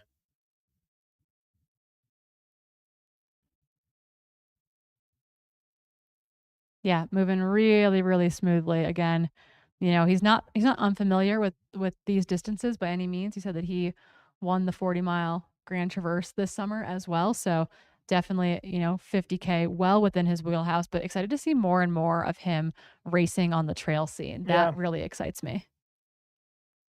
Get the rest of the halls involved, you know? Exactly. He said that Ryan Hall coached him for a time too. Nice. Ryan Hall, of course, like a 2:04 marathoner. I think he ran that at Boston one year when they had the tailwind. So I don't think it's like his official PR based on the standards established with net downhill courses and tailwinds of a certain power. But Ryan Hall, obviously an icon of North American distance running, an Olympian. So he coached Bashash for a little while. Ryan Hall, of course, the brother of Chad Hall, our race leader here. So 6 degrees of separation, you know, it's a small community. A lot of interesting, talented, hardworking people here. We were talking about in the chat with Jesse Luna about how, because of some of the mistakes made in the final miles of this course last year, we saw some sad DQs, including the likes of Chad Hall in the 26K. Right. And so we were that was devastating, I think, for everyone. Right. So excited to see hopefully clean finishes all around this year.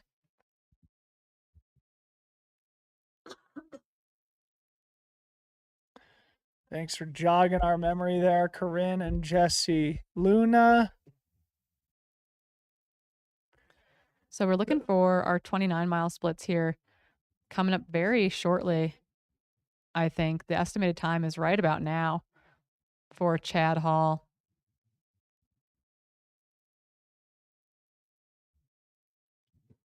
I'm just looking at the photo that comes up in his runner bio, and I'm like, man, there's no family resemblance at all, huh? Yeah, right. Just a couple fast brothers. Fast brothers, that blonde hair. Yep. Iconic look. Yep. So again, we're expecting to see Chad Hall come through our 29-mile aid station here shortly, with Patty O'Leary on the ground there as well.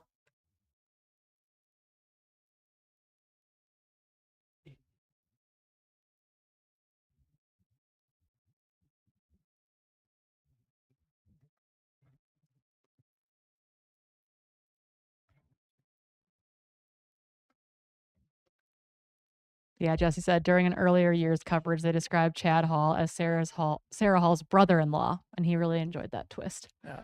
And I was like, that's the important link there, I think. Yes, exactly. So again, lots of good aerial footage right now of our runners coming in through this zone. Yeah, we should probably see Sylvie Abel come through Main Lodge here in not too long. She was in 26th overall. She does. We just got a split through from her this minute. So she has now come through Main Lodge at 3:45:39 a lap. She's moved up into 21st overall. So she has taken names on that downhill, as we got in the chat from Eric earlier. So Sylvie she's passed is able. 14 men since Horseshoe Lake. Yes, and All Sylvie right. is able to take some souls. Sylvie is able to take some souls. It's difficult to tell if she might be one of the runners we're looking at now. A little bit of a pixelated feed here. We're working to clean that up. But either way, Sylvie Abel now through Main Lodge, thoroughly in control of this race here, the 50K at Mammoth Trail Fest, with many strong women still chasing her. But Sylvie Abel now in the home stretch. Yeah, and no sign yet from our of the That men does kinda at look Canyon like her. Lodge. It does. That Yeah. does look like Sylvie from the aerial shot. So I wouldn't be surprised if that is in fact her.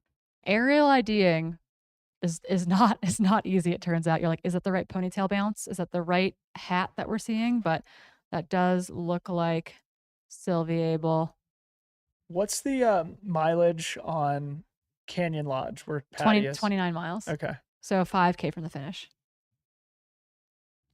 So probably not too long until we see the lead men come through Canyon Lodge. Yeah, Patty, we just heard from Patty, and Patty said that they have not seen them yet. So we were expecting them to be there in the last 3 or 4 minutes based on the tracker splits that we're getting for them, or the estimated splits, but we do not yet have them through Canyon Lodge. Awesome. Well, while we wait, we do think that we are looking down on Sylvie Abel in the lead of the women's race here in the 2024 Mammoth Trail Fest 50K from Los Gatos, California. Sylvie is able on the trail. She's had a great season here. She finishes on the podium or within the top 5 of almost every race that she signs up for. She's typically like a 50K and under specialist. She was just second at the USATF 50K championship in the Marin Headlands. She is having an awesome day here at very high altitude. Yeah, Katie Asmuth confirming via text that the image that we are seeing is Sylvie Abel coming through. Okay, thanks so much to Katie. I'm looking here at the event schedule here for Mammoth Trail Fest, and again, outside of the races themselves, there's a lot of fun community activations. It looks like 4 p.m. tonight is the press conference for the elite athletes in the Golden Trail World Series event tomorrow. 5 p.m. is the actual athlete presentation, and Tim Tollefson said there's going to be a signing at 5:30 p.m. So if you're in, we've got leaders Mammoth incoming into Canyon Lodge as well from Patty on the ground. I don't know if we have an active camera at Canyon, but we do have runners incoming there. Live producing today's broadcast here, the Mountain Outpost team. Make sure you subscribe to the channel if you're into watching trail racing events. Mountain Outpost is the leader of such production here in North America and beyond. So make sure you subscribe to the channel. You can go back into the archive and check out many of the amazing races that have unfolded here in 2024, including the Mammoth Trail Fest. Chad Hall on our screen here, men's leader, the man bun, proudly displayed out the back of that Mammoth Trail Fest white hat. Patty just said in the chat, the poor cameraman, referring to our camera runner who's literally just cutting this switchback to try not to get dropped by the incomparably fast Chad Hall. That's smart, you know. So my dog does that too. Everyone else's dogs run extra mileage, and my dog cuts every single switchback. So 5K to the finish. Call it what, 20 minutes maybe maximum for Chad from here, you think? Yeah, I think so. I think initially we were expecting around an 11:30 finish. I think we are going to be just over that, is my guess.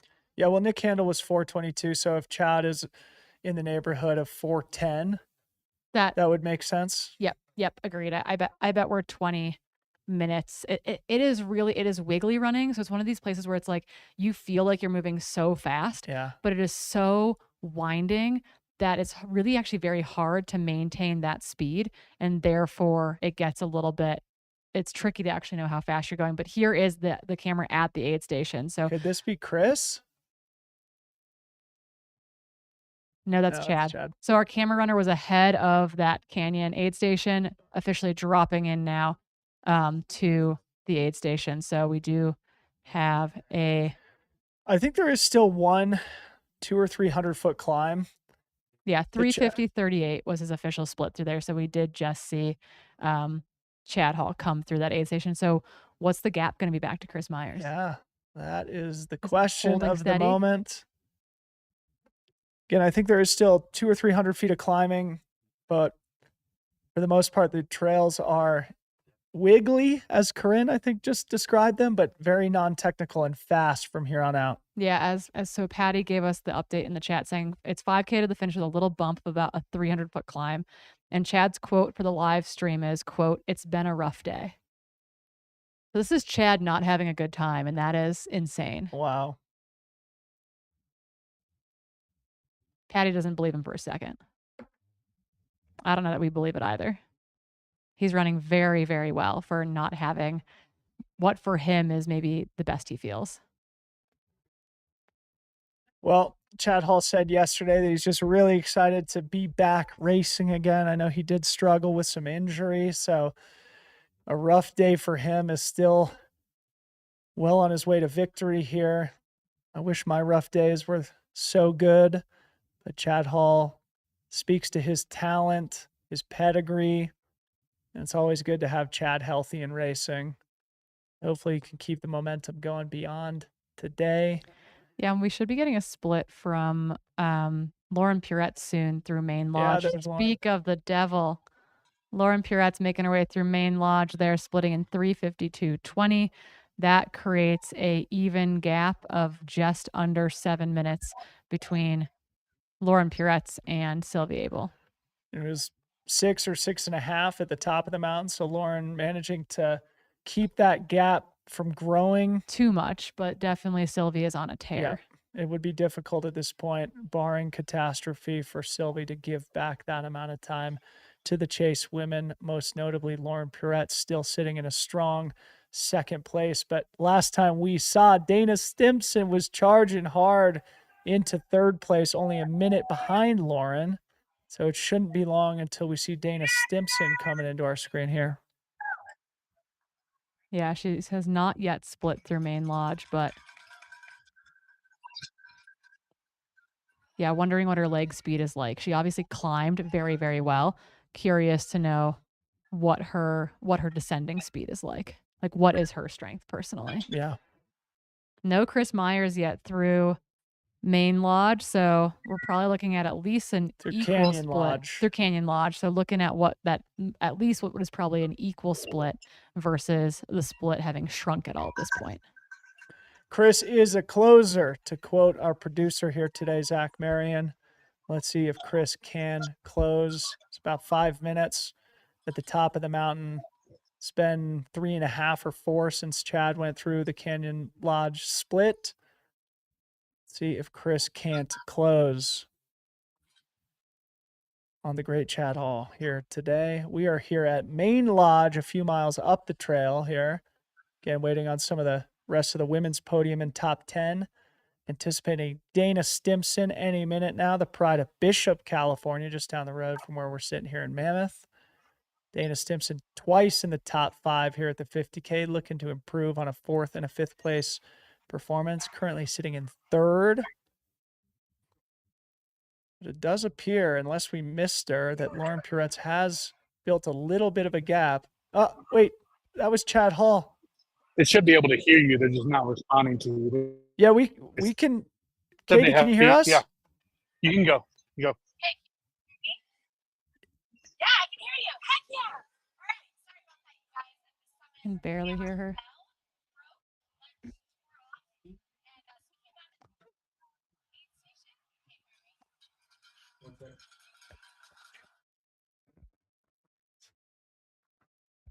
Yeah, we're working on audio with Katie. We're not sure where the AirPod is. Hopefully it's on her. We'll get that squared away in just a second. We do have Dana Stimson through Main Lodge, and that split has remained the same. It's grown a tiny bit, we'll say. It's out to about 80 seconds right now. So Lauren Purette has put about, 30 seconds on Dana Stimson on that descent. Any sign of Chris Myers? No sign of Chris Myers yet. So OMG, we are back with Chad Hall now. No sign of Chris Myers in the rearview window. Chad Hall well on his way to securing his second victory here at the Mammoth Trail Fest 50K. Has to do a little bit of climbing though right now, and that is definitely not going to feel great after that long descent from the summit. Yeah, so this is the final sting in the tail, as they call it, the final couple hundred feet of vertical gain before Chad's got a couple miles of screaming fast, smooth, flowing single track that separates him from a proud victory here in today's 50K.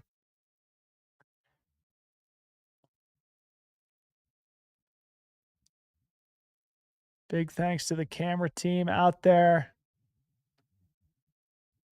getting creative to stick with Chad Hall here. Because it's no easy feat. Certainly isn't.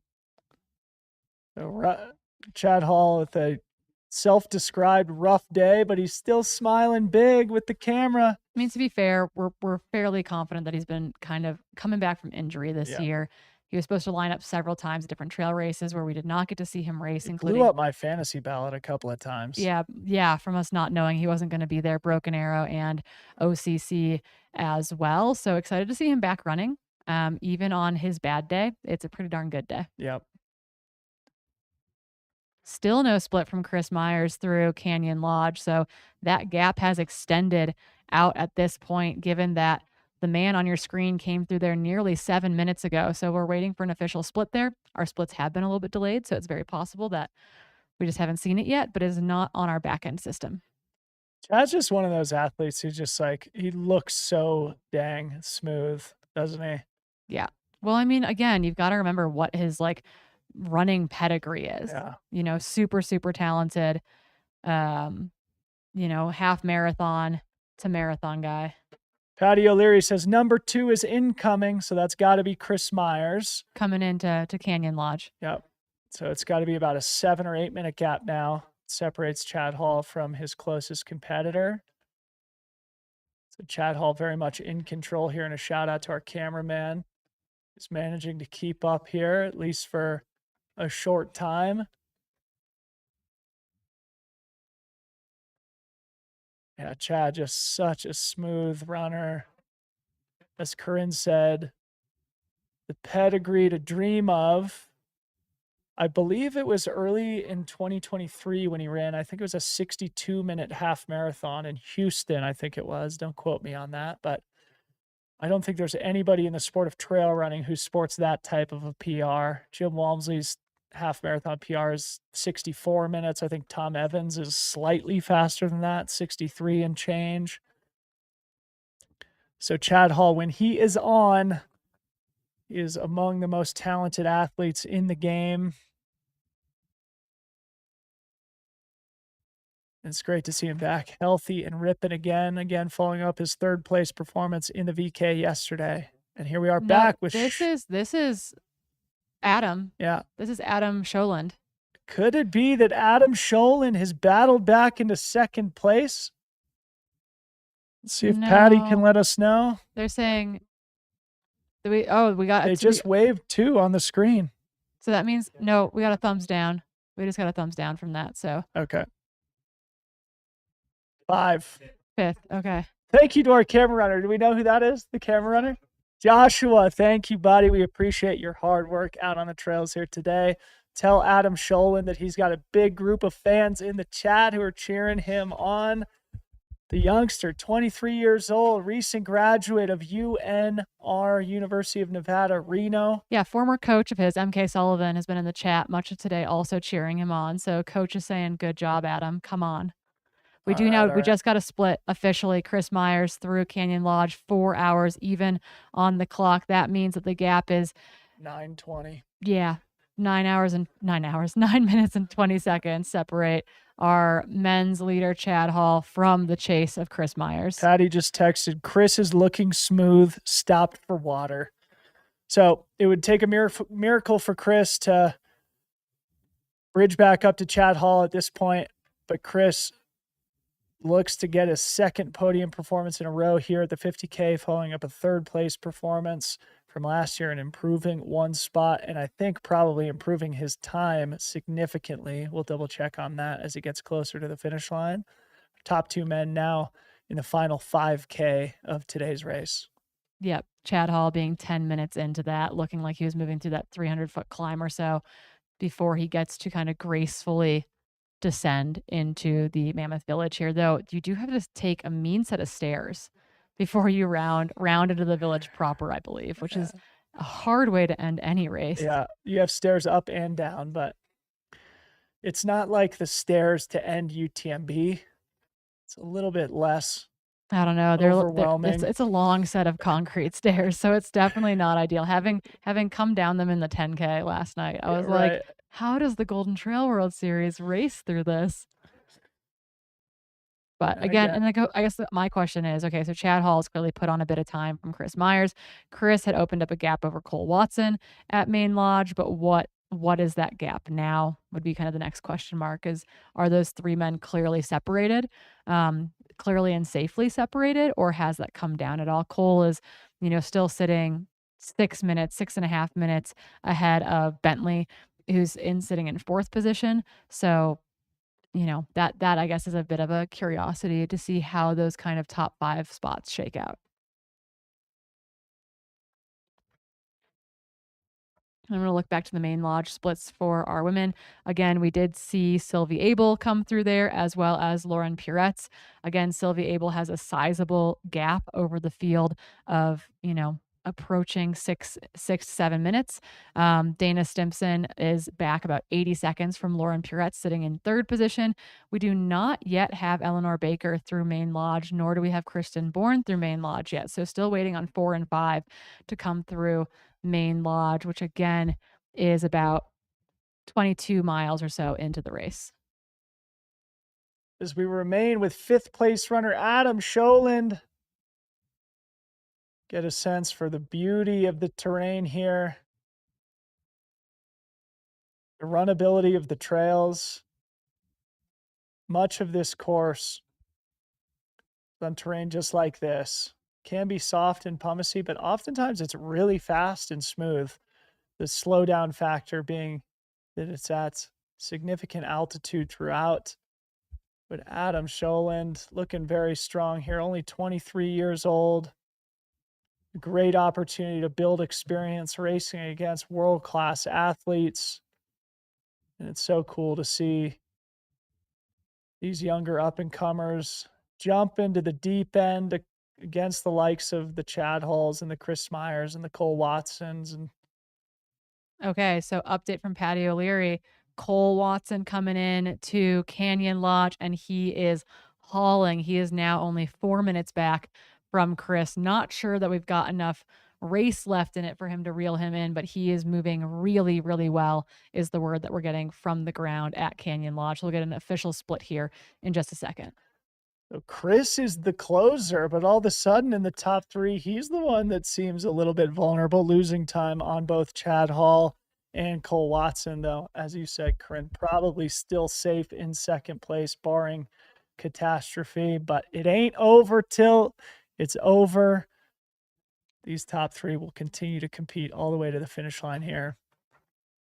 And a big thanks to our cameraman who remains on the back wheel of Adam Scholand here, who still looks very strong and agile in the closing miles here. My guess is if Adam Scholand is indeed in 5th place, he's probably not far from that Canyon Lodge aid station where we're receiving updates from Patty on the ground.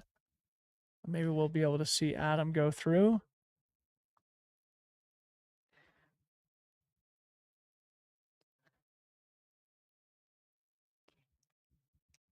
Yeah, things are looking good as our men make their way into the final aid station at Canyon Lodge. Again, 29 miles into the race, about 5K and 300 feet of climbing separate them from where we sit in Mammoth Village. Again, Cole Watson making his way through Canyon Lodge, we believe, then followed by either Bentley Rager or Emilio Anya Happel, and then the man on your screen right now, who we believe is running in 5th place, Adam Scholand.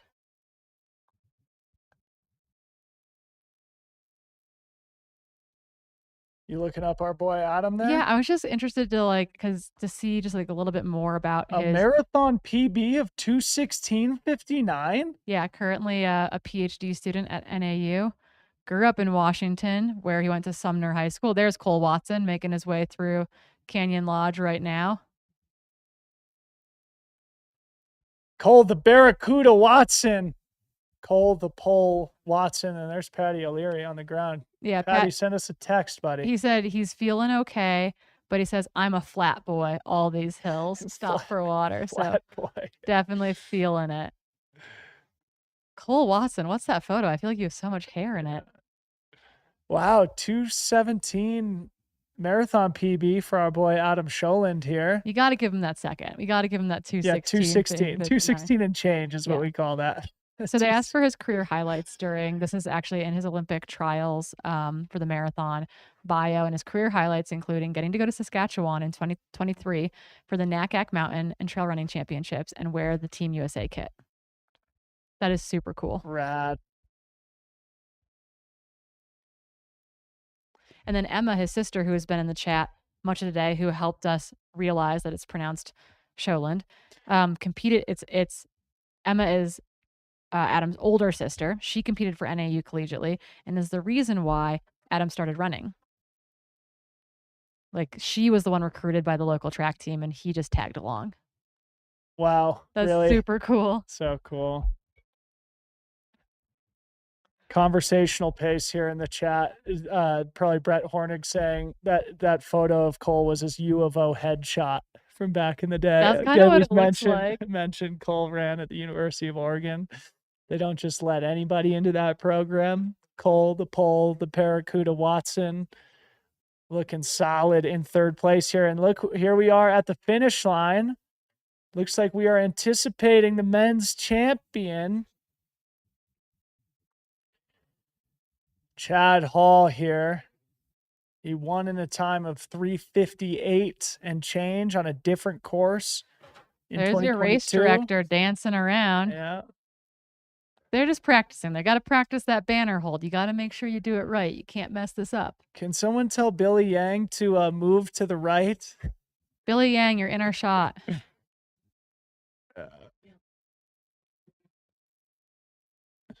The great Billy Yang here helping out.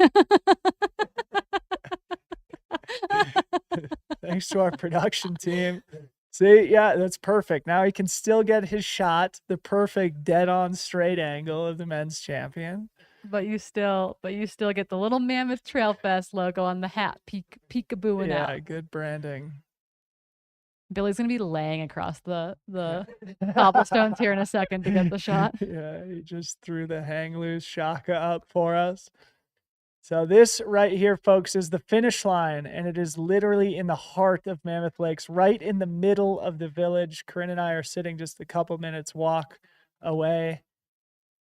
We did say probably about 20-ish minutes from where we saw him at Canyon Lodge. That would be kind of in the next couple minutes. So we are waiting with bated breath for Chad Hall, who we believe will be our 2024 Mammoth Trail Fest 50K champion, redeeming himself from his course mishap last year in the 26K, taking the win here. Yeah, he's got a long history with the event, doesn't he? Yeah, he truly does. He's an OG of the Mammoth Trail Fest. So, because he won the Ascent in the first year. Yep.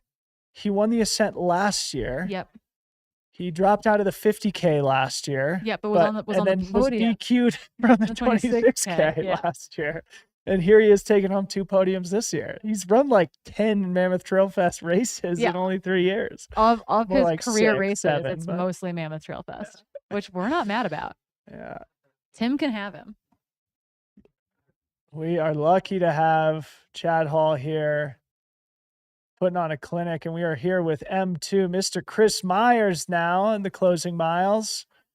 Yeah, making his way down. I think these trails are what we ran on last night. Basically, you're coming in either uptown or downtown as you make your way into the village. So they are wiggly. In the dark last night, holy Toledo, was it? My brain could not process what I was doing, because you like are just barely seeing course markers in the dark, and you're wiggling, and you're like, just follow what feels like the trail, and you're probably going the right direction. Yeah. I was like, I'm gonna get DQ'd for accidentally going the wrong way out here. Yeah, and there are just tons of trails weaving, braiding between themselves. So the good news is they're all spectacular, as we see Chris Myers here with a very smooth form here, 30 miles deep into his 50K adventure, 30 plus miles. Chris Myers having an amazing season. Yeah, so want to also shout out Eleanor Baker and Kristen Bourne have come through Main Lodge in 4:03:49 and 4:04:55 respectively. So they are having a bit of a drag race. We do also have Bentley Rager coming in through Canyon Lodge per our infield correspondent Patty O'Leary. Again, he's the local, currently sitting in 4th place, which is a big deal. Bentley. The guy, I think it was a guy named Tim in the chat who said that Bentley lives at about 97. No, I think he was talking about somebody else. Cancel that. Well, Bentley, one of the local members of the trail community here in the Eastern Sierra. a place that has produced a lot of amazing talent. Bentley battling for one of these podium spots here. Let's see if he's got enough gas to catch a charging Cole Watson. Even if not, a 4th place for Bentley today. We hear sound outside our window. So Chad Hall just sprinted by. So we're going to be going to our finish line camera.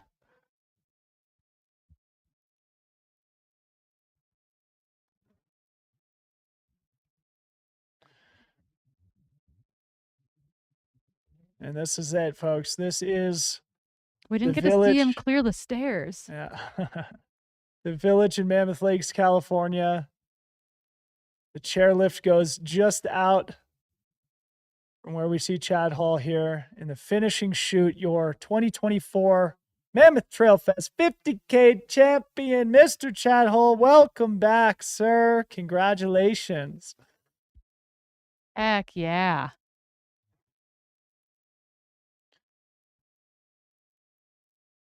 Harmony left us those sparkling waters. Chad Hall. Oh, that's take Josh Cox there. He's Oh, he's, awesome. he's a famous agent in the sport of running. Just hanging Represents out. a lot of the top road and track athletes. Just spectating for the It weekend. seems like it, yeah. What's he up to? I don't know. Maybe he's trying to get into trail running. Well, huh? does he doesn't represent someone like Anna or anyone of that nature, right? Because I feel like Actually, I think he does represent Anna Gibson. so that makes Yeah. sense that he's here this weekend. I And could be then he wrong knows about the that. halls, so Yeah. obviously. He is a former professional runner himself. In fact, I think he still owns the American 50K championship record, American 50K record. Interesting. Yeah. I'm going to grab some sparkling water. Be back in 2 seconds. That's fine. I'll hold my own. Okay, so again, on your screen right now, we are following behind with M2 in today's 50K Mammoth Trail Fest race. That is the one and only Chris Myers again from the SoCal area, but now resides up in Boulder, does a lot of training up in the Netherlands area. Oh, sparkling water delivery in studio, so you can hear us burp on air. It's what you've all been dreaming of. But again, Chris Myers on your screen, safely in 2nd place. We do know that Cole is moving well, but feeling it for sure, given that he is a, as he said, quote, flat boy. We'll have maybe Brett Hornig in the chat wax poetically about being a flat boy later. But again, Chris Myers making good work, going to get us another podium finish here, having traveled in, we believe, late yesterday afternoon. So making quick work of a race weekend. He does work full time, I think, still too. And Chris Myers is he's like a digital designer animator. Yeah, He's so worked works in in the Hollywood. movie business. Yeah. Yeah, the film industry, the movie business. The entertainment business, as they call it, which Aye. Corinne and I also work in, I guess, ourselves here. And yeah, Eric here on screen trolling me about drinking sparkling water instead of Red Bull. Don't worry, Eric. The Red Bulls are secured. The caffeine is flowing. And what a perfect day here in studio with Corinne and the Mountain Outpost crew all day. And Corinne, the thing that's in my brain right now is, can Chris Myers get underneath Nick Handel's winning time from 2023, which was 4:22 and change? I'll pull up the official results here momentarily. I mean, 4:22.16. He's Chris getting Myers close. ran 4:34 last year, so he is going to be Big PR. 15 minutes plus faster than he was last Yeah, year. big PR. Remember at Canyon Lodge, he was 10 minutes back basically of Chad Hall. Chad's official finishing time is 4:12.47. So he is going to be very, very close to Nick Handel's winning time from last year. Yeah. Will he get under that 4:22 mark or not? That remains to be seen. If our camera runner has a line of communication with Chris, tell him to hurry up. I feel like that's cheating in my book, honestly. Yeah, I think our camera runners should be seen and not heard. it's probably for the best. But that's actually an interesting part of the sport right now, is that we don't have any rules or regulations around that. And it's like, it's probably kind of nice to like get beta from someone who has us in their ears. But at the same time, if you were in 4th without a camera runner on you, would you be a little bit bummed that you're not getting any intel on Yeah, 3rd? no, it's 100%. But there are True, no and rules a right good now. point. Literally, there are no rules around it in Yeah. any sense, In in any that series. case, you could interpret that as receiving unfair aid, right? If you're receiving aid as just pure information. Yeah, the That is argument helpful. being that you can get splits from anyone that happens to be out on course, but the thing is that the camera runners have us in their ears telling them the splits. Yeah. So a little bit different for sure. We also had conversational pace a la Brett Hornig in the chat saying hashtag run flat, stay low as our Flat boy. flat boy versus altitude boy motto in the men's race today. Ryan said at conversational pace, any surface, any distance, unless it's uphill at elevation.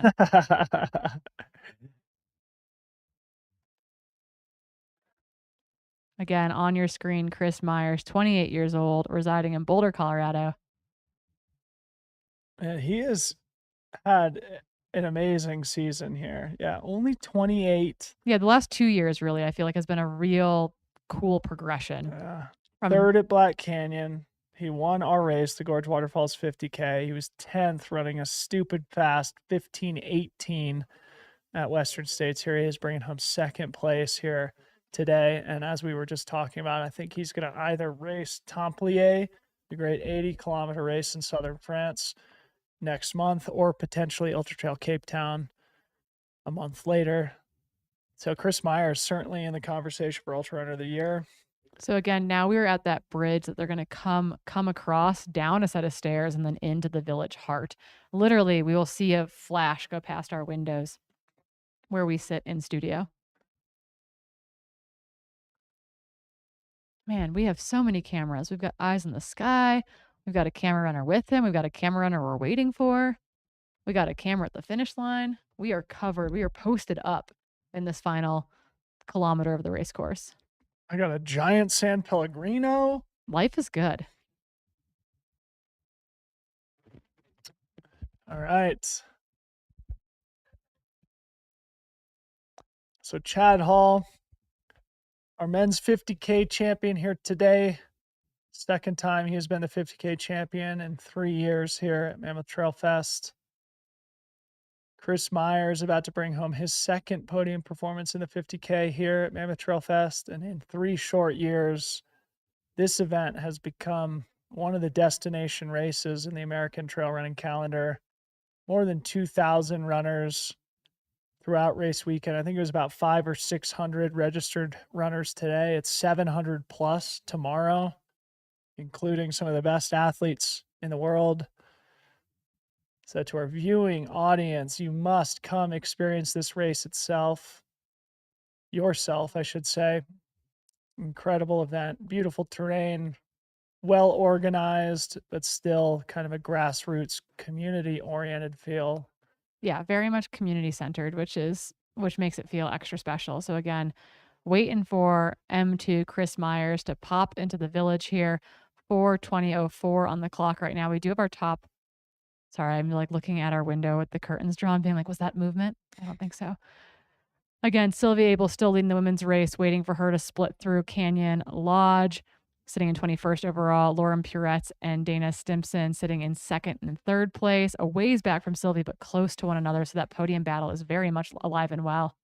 A bit of a gap back to Eleanor Baker and Kristen Bourne, who are running very, very close together. 6th is Paige Borges.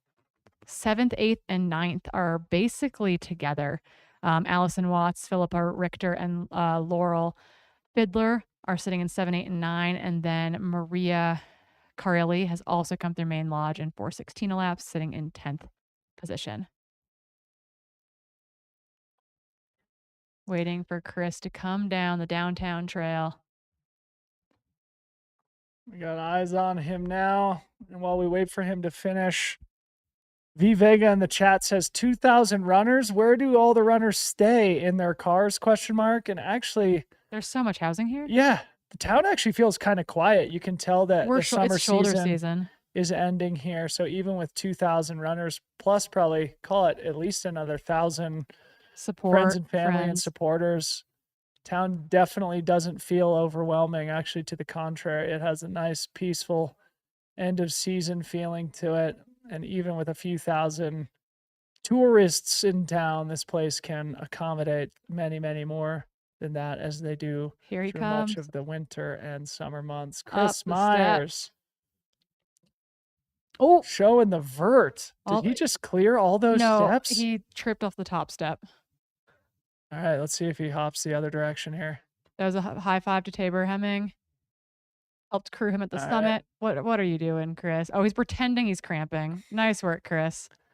So, and it may be that pretend cramp that makes him slightly slower than Nick Handel. Well, he's already finishing we're 4:22.16 last year. So. Yeah, we're gonna be behind that for sure. But Chris Myers, all smiles on his way.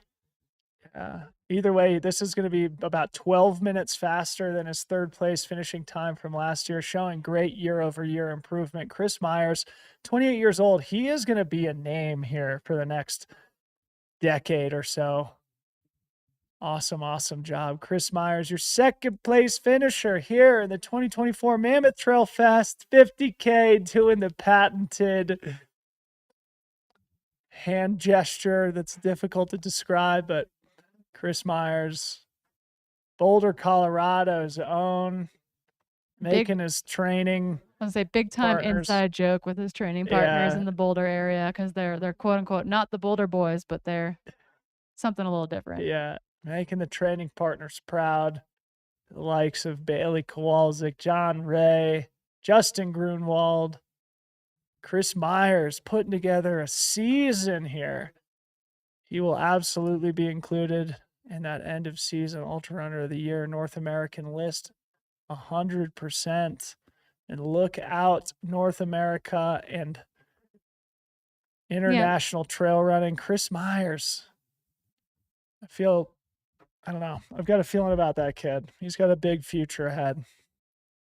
He's also got a lot of versatility in terms of capability, right? Like he can run fast and flatter 50Ks. And as we've seen, he ran 15:18 at Western States. And here we are back with Sylvie Abel, our leader in the women's race.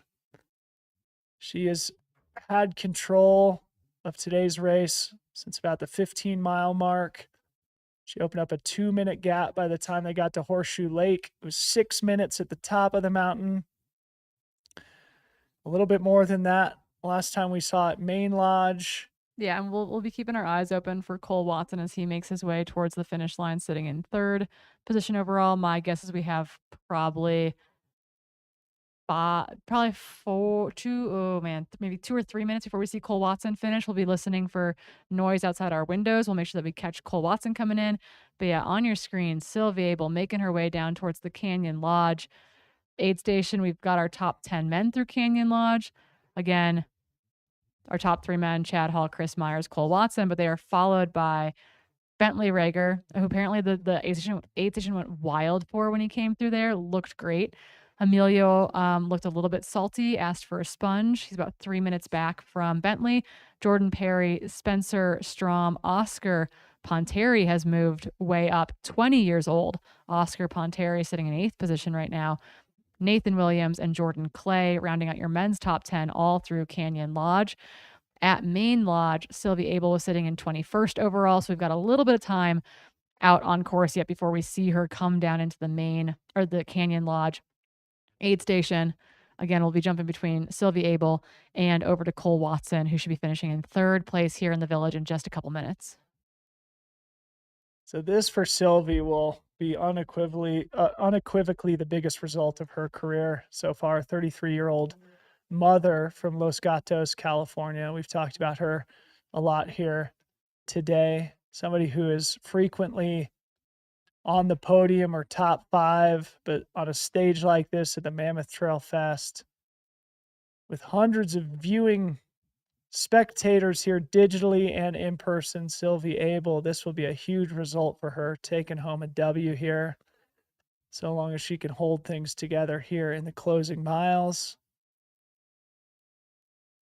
And as we said earlier, she does have quite the docket of races that she's already registered for here through the fall and early next year. Yeah, really excited to see her on that Black Canyon 100K start list. I hope that comes to fruition because that would be awesome. I was just going to say, so before Black Canyon, she is registered for the Quad Dipsy as we're looking at Cole the Barracuda Watson here.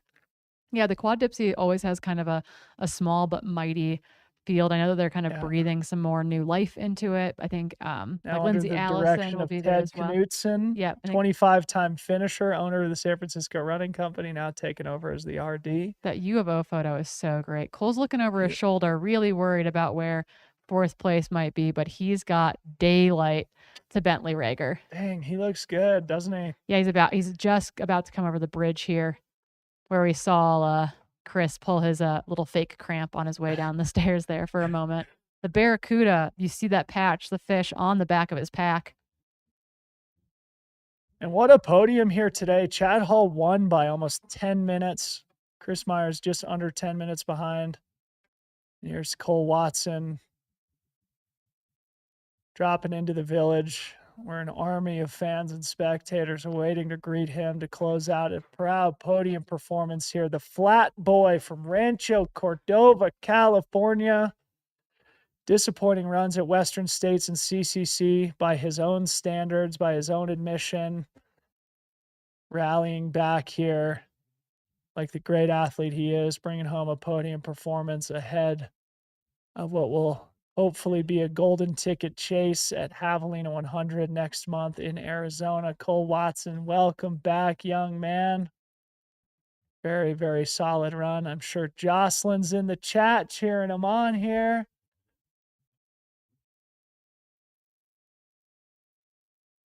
Cole Watson, your third place finisher here. It's about 4:28 and change.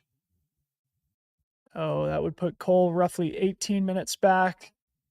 Or no, what was that? 16 minutes back of Yeah, Chad Hall? just under 16 minutes back of Chad Hall. Chris Myers taking that second in 4:22:43, and then Cole Watson in 4:28:19. We'll be working on wrangling the guys into studio for their podium interviews, as well as welcoming our top podium women into the finish line before bringing them in here to studio as well. They'll be sweaty, they'll be salty, they'll be tired, it'll be great. Yeah.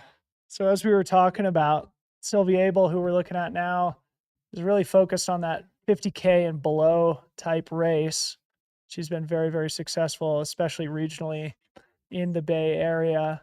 This will be a huge victory for her, assuming she can hang on here in the closing miles. And then as Corinne said, she's going to be taking a big step up to the Black Canyon 100K registered on February 8th, 2025, where she will be probably chasing one of those golden tickets. So yeah, she's gotten to see other Bay Area runners that she's familiar and friends with, like Anna Cassius Loden, making that jump up last year, getting that golden ticket, going to Western States, pulling together a 10th place or top 10 finish there as well. So again, or maybe she was 11th. I think Anna just missed it, right?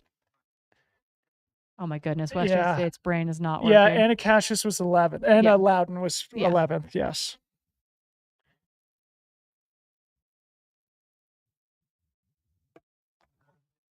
So again, waiting for our next splits through Canyon Lodge.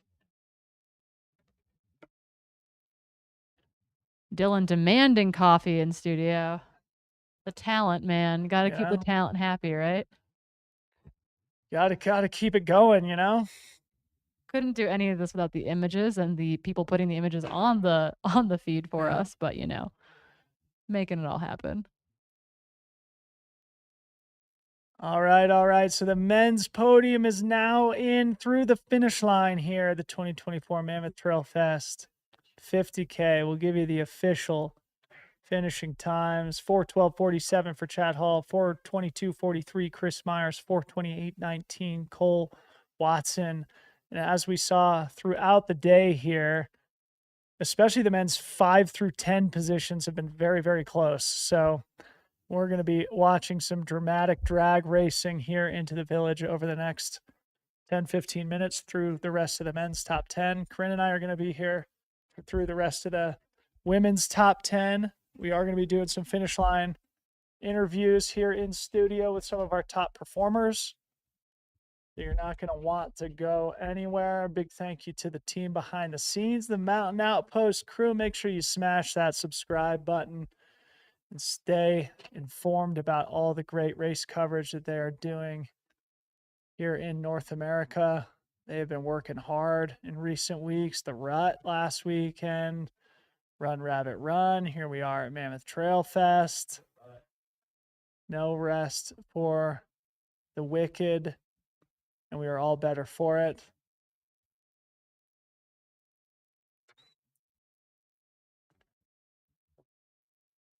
Sylvie Abel here on screen. A big shout out to our camera runner who's been able to hang on admirably here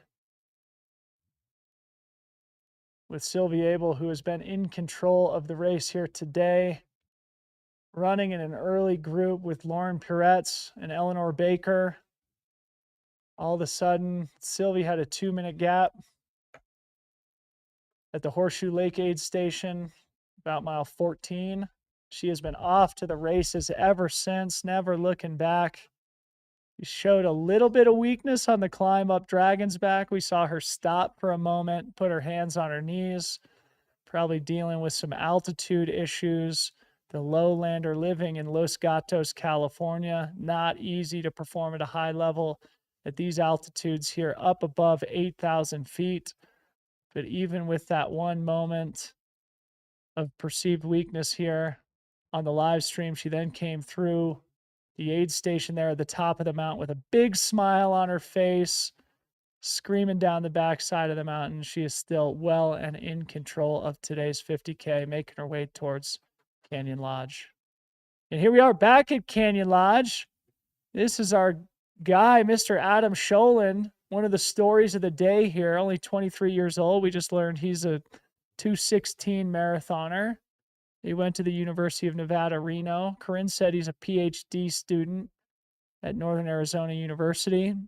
We've had his sister in the chat cheering him on. So shout out to the Sholin crew. He is in 4th place behind Bentley Rager, who's a Mammoth Trail running community local. But it does appear that Adam Sholin, wait a second. We thought he was in 5th place, but this has him through Canyon Lodge in 11th, which actually does make sense now. So Adam Sholin still putting together a solid run here. Corinne is back. I desperately had to go to the bathroom. We've been trapped in the studio for the last 4 hours. Not that bad though. I heard that you were talking about, we weren't sure where Adam Sholin was, given that we saw him on camera for a long time. Not quite sure where he is in the field, but based on our text with Patty, we also didn't have him through his list of runners through there either. He's now through Canyon Lodge at 4:33 in 11th place. So Adam stuck his neck out there. We saw him hanging with Chad Hall in those early miles. Gotta respect the hustle for the young kid. And it looks like he's sitting just outside the top 10 now, but certainly no shame in that. Again, just great to build a lot of experience for 23-year-old Adam Sholin. And here we go. We got another athlete coming through here, Canyon Lodge, looking fired up.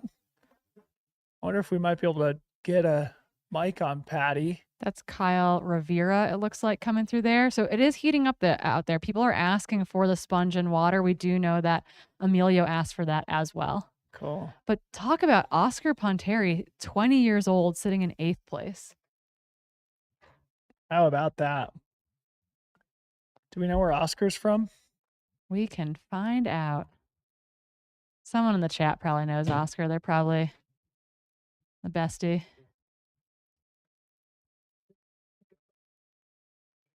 Oh, it looks like we might be getting Patty set up.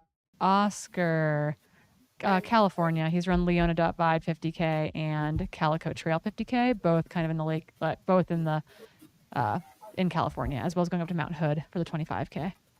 Patty the laddie, what's up down there at Patty Canyon the Lodge? laddie. What's going on, Dylan? Some coffees up our direction.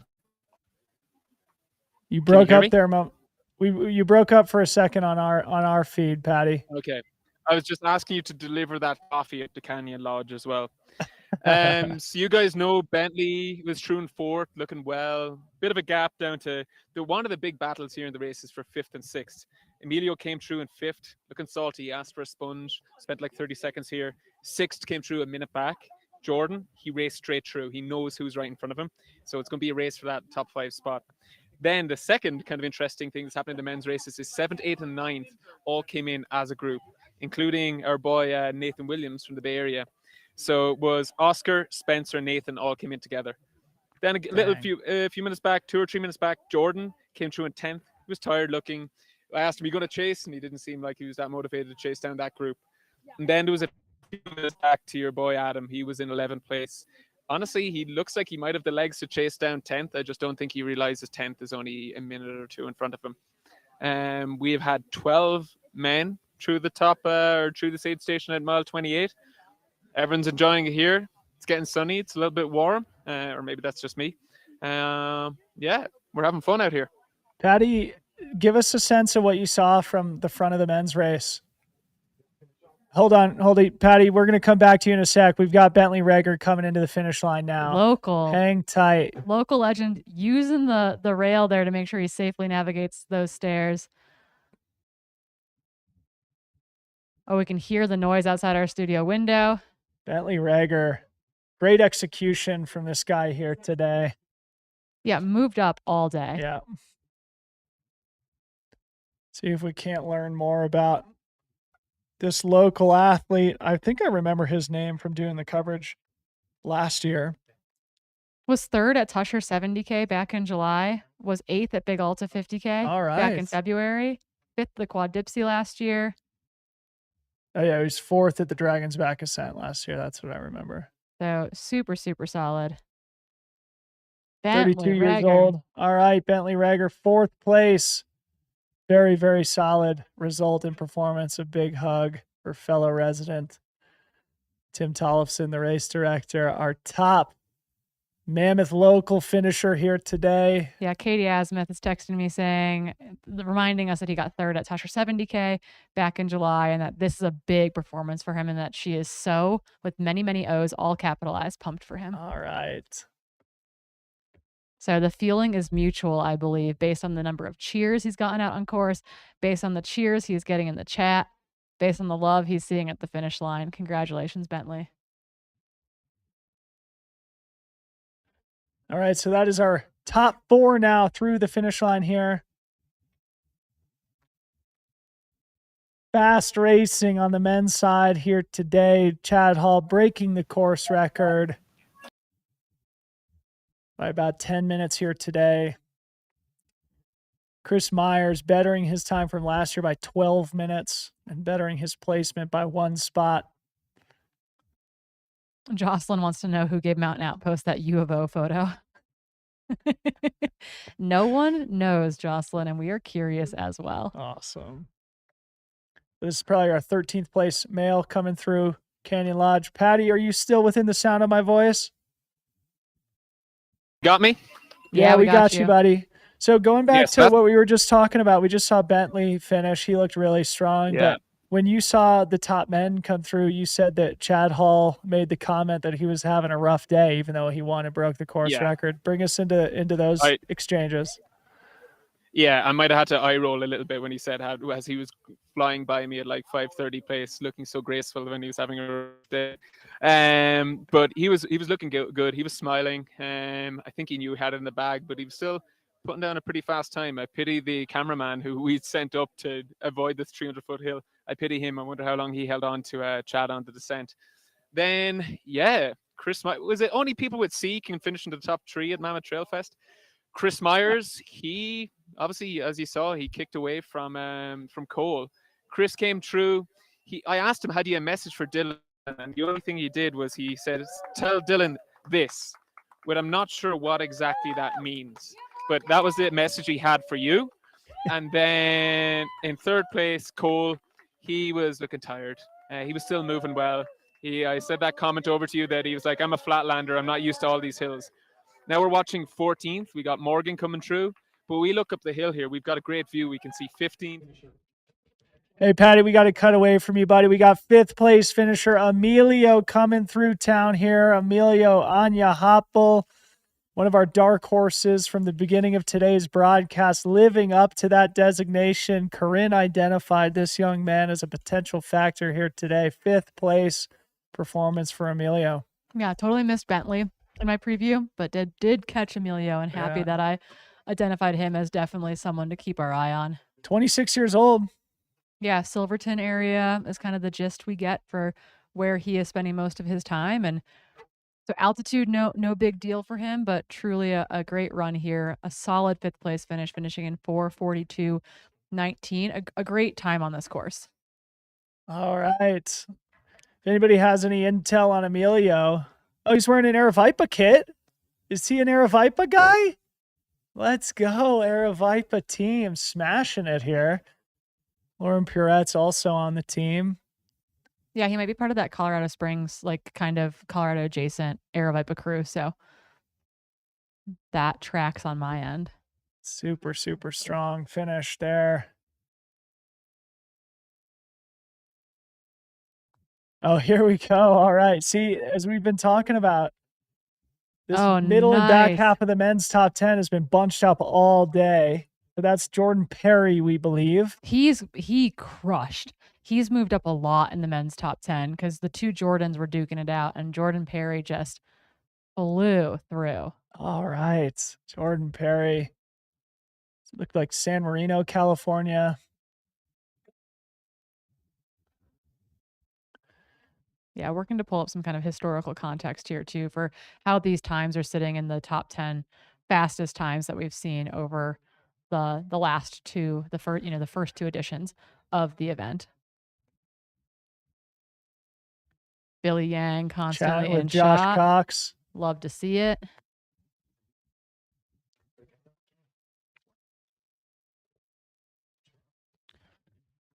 Okay, so from a context standpoint, until today, 4:42, 4:47, and 4:50 were the 8th, 9th, and 10th fastest times ever on this course, including Vincent Bouillard's 4:50 from when he ran here in 2022. Yes.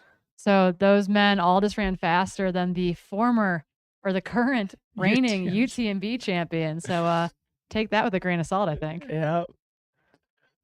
Vincent Bouillard's journey to UTMB stardom may have begun here at the Mammoth Trail Fest. Again, of all places. And then looking on the women's side of things, MK Sullivan has the fastest time on this course from last year's race in 5:13.19. We are waiting for a split and for Sylvie able to come through Canyon Lodge. I do anticipate that she'll be through there. My guess is kind of in the next maybe 5 minutes or so. If that does hold true, we're going to be looking at something pretty tight to MK's 5:13. I recall at the top of the mountain, I did pull up MK's Strava file from last year, and I think Sylvie was 4 or 5 minutes back of MK split at the top of the mountain. But as we saw, Sylvie was sort of struggling with the altitude up there. So let's see if she's been able to make up any of that time. Potentially try and sneak underneath MK's amazing mark from 2023. MK is going to be running tomorrow, I believe, in the 26K. He'll be among the favorites in the women's race for what is going to be an incredible battle here.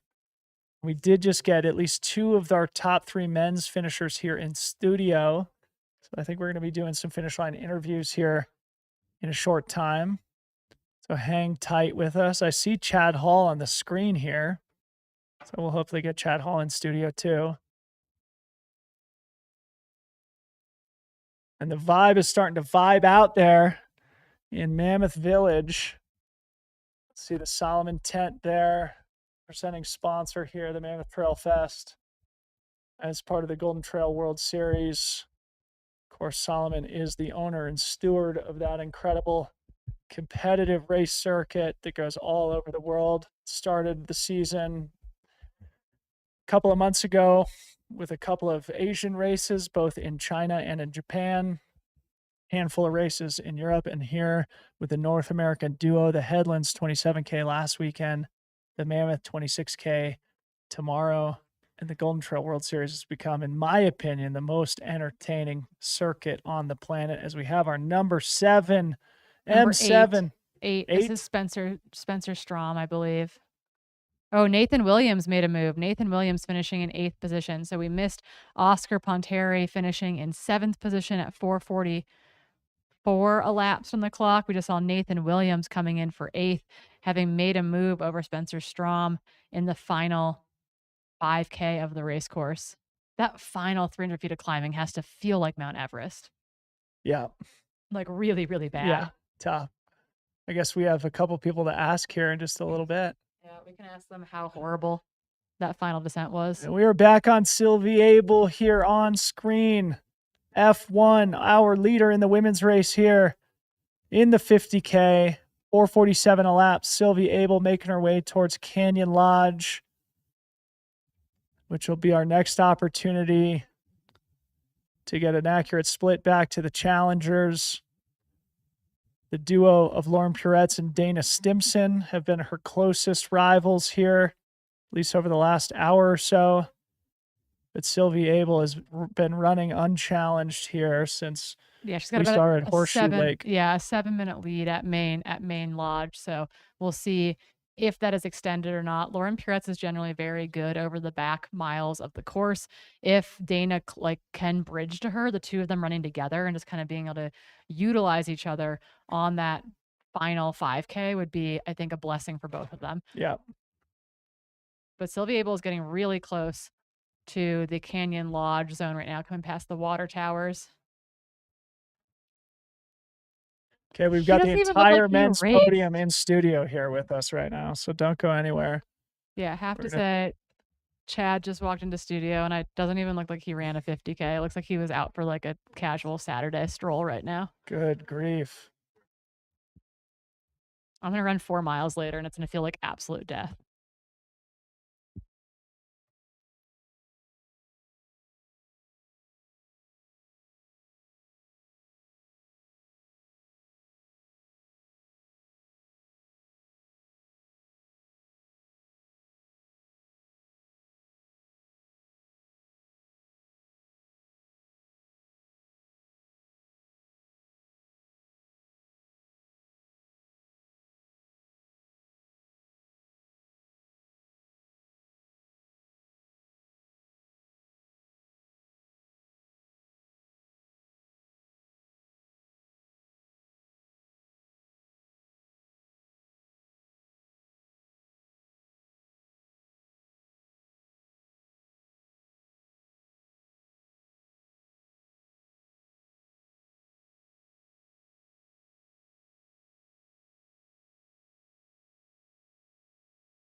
Here in studio, Sylvie Abel on screen here. Sorry for that brief pause. We were just coordinating ourselves in the studio here with the men's podium interviews, which we're going to start here momentarily.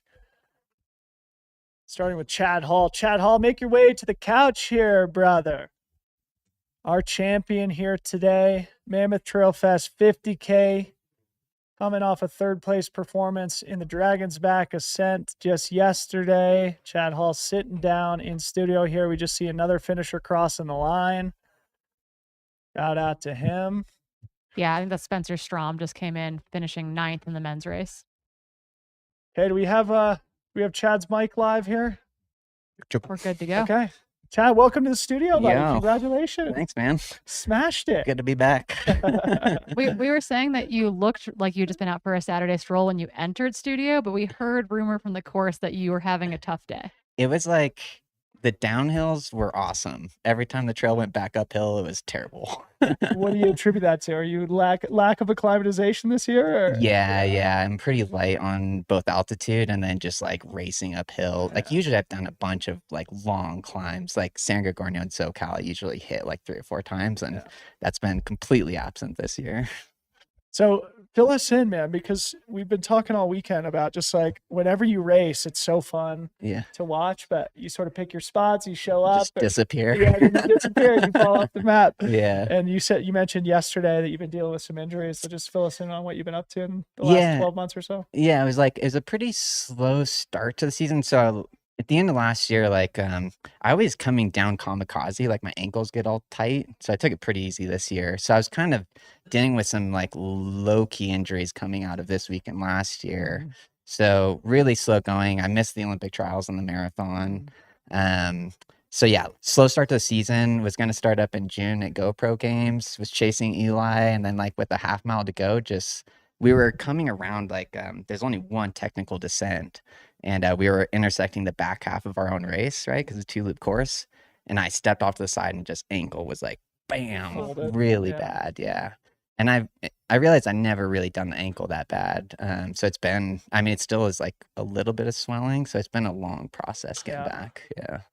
I've had that on both ankles, so I can absolutely sympathize. It just Yeah. takes time It's to like come the back. bane of a trail Yeah. runner, right? So you've been battling that like all summer? Yeah, yeah. And I think, it's like I've been trying to do this for a long time. So I think emotionally it was like pretty challenging. Like it's a pretty low point for me. So that was a huge part of it too, just like kind of just stepping back from the sport for a bit and like kind of just getting back to or kind of reflecting on my career and how I want to go about this next chapter. Yeah. So the next chapter, I mean, here it starts this weekend, a third place yesterday, a victory here today. We were joking. I mean, between 2022, 2023, and 2024, you've run more Mammoth Trail Fest events than anybody. Yeah.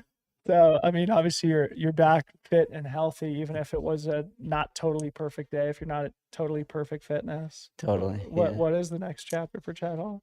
Well, we're gonna see. There's been a fire going on in Big Bear, so next race will be Kodiak for me if it goes ahead, and I'll be doing Fingers 50K? crossed. 100K. 100K, okay. So we're thinking Whoa. about kicking up in distance. Yeah. So Yeah. a quick pause here because Sylvia Abel is here at Canyon Lodge here. 5K to go here for our women's leader from Los Gatos, California. She's taking a quick little breather. Yeah, Sure. mom of a young kid who's at home this weekend. She told me yesterday she's got to run fast so that she can get back on the road and get home to the kiddo. So making good on that promise right now. Currently, we believe at least 7 minutes off the front of the women chasing her. Yeah. Awesome. Oh, she is smart. This looks amazing. Yeah, you blitzed right through here. You did not do any of this when you came through here. I didn't- besides yell at Patty. I didn't realize that we were about to start climbing again right after this. So I was saying some pretty negative things about Tim in my head during this race. Yeah, okay. So speaking of, we would be like, okay, cool, downhill finish. But the final 5K actually has like 300 feet of climbing in it. Yeah. And you were talking about how the climbing did not feel good today. How awful did the final 300 feet of climbing feel? Oh, it was, I mean, that climb where she's about to go right now is pretty brutal. And, it's like when you climb that much, you just don't know how long each climb is going to be. So you're kind of just like set it at a pace you can sustain. And then as soon as it goes down, you're like, thank goodness. Yeah.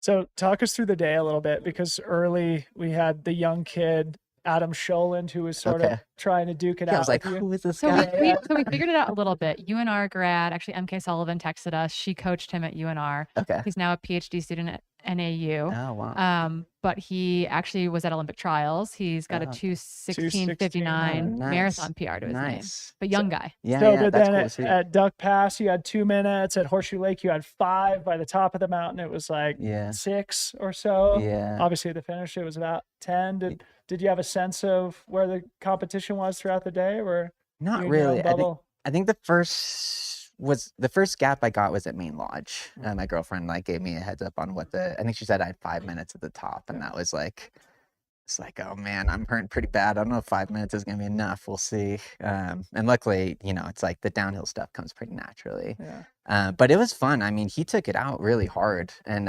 usually I'm the type of person who gets to the front and just kind of lays down the hammer.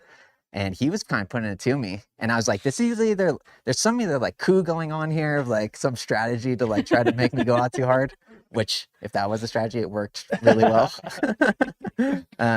But yeah, I was really impressed with his running. I thought he looked super strong. The only thing is, I think he maybe had his belt underneath his shirt, so it looked like he had no fuel or anything. And I was like, yeah, I think this is going to catch up with you a little bit later. Yeah.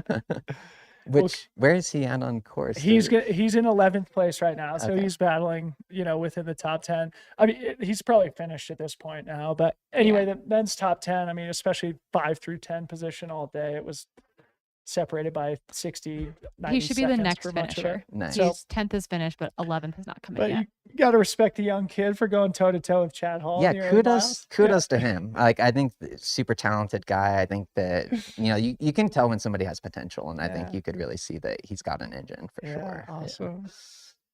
I guess so. Kodiak 100K if it happens. I'm supposed to be in Kodiak 100 miles, so I feel all of the we don't know if this is happening or not, and rightly so. But talking about stepping up in distance, talking about what comes next. Okay, Kodiak or not, what are we going to see hopefully from you as we enter 2025?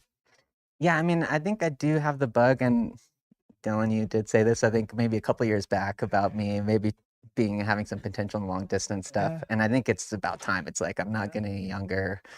So I just want to see what that experience is like. And also it's like after doing Golden Trail Series, those races hurt in a very different way. And maybe I'm ready for something, a little bit new. Yeah. So Sylvie Abel on screen here stopped.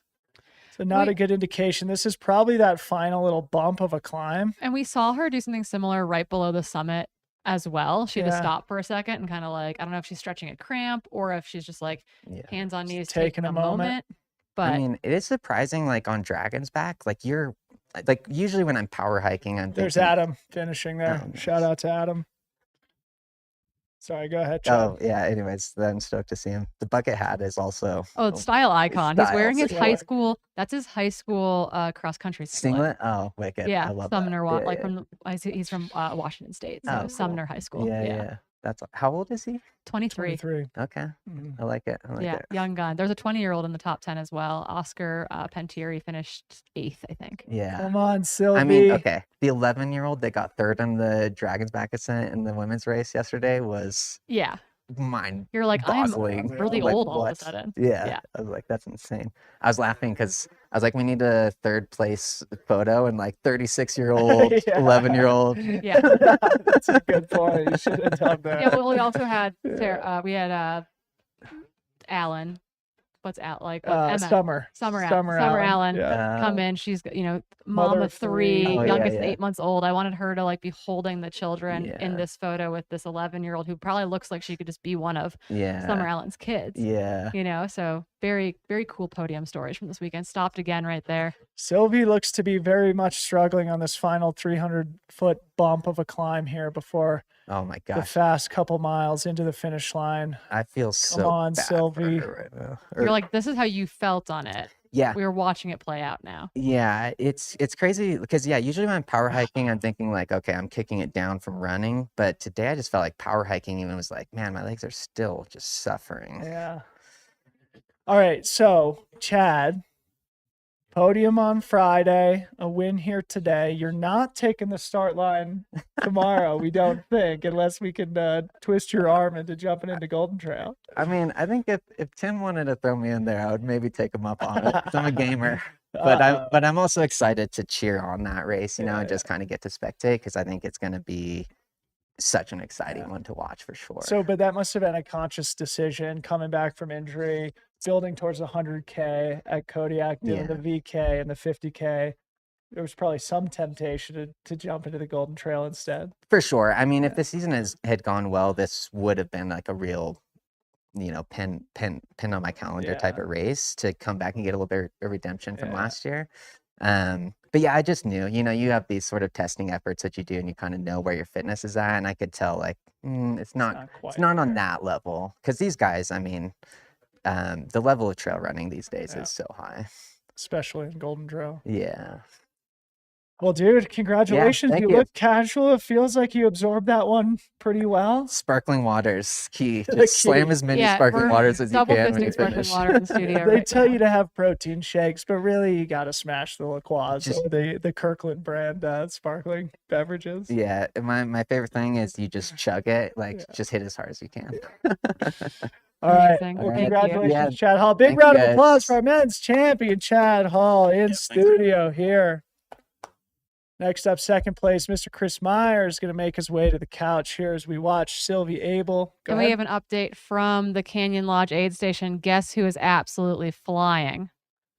Lauren Purette is absolutely flying. The gap is down to 4 minutes. Oh, geez. She sponged in the 8 and is gone. So if this continues with Sylvie Abel, we might have a change up for the win in the women's race with Lauren Purette's currently hammering home out of Canyon Lodge. And what you said about Lauren early is that she's a conservative runner, a smart runner, a tactical runner.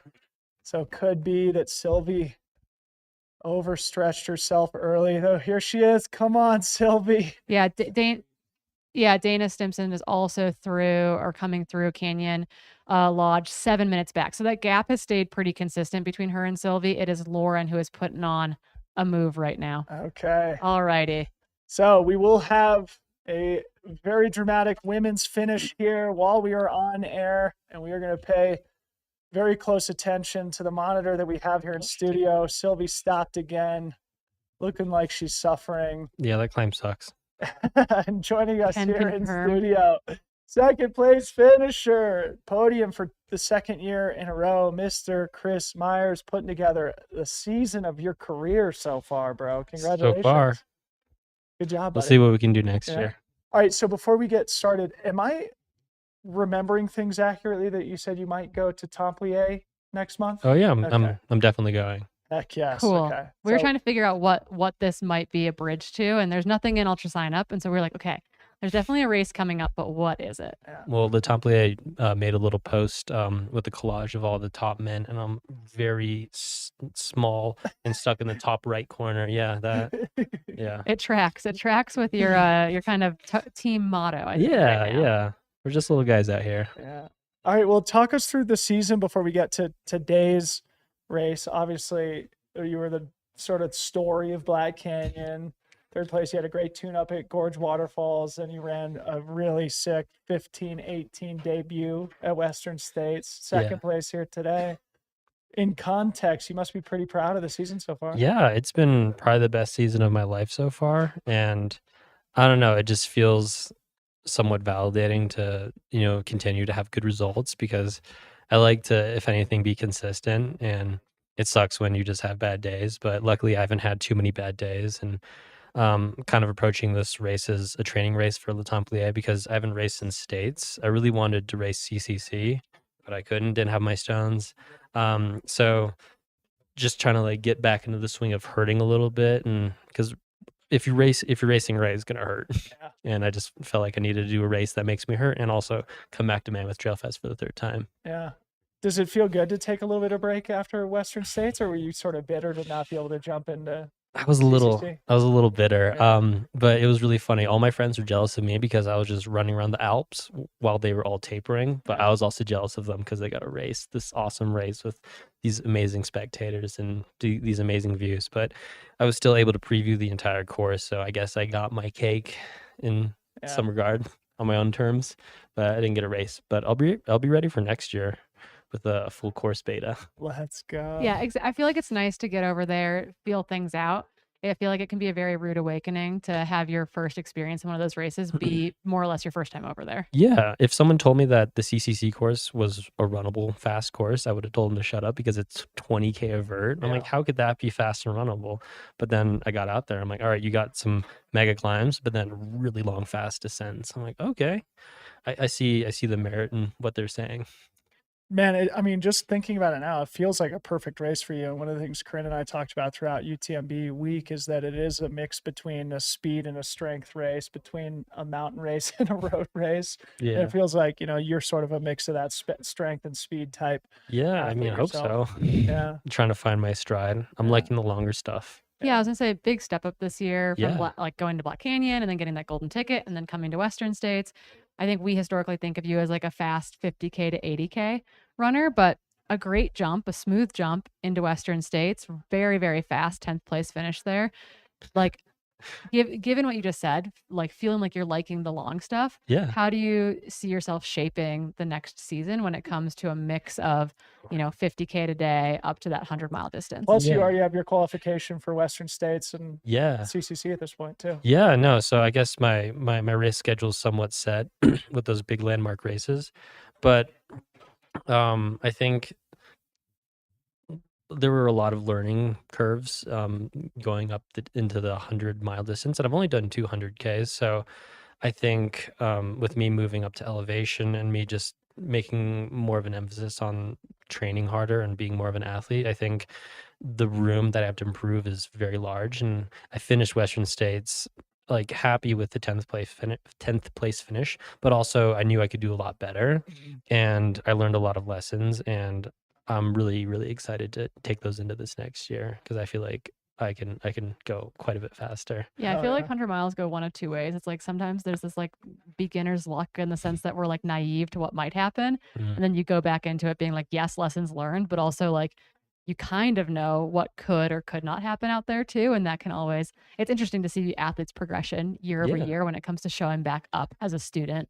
Yeah, I just hope I can, perform next year because no one likes to ruin everyone's fantasy free trail. Yeah, it is a blessing and a curse. But the nice thing is that you don't have to race your way back into Western States. That is a Yeah. huge boon to the early season race schedule. Yeah, I can take my time, train, and book my Airbnbs right now. Yes, exactly. Perfect. Well, rates are low.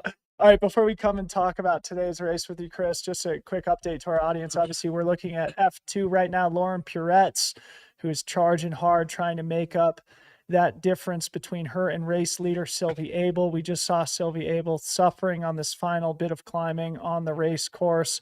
Last year, MK Sullivan won the race in 5:13. So assuming we're on a similar pace here, we're going to see the women's podium coming in here very soon. All right, Chris, so talk us through today's race. You said it was kind of a training stimulus for Templier. I'm sure you pushed it pretty hard, but it seemed like a solid one start to finish. Well, I can still walk right now, so I didn't destroy myself. But I'd like to, under promise, over deliver. So I'm like, it's a training race, but obviously I want to run a good race and make myself feel proud. But it was definitely a different dynamic from the previous 2 years because this year I'm coming at it from elevation, but I'm also coming at it from crazy training because when I was in Europe, I was doing like 130-mile weeks with 40K vert, and then I dropped down to like 70 miles and I do it like another 100-mile week. So my training's been kind of all over the place, but I just wanted to come out here, hurt a little bit, and hopefully do really well. And then I looked at Ultra sign up about like a week ago and I saw Chad Hall sign up. I'm like, no, this isn't going to be easy. You were hoping for like a smooth Yeah, I win. mean, like every other year it's been pretty stacked. I'm like, oh my gosh, is this like a non-stacked year? I can actually do it like a training race. But it was nice to be competitive. But from the gun, Chad and the other guy, just Adam, they took off, and I was like, well, it's going to be a race for second place probably, unless they both just stay in it. Because I mean, it's just over 50K. My watch clocked in at 32.6 miles, so there's a lot of race left. So I was like, all right, anything could happen. But pretty much the whole day, I had Cole Watson behind me, and I saw him pull out his poles. I'm like, Paul Watson. Paul Watson. Yeah, I just, when you start running, you kind of have like shower thoughts or weird mantras in your head. I just kept thinking, Paul Watson's coming to get me. So funny. Aid Station Fireball coined that in the chat too. We thought it was very creative. Well, I thought of it first, guys. So. It was on the first climb up the ski lift. Anyway, it was really a different dynamic. Just the previous years I've kind of ran from the back and tried to move up places, but I more or less stayed in third to second, and at one place I was in fourth, and I just tried to make my move on the dragon's back and didn't really hike a step of that and just ran the whole thing. And then I'm like, all right, if Cole's still behind me, I'm gonna run stupid fast down the road, so he's got to run faster to catch me to give myself a cushion. And then around like mile 23, around like 7 bridges, I just had like a low moment. I was like, I don't want to run right now. I have to do more uphill. Yeah, and I wasn't really like eating as much because I mean, maybe it's a dumb tangent, but I got food poisoning in Europe, and it was a day after eating like only gels. So I've just been like, I don't know if I want to eat gels right now. But I rallied and I was taking like the tiniest sips of my gel, and then I kind of like felt better. And then I got to the last aid station, and then I got a basically impromptu pacer, just like Gorge, with the live stream down the last few miles. And I was like, I'm gonna try and drop the live streamer. because that's what I did try doing to you. Yeah. It's kind of fun because you get a little pacer. Dude, right you there. almost cleared all those steps. didn't you? Almost. I got the last one, then my foot just slammed down. Yeah, we saw that. Then we What also an saw you athlete. fake a cramp for a second. Oh a little yeah, I bit was of the making fun downhill. of Eli Hemming for his little break. At OCC. Yeah, OCC going up with Leger. Because Tabor was right there. I'm like, Yeah. oh, my head's too hot. We I saw can't run. the Eli having arm swing as well too. Oh so yeah, we were Gotta appreciative do of those moments. the Hemming arms. Yeah. Yeah.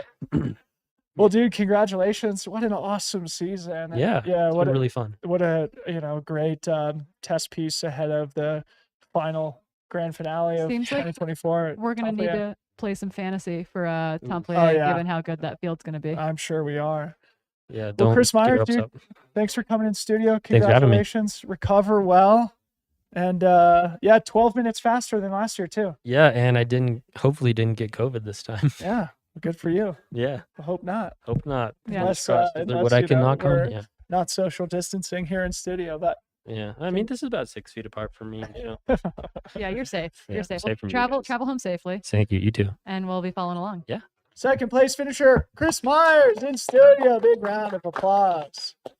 Let's pause for a second, wait for Sylvie and Lauren to finish before we pull Cole up. Yeah. Don't you think? Yeah, I think Because so. it seems like we're just going to be a couple minutes away and Yep. want to give this battle the respect that it deserves.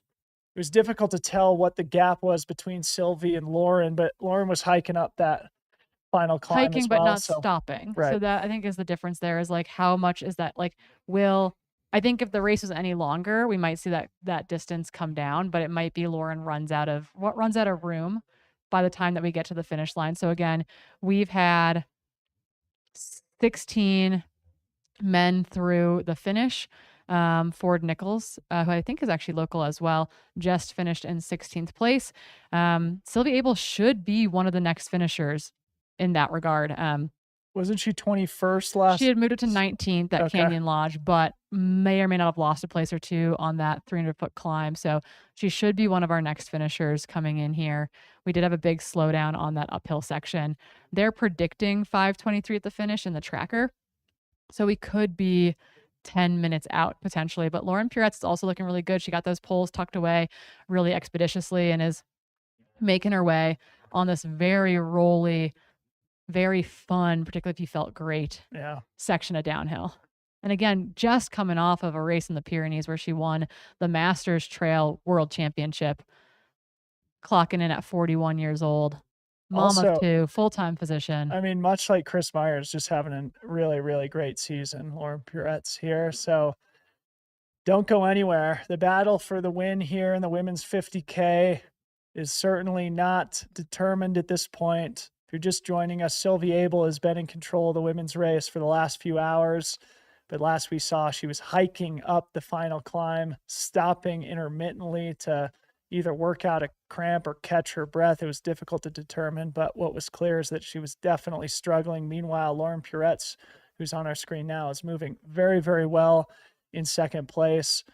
What is definitely now established is that MK Sullivan's course record from last year is now safe for another year.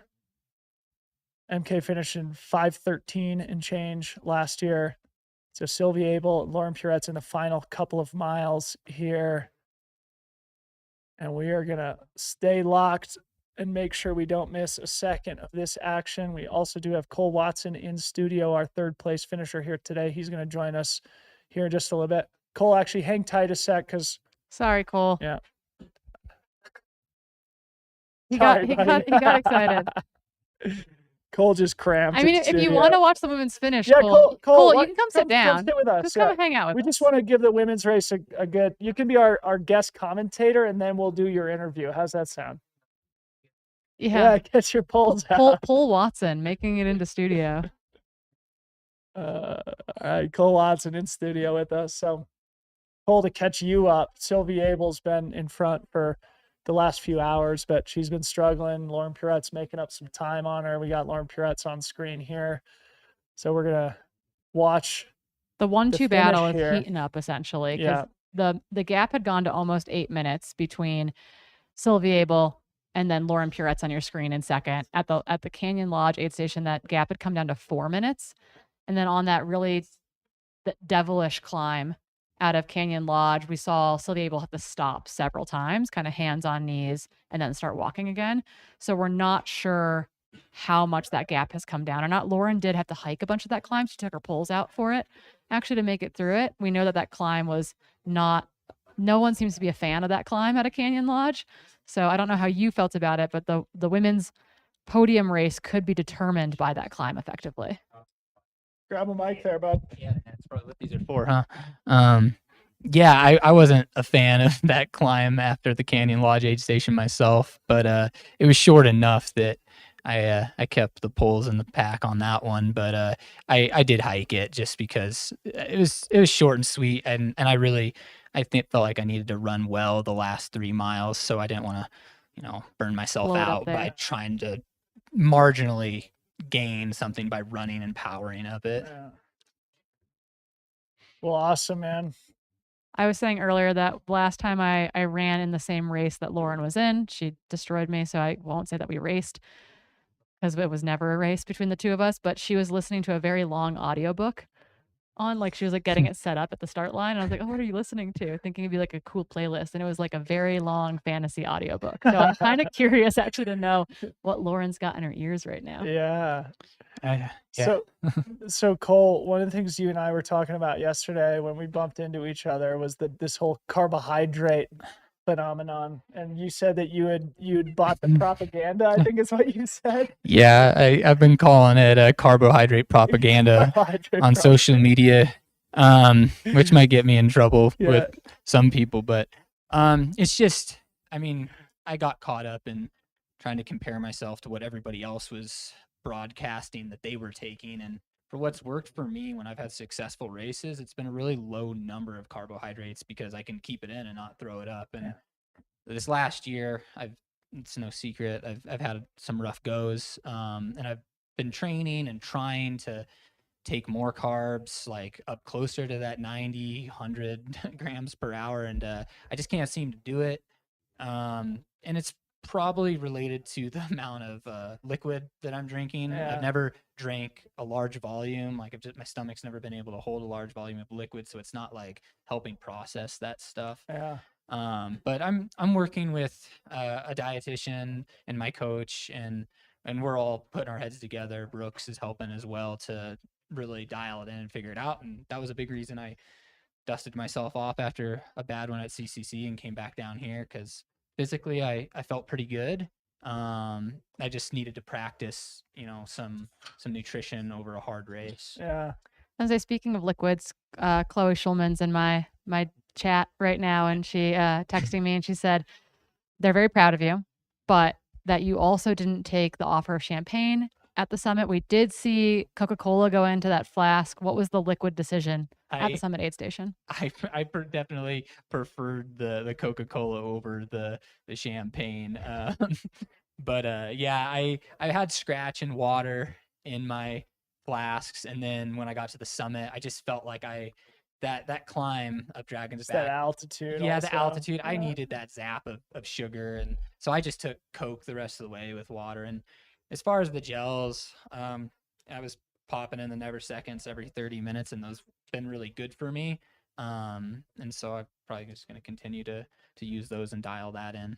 Breakfast of Champions. We do have one quick update out from the Canyon Lodge aid station, because we've been watching this battle go down between kind of Eleanor Baker, who we saw early on in that top 3 group. She has come through Canyon Lodge in 5:13:49 elapsed, so she's continued to kind of fall back at that group. She's about 10 minutes back of Dana Stimson there. So Dana Stimson's officially going to move up one spot on the podium, it seems like. Whoa. 5th, 4th, 3rd win in the future. Heck yeah. Very Dana likely. Stimson from Bishop down the road here from Mammoth Lakes. Yeah, we had a cool update that's not crazy relevant to our race here today, but Eric Paramount informing us that both Allie Mack and Joe Gray won the Pikes Peak Ascents back in Colorado today as well. Yeah, and a then lot we- of fun racing happening. It's every weekend is just, I Am Tough is going on right now. Grindstone's going on right now. It's just like jam packed. We also had 5th and 6th come through Canyon Lodge, including Paige Borges and Kristen Bourne.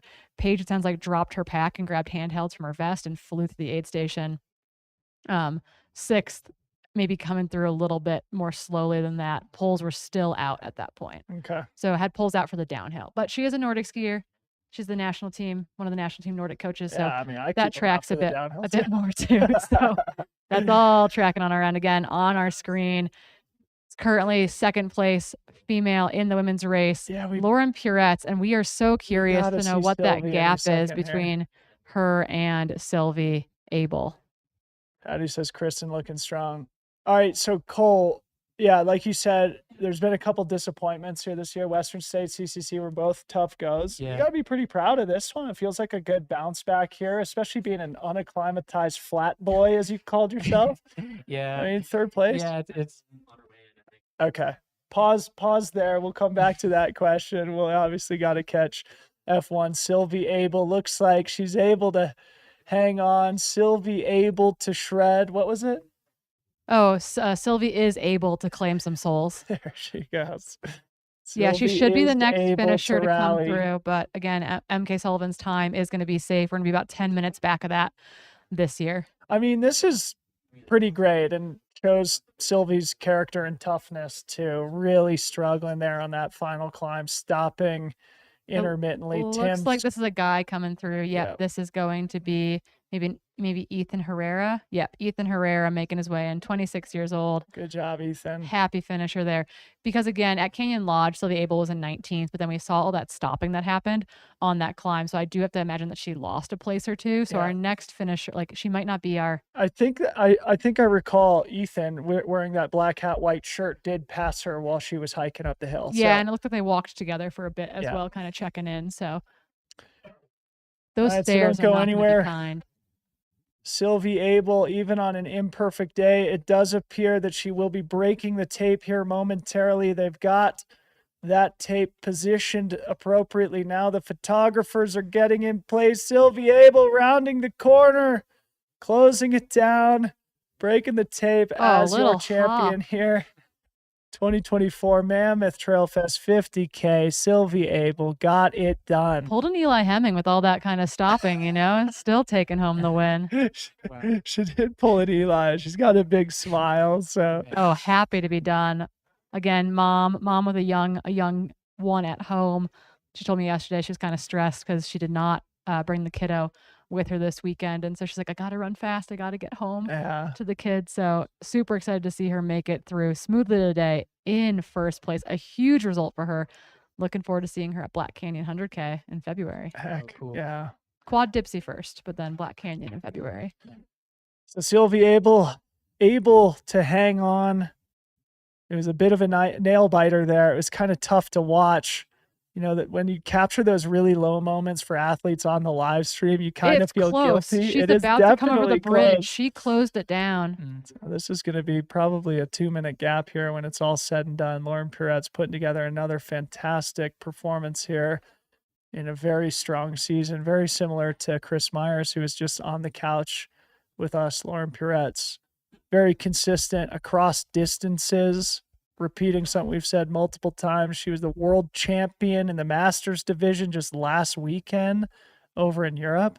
So back-to-back race weekends for Lauren Puret's, including a world championship and now a 2nd place. Yeah, and she's a contender to be on the world, the main world mountain and trail running team for next year in the 80K distance. Hard right turn to get to that bridge.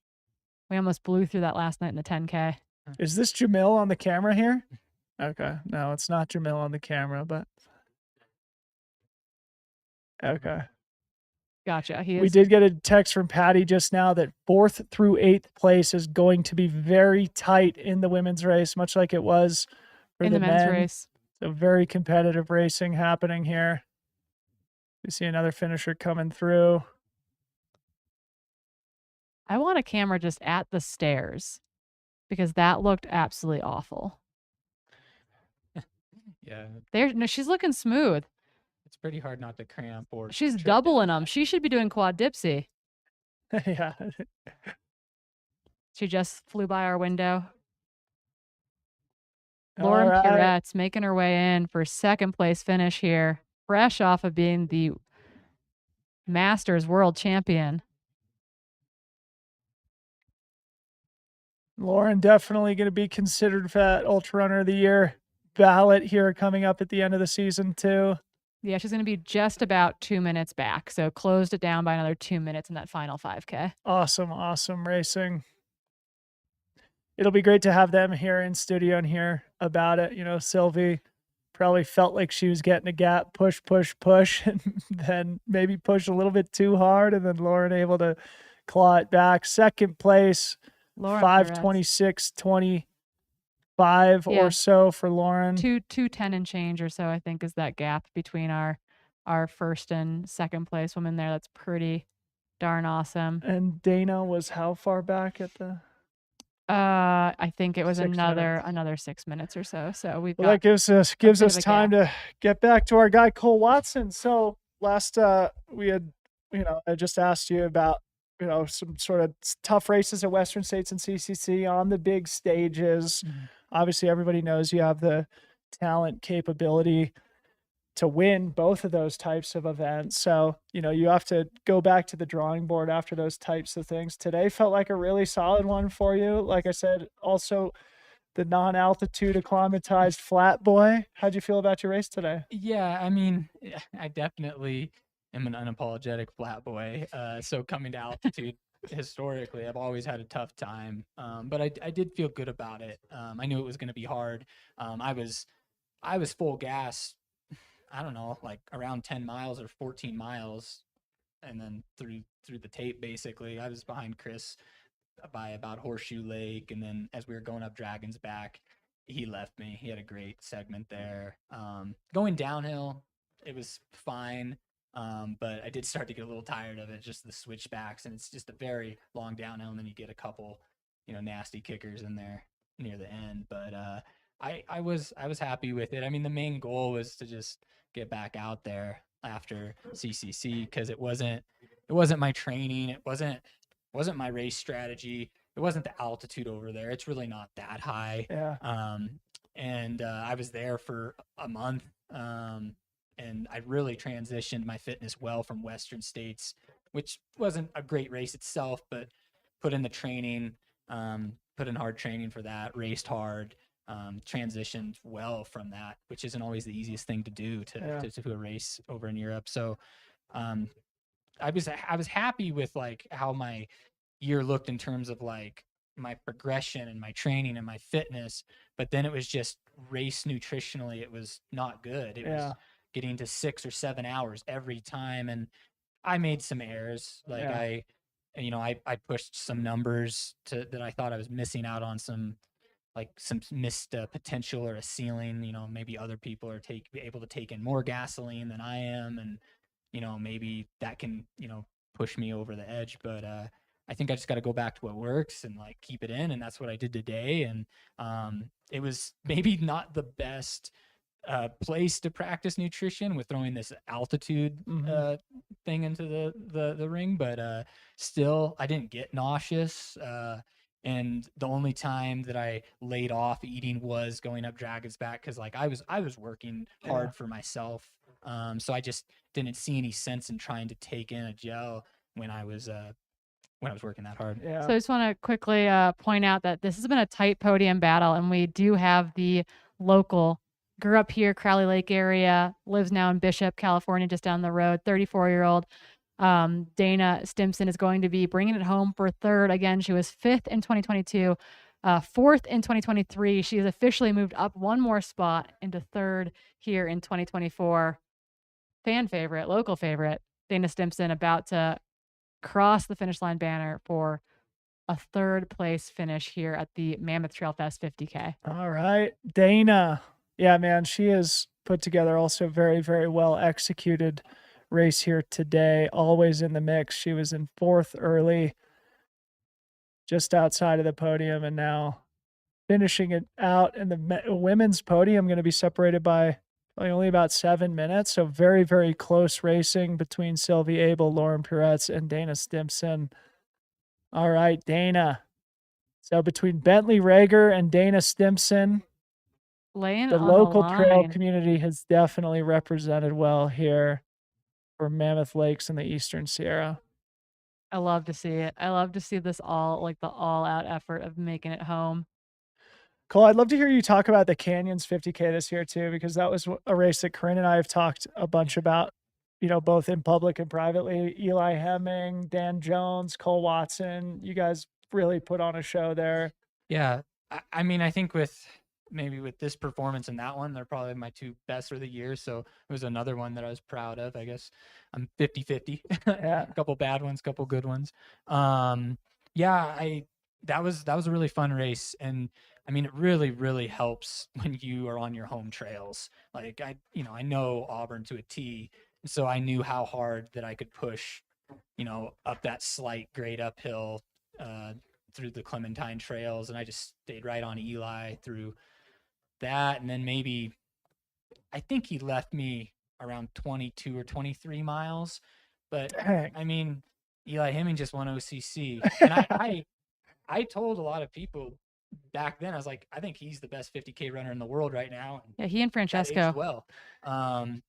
Dan did catch me in the last 5 or 6 miles there. I cracked around a marathon distance a bit, but it was a fun race, and I mean, strong company, and I think that it's, after mixing it up with people like that, it's like, why not me? Why shouldn't I be, a perennial top 10 or at Western States? Why shouldn't I be always in the conversation when golden ticket races? I mean, I believe it deep down in my heart, but it's hard when, you keep swinging and keep missing, and well, I mean, you won Canyons 100K last year in spectacular fashion, so yeah, you've had near misses, but that was a big breakthrough. We've seen you strike gold.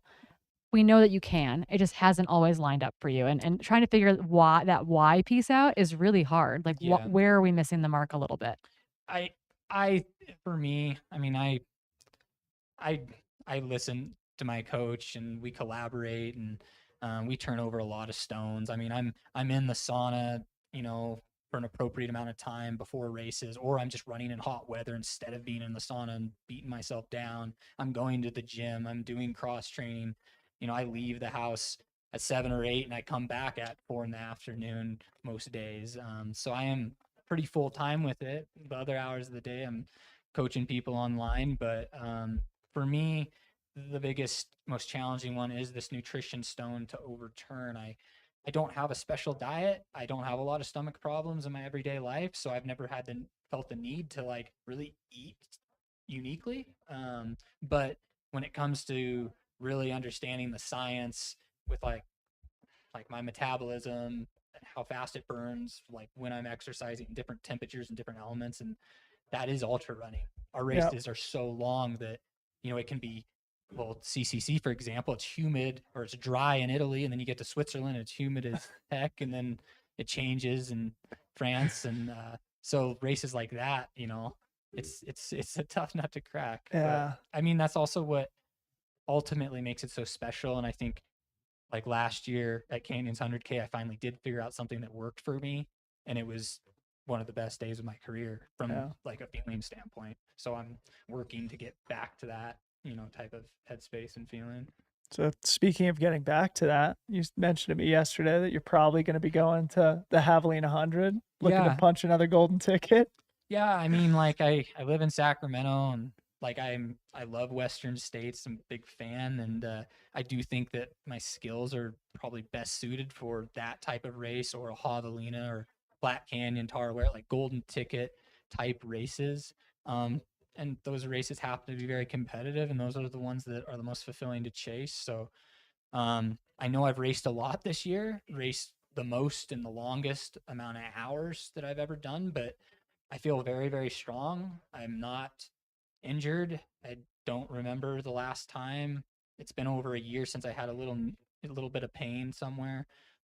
So I just need to keep working smart, and just segue this training from CCC, and this was a glorified long run. I mean, I went full gas, but it training effort is it's for part of Javelina. Yeah, and I know that it's nothing like Javelina. It's probably closer to CCC, but coming off all the mountain fitness I had there, I felt like that helped me today. Yeah. So yeah, I'm excited to go down to Javelina and shake it up with everybody down there, and you know, We'll be there. Great 4.5 hour training day. Maybe quickly, this could be a final question to send you out on, but it's just popping into my head where, say Western States did go perfectly or CCC did go perfectly, you probably would have went much deeper into the well and probably wouldn't feel quite as strong and fresh this late in the season. Does that feel accurate to you? Yeah, I mean, I think, you know, after 6 or 7 hours, I was running well, but I mean, I only put in like 50 miles at Western States and 40 miles hard at CCC, so that's just like a hard, really, really long training run for some people. I don't typically do long runs that long, but Yeah. I think in a way it saved me to be able to continue to race longer because, I mean, yeah, I walked a lot of the back half of Western States and CCC. Yeah. And, you know, I just couldn't eat anything for the remaining 6 or 7 hours. You know, I was Yeah. puking up everything, including water. So when you can't put gas in the tank, you don't have Yeah. no power. Yeah. Well, hopefully it leaves you fresh and energized for a nice 5-looped 100-miler in the desert next month. Cole Watson, congratulations on the great podium today. Thank you. The Barracuda. Big round of applause for Cole Watson. By the way, Jocelyn was in the chat all day. I think, is your mom Terry Schmidt? Is that your mother-in-law? All right, cool. She wanted us to know that she sewed the Barracuda onto the pack. So Yes. So 3 of them on by hand. Yeah, she's awesome. She's always pictured all my little modifications to gear. Awesome. I love it. Well, congrats, buddy. Thanks for coming in studio. All right, we're going to have the women's podium in studio here in just a little bit. Corinne, I got to take a quick break. Is that okay with you? yeah, that's okay. And actually, while maybe we're waiting for the women's podium, we could even throw to a quick commercial break. Don't.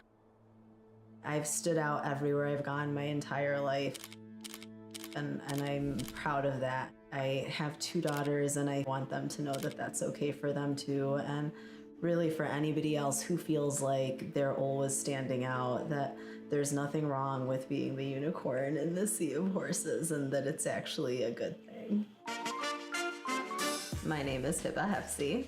I'm a Muslim woman. I grew up in a really conservative Muslim household, and 10 years ago it was really hard to find hijabs that were made from dry fit material. The wardrobe for women who want to be fit has completely changed. A lot of brands have made hijabs and kind of more modest clothing for women to wear when they run. There are definitely not many people who show up dressed the way that I do or look the way that I do. And for a while, I would say there was some imposter syndrome for sure. You know, you show up and everybody looks completely different than you. Anybody can run trails, and you can fit in anywhere, no matter what you look like. Just learning to kind of put myself in places where I don't feel like I belong and realize that you do belong. That's how we grow, and that's how we approach new challenges head on and say, I'm gonna conquer that. And that's actually what made me want to do Western States. If other people can do this challenging thing, why can't I? It's not easy to be different and to always stand out, and it's okay to have down days, but to always remind yourself that this is the only life we get. I'm never going to feel the way that I feel again, and there's just not enough time in our lives to spend worried about what other people think or how we fit, and that the only way to be is how you are.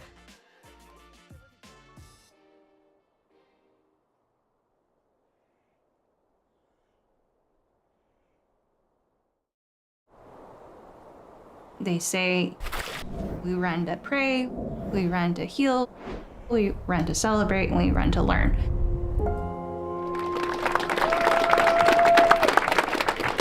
Hello everyone, good morning. As Magda said, I'm Alex Staten. I am Danae in Mexican, and I'm just grateful to be here representing Rising Hearts and Go Energy.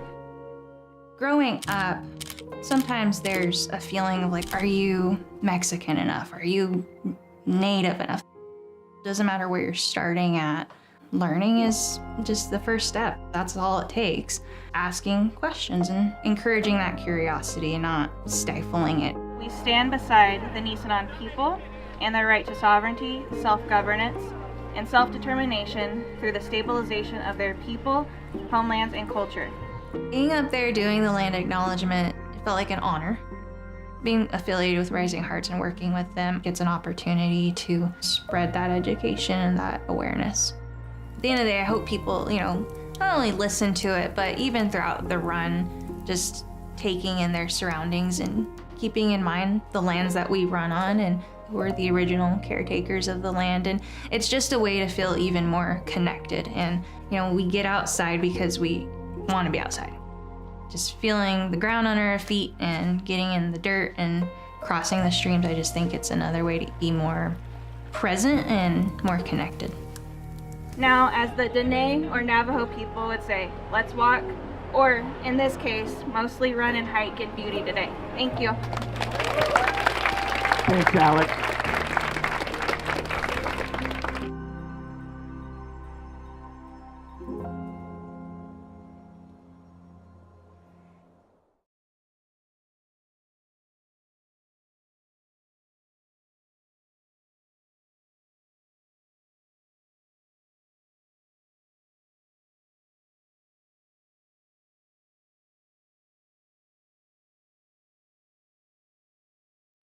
Okay, welcome back into studio here for the Mammoth Trail Fest 50K. My name is Dylan Bowman, joined by Corinne Malcolm all day, and now joined in studio by the women's champion, Sylvie Abel. Sylvie, congratulations.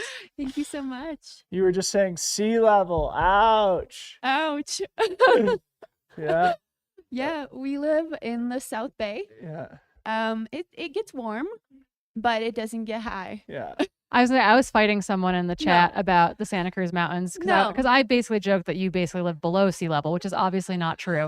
But recognizing that like 1,500 feet, 1,800 feet, 2,000 feet is not the same as 8,000 feet or 11,000 feet. So you felt it out there is what we're getting at. I felt it. I would say maybe my house is at 2,000 feet, but I mean, that's not the same. So before we start talking about the race itself, I'm sure a lot of people would love to just get a quick intro to you. I was saying today, having known you and known of you for a little bit, you've had a bunch of really great races, especially regionally in the Bay Area, but this is definitely the biggest performance of your career. It's I mean, I don't even know what happened. I'm really excited, but I also am very shocked because I really came here very, very tired thinking, I really want to finish this race and see the route and see all of you and how cool is this. And then when I ran with Lauren Perret, who I think is an incredible runner, I was like, why am I still here? why is Lauren like right here? And yeah, I guess I was just so happy that it kind of like gave me a little energy, and then I just the end was a little rough, as you saw. But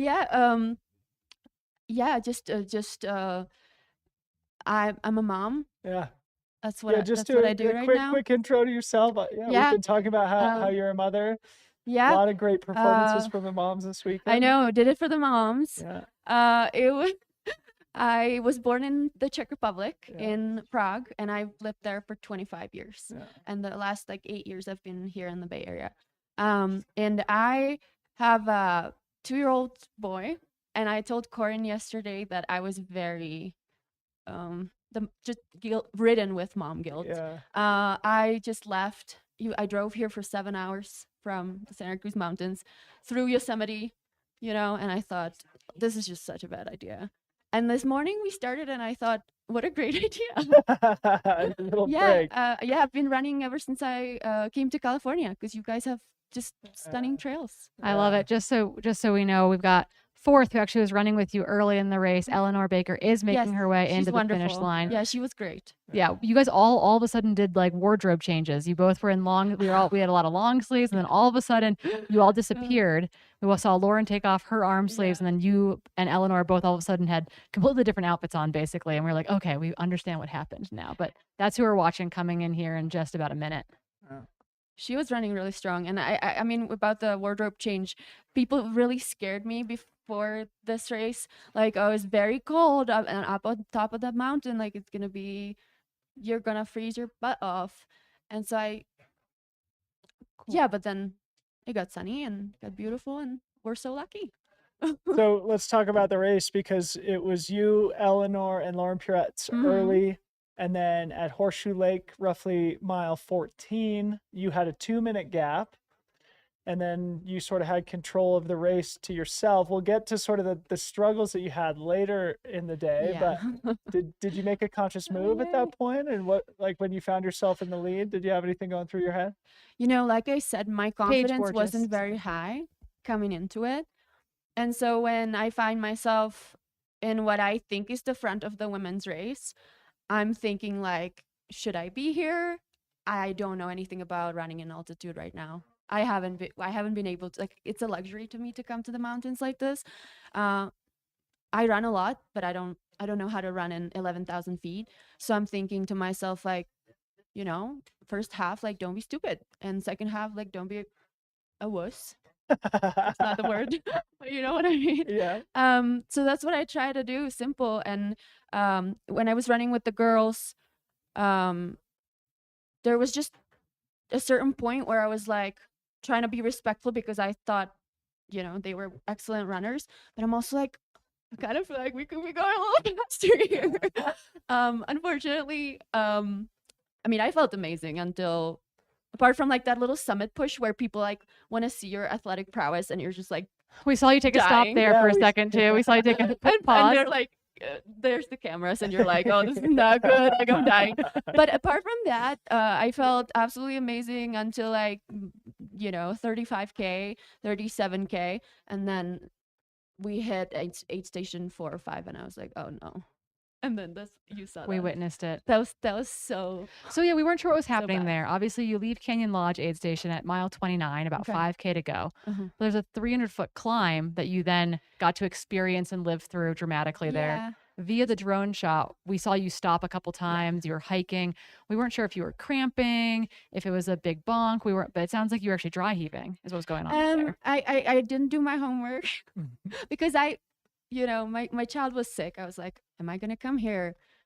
And then when I finally came here, I was just like, this is beautiful. Let's see what happens. Yeah. But I didn't do my homework as far as like the last 3 miles has a little climb, and I was just dying at that point. And I think just nausea and, you know, altitude's hard. Were you nervous at that point? I mean, because you probably didn't know, but Lauren Puretz was catching up. You know what? I thought like, because the whole race, I'm thinking, like, what is happening? Why isn't Lauren like right here? Yeah. And then I'm thinking she must be right there.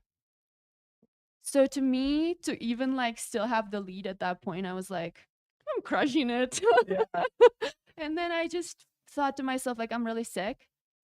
And if she catches up, there's absolutely nothing I can do. Right. So I'm just going to bow down and congratulate her. And, you know, I'm here for the women's race. Truly. Yeah. Truly. We're here for your Speaking of race which, too. Kristen Bourne just finished. Yeah, there, so we had big moves come in there. All of a sudden we had Paige Borges in 5, right, like just behind Eleanor. And then all of a sudden Philippa Richter has moved up a lot from that last aid station, finishing in 6th.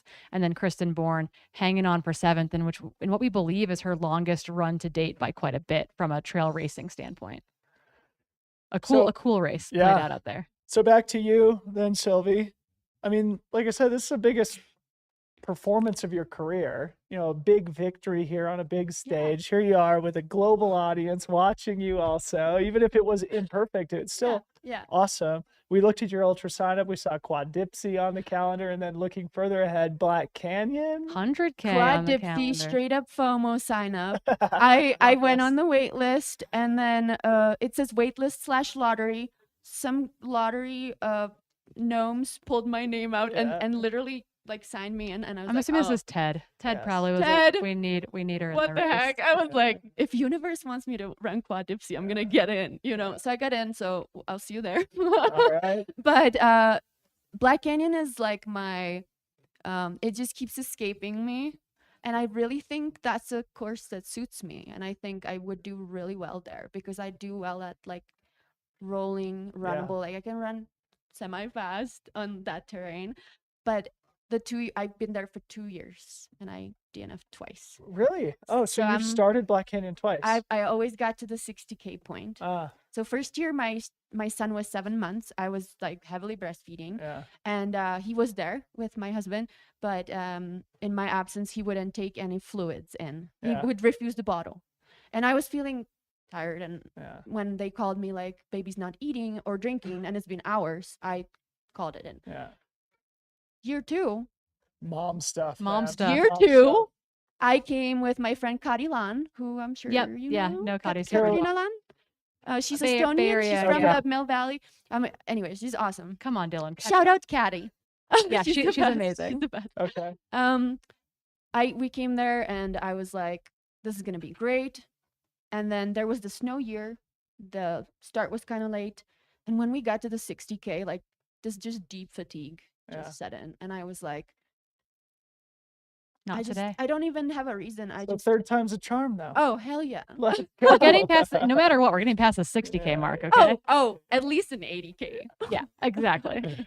61K at least next year. No, you're gonna 61K is the smash goal. it. You're gonna smash it. Yeah, hopefully Kari comes again. Yeah.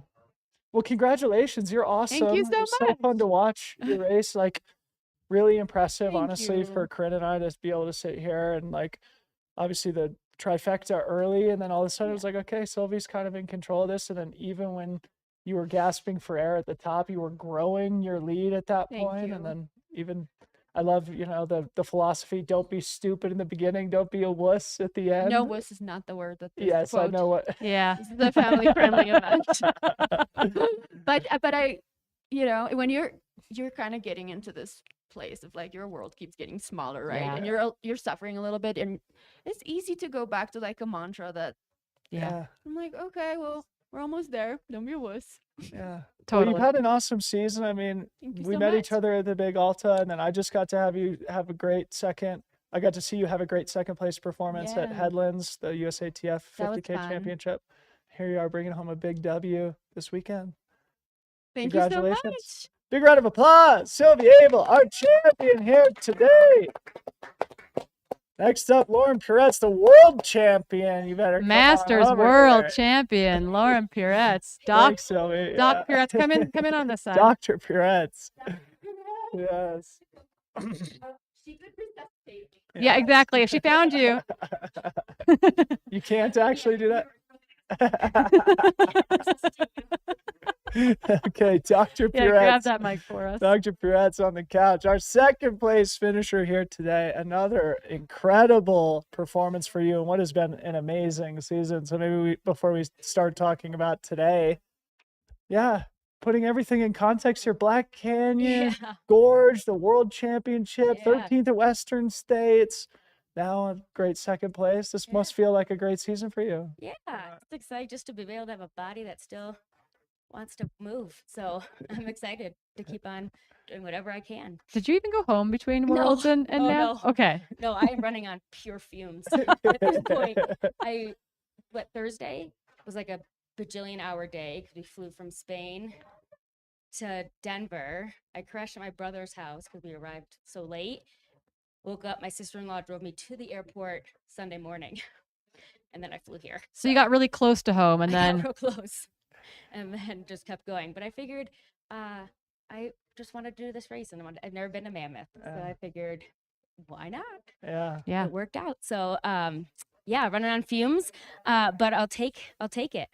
Yeah, so I guess before we dive further, curious minds in the chat, and Yeah. myself included, wanted to know, the last time I saw you queuing up for a start line together was at Gorge. Yeah. And you were getting your audiobook ready Yeah. for the 50K. Yeah. What were you listening to today?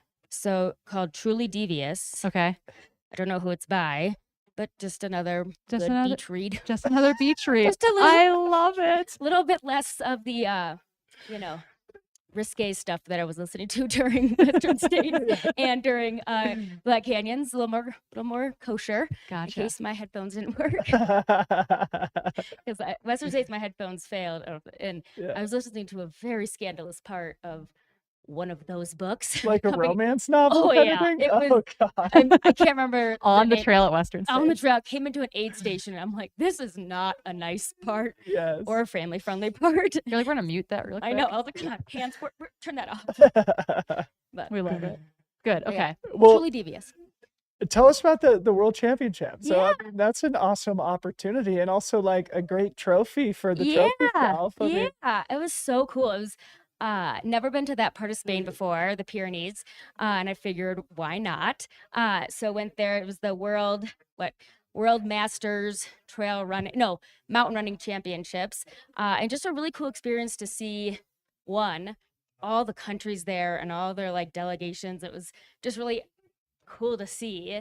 I want to put together an awesome team next year because apparently at the world level, Masters is above 35, which I think is unfair. Yeah. I think 40 and over, but it'd be fun to get a big U.S. team. To hey, go. I qualify then. Yeah, I'm Yeah. Close. Yeah. April. I gotta get Yeah, to next April. year it's in Italy. Oh, cool. I am almost a I'll send- master's athlete. I'll send you the details. Sign me up. Does that mean I have to learn how to run again? Yes. Yeah, it does. It turns Because out. it is.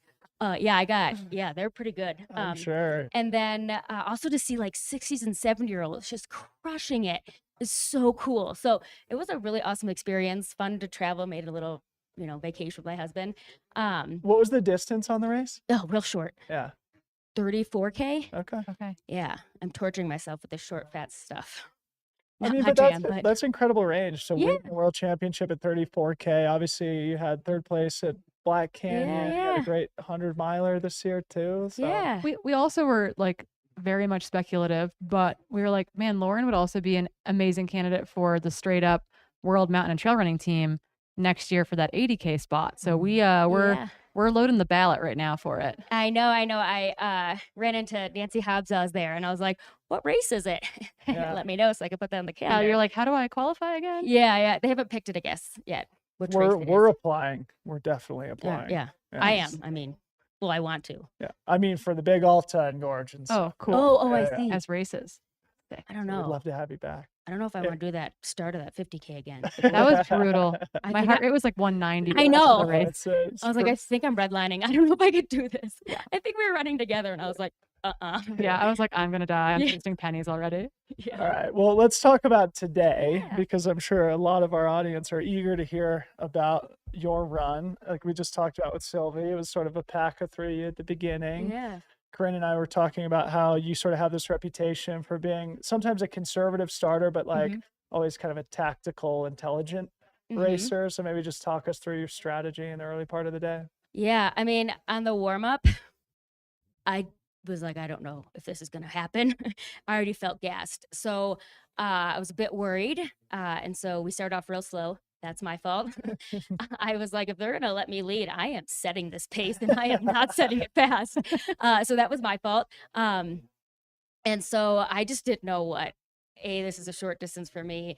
B, I am not sleeping and on any sort of, so I'm kind of out of it. And I was like, I don't know what I'm going to be able to do. So I'll start off slow, at least give myself a chance, and just not put any pressure on myself until we get to the top of that climb at mile 18. And at that point, I'll kind of see what I can do. So we start off slow, and I think I ended up, I think I was behind Eleanor for a bit, just kind of let her lead, try to stay within range of her. And then when I felt okay, I kind of pushed a little bit. At some point, was able to get ahead of her for a bit. And then I guess I just never, I was just trying to hold on. So I think I got to the top of, was it mile 18 at the top of Mammoth? Yeah. And then at that point, it was like, all right, see what you We can get do. to go downhill here. Yeah. A bit worried about that last climb at, what was it, mile 28, 29? Yeah. Which was quite. We had the camera on you there. Oh, did, yeah. Did you know that you were making up ground though? Because People were telling me, like at one point, they were like, first place is 5 minutes ahead of you, or 6 minutes ahead of you at one point, and then 5 minutes ahead of you, and then somebody said 4 minutes ahead. So I was getting little like tidbits of that as we are going, but I was like, this is too short. I'm gonna need a lot more distance to. I feel like that happened at Gorge too. We were like, if you had given Lauren like another 5 miles, she would have Yeah. moved up another couple spots. Yeah. So 50Ks are short. I'm like, not even warming up yet. Yeah. It takes me about 20 miles to warm up. So so I kind of hear that, and I was like, at the same time, I've never had that. My calf was cramping. I was like, oh, don't fall. And so I was trying to, not also cramp and die myself, and see if I could make up some time there at the end, and wasn't able to catch her, but Yeah. It's know, only a tried. couple of minutes at the end. Another awesome race for you. Is that the end of the season for you, or are you gonna? I jumped into Javelina. Yes. Let's go. Everyone's going to Javelina. Which I'm not gonna lie, during this race, I was like, nope, I'm not gonna do Javelina. But I And think now- maybe if I sleep some, I will have a change of heart. But yeah, I think I've got some business to settle with Western States, so I want to give it one more go. Yeah. Nice. Yeah, All it right. wasn't my day there, so I want to do it again. Well, say a few words about that before we let you go. You're 13th at Western Mhm. States. Obviously, that's a solid day, Yeah. but sounds like it was imperfect, below your expectations. What Yeah. happened there? I I set kind of like this is what I think I can do. And I'm pretty bummed if I don't hit that. So I just made some rookie mistakes, had some GI issues. So I was a bit bummed. Thought I could do about an hour or so faster. So I want to go back and do that. You will. Yeah. You will. That's my goal. Well, congratulations. Thank Awesome you. season for you Yeah, too. thank Like you. just everything in context. Even, I mean, if the worst performance of the year is a 13th at Yeah, Western States, I it's know. like that's a hell of a season. I know. I'm trying not to be too hard on myself, because that's one of my skills. Because yeah, ultimately, like I finished, and that's amazing in and of itself. So yeah. Awesome. Thanks. Dr. Lauren Perrette, second place finisher here. Big round of applause. Dana Stimson, you are next. Please make your way to the studio here. Local legend Local in ledge. the house. Dana, we've never met each other. I'm Dylan. It's a pleasure to meet you. Hey, We are big fans of yours. Please have a seat. The chat is also a big fan of yours. Yes. All day. They were correcting us. They're letting us know exactly where you grew up, exactly where you live right now. Got some fans in the chat. Yeah. Oh, yeah. Oh, the hometown hero for sure, in a big way. Top finishing local so far here at Mammoth Trail Fest 2024. How's that feel? Oh, so good. Yeah. So happy it's over. Solid day though, and maybe we've obviously talked about your history here at Mammoth Trail Fest, but Yeah, you've been here since the we beginning. were speculating earlier. We're like, okay, she's been 5th here, she's been 4th here. We're like, oh my goodness, could she be 3rd here this year? And like all of a sudden at the top of Dragon's Back, we're like, oh my goodness, yes, she could be 3rd here. And so, I mean, you were talking about how you like maybe were questioning those decisions while you were out there, but third year in a row running the 50K, like lessons learned, obviously maybe from past years, but like talk about like coming back here year after year. Yeah, it's really fun to get to do the course year after year. I mean, I have a lot of love for Tim and just the community that he's created as part of Mammoth Trail Fest. And there's something really cool about getting to do the same course year after year and just kind of getting to fine tune it. And I think honestly today was like not the day that I wanted to have. I had a lot of GI issues the second half of the race, and I was just like really trying to hold it together. Yeah. Like toward the top of Dragon's Back, I was like, maybe I can catch Lauren. Maybe this will be like It's only like the 1 day. minute. I think it was Yeah, that point, yeah. I think we were within a minute each other up until I think like going down the other side, and then things kind of fell apart for me. But I kind of joked like, okay, 5th the first year, 4th last year. I really like 3rd would be great. And so, yeah, I made it happen. And was, psyched. So 2nd next year, and then the champion Yeah, in just gotta do 2026. 2 more guaranteed. years. Yeah, I think you just keep coming back year Yeah. over year. That's the only natural progression. You were almost, well, let me see here. What were you, 20 minutes faster this year? 10 minutes faster? What was it? I think I was about 10. 10 minutes faster Yeah. than last year. So Yeah, and I was almost 20 minutes faster than the year before. That's Or like significant 20 progress. between year 1 and year 2, and almost 10 this year. So I'm just like looking at your ultra sign up here, and obviously there's going to be a lot of people who are kind of hearing your name for the first time. And it seems like obviously whenever you race, you have really good days, but it doesn't seem like you race that often. Tell us about what you do, like how you approach the sport, how you pick and choose your spots. Yeah, I'm a nurse practitioner. I work in primary care here in Mammoth. Live down in Bishop, and so I I train, I feel like, as much as I can given my work schedule. But it makes it tricky to travel to race. And I think I honestly have a lot of like imposter syndrome and feel like if I were to race more, I'd probably like be able to get around that a little bit more. So that's something that I want to keep working on as things progress. MK Sullivan's my coach, and Oh, heck yeah. yeah, she's a total boss. Won last year, and she's running tomorrow. So definitely have her to thank for kind of helping me figure out how to slide in different things. She helped you And pick your sunglasses too. We yes. were commenting on those earlier. Now we we did the know. MK special. Now we know. Very, very cool. So you're originally from Crowley Lake, is what the chat said. You live in Bishop now. Yes. So, I don't know. I'd be interested to hear just like, the significance of this 395 corridor. It's such a beautiful area. And obviously we have this global audience now that we can kind of showcase what has been home for you for your entire life. What's it been like to live in this area, your whole life? Yeah, it's obviously an incredibly special place. I think I feel, I mean, I'm not religious, but blessed is like the word that comes to mind. My parents, who were here today supporting me, which is amazing, definitely raised us to, like, we could not love being in the mountains. Like, grew up camping and climbing and doing a lot of backpacking trips every year. And I have spent a few years out of the area. I went to grad school in Vermont and lived in the Bay Area for a while. And I think, being here, it's obviously very small, very remote. There's not a lot going on outside of like outdoor things. And so there was a part of me that was like, maybe there's another place that it'll check all the boxes. And I've never found it.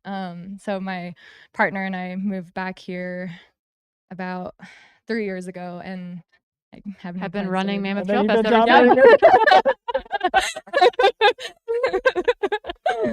Exactly. Yeah, I mean, what else would I do? So you were 11th at Broken Arrow earlier in the summer. Yeah. It was a stacked race. It was a stacked race. Super I was stacked, yeah. so stoked because I don't think of myself as a fast runner. I'm definitely more of a grinder. So it's like definitely surprised and happy to have done that well. And that's definitely something I'd like to explore a little more, because I think it's fun to get to crank for shorter distances and not have to have as much of an intention span to be on for 5 hours.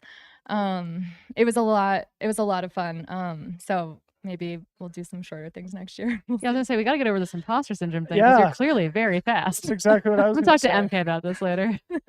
Yeah, I mean, that's the obvious question is like, as we said, you don't race a lot, but when you do, you have awesome races. Today is another great example of that. Does it give you ambition? We should bring her to Big Alta. Let's go to the big. All right, yeah.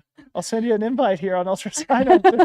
Great. No pressure. No pressure, but you should probably definitely come to Big Alta. I honestly would love to come race at sea level. It feels so good. You're a welcome. promise. Yeah, anytime. We would love to have you.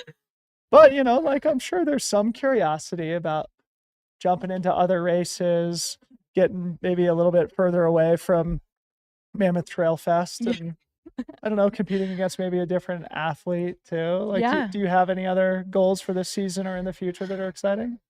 I have not thought a ton about the rest of this year. I think we'll see how my body recovers and maybe jump into something in October. I think I spent the last like week and a half being like incredibly nauseous and nervous. So I think like doing more racing would also help with that. I feel that in a big way.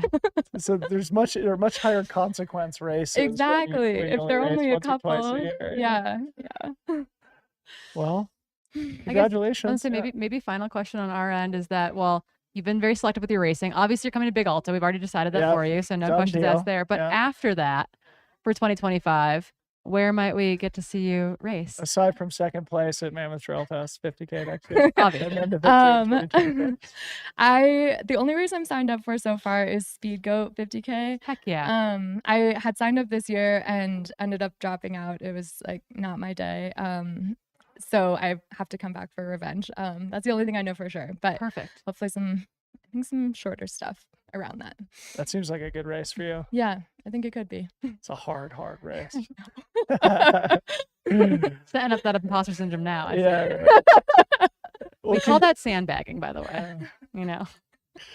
Congratulations, Dana. Thank Awesome you. run. Representing the local trail community here in Mammoth Lakes, Bishop, California area. Big round of applause. Third place finisher, Dana Thank you guys so much. Stimson.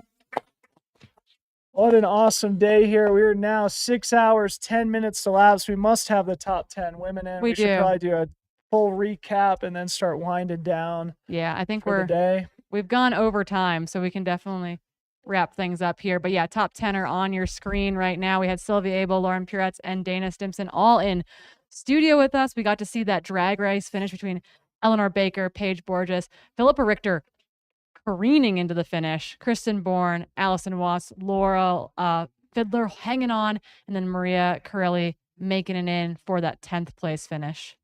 Amazing racing all around. So awesome. Check out just the density of that podium though, 7 minutes separating first through third. And then it was a full another 20 minutes back to Eleanor. Yep. So awesome racing all around. What a great day here at the 50K. Winding down now, Corinne, we're going to be back in studio in about a little over 3 hours? Yeah, but before we fully recap, we're going to take a quick commercial break and then we'll shut things down for the afternoon. Don't go anywhere.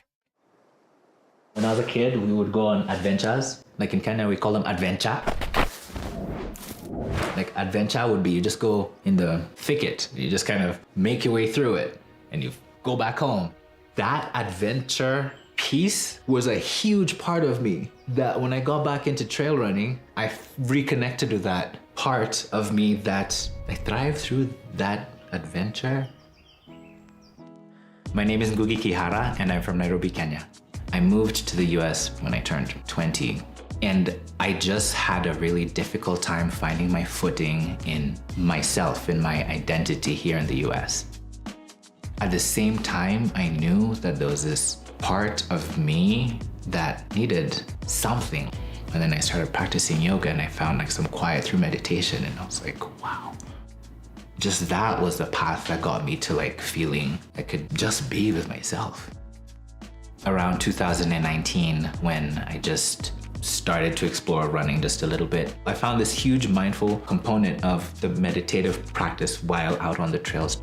These tools that are helping me find my own happiness, my peace, my conflict, my challenge, like just everything wrapped into one. And I can experience all those things in one beautiful hour outside in the morning. Like I feel how much more present I am for my kiddos, for my family, for myself. It was just what I needed. The thing I'm most excited about for Western States is the adventure of it, as being a participant on the course with other people that are pursuing the same challenge and the same adventure in their own purpose, and knowing that we're doing that together and to grow from whatever beauty and challenges the course will have for me that day.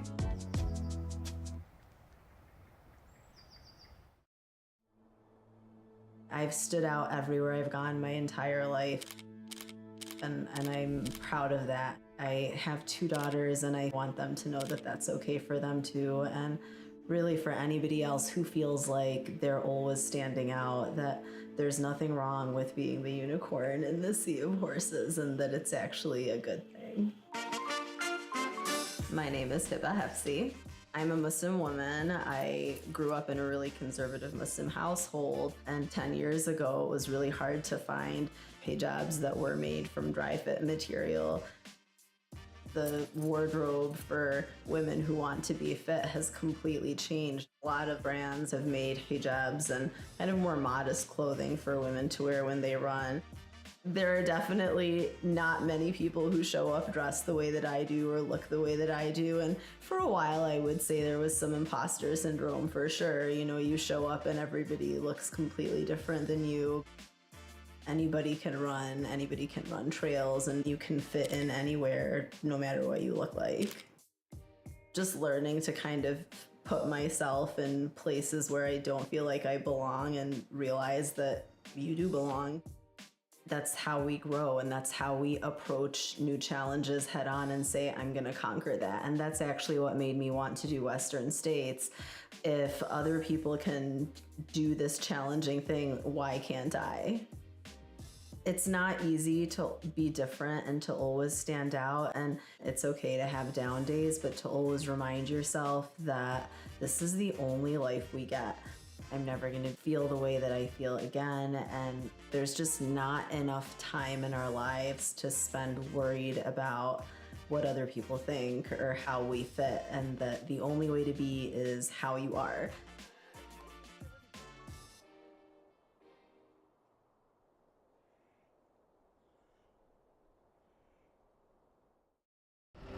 Hey, good morning. Let's go.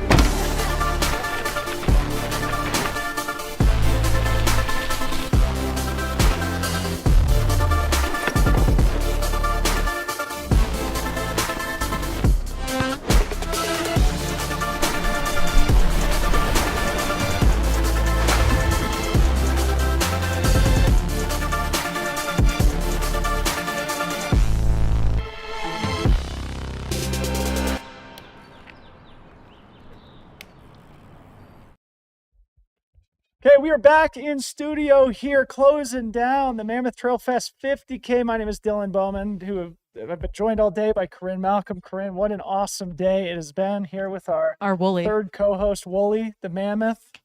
What a day. Holy smokes, that was so fun. It's flown by, and at the same time, I know walking out of here, I'm going to be like, oh no, I've been in a chair for 6.5 hours. Yeah, right. Now we have to go pretend to run ourselves after being inspired by all the athletes. And it's going to feel like we've run a 50K for sure. But yeah, an amazing morning of racing. Still loads of runners out there. Again, over 700 runners took the start line this morning.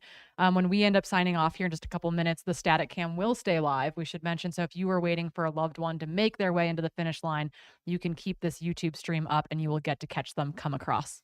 Yeah, and all that is thanks to our friends behind the scenes from Mountain Outpost. So make sure you smash that subscribe button here on the YouTube channel. And again, as Corinne said, stick around and watch that static cam. There's going to be hundreds of more finishers coming in over the next several hours. Tim said it was a 12-hour cutoff, so till 7:30 p.m. tonight, 50K runners will be finishing. Corinne and I are going to have a quick, merciful break. We're going to go get our jogs in. We'll be back in these seats at 5 p.m. Pacific time to do our deep preview tailgating, commentary, and analysis previewing tomorrow's Golden Trail World Series event here in the 26K. Yeah, and I would just say we just did podium interviews with our men's podium, Chad Hall, Chris Myers, and Cole Watson. Again, if your name didn't start with a C, you didn't get to be on the podium today in the men's race.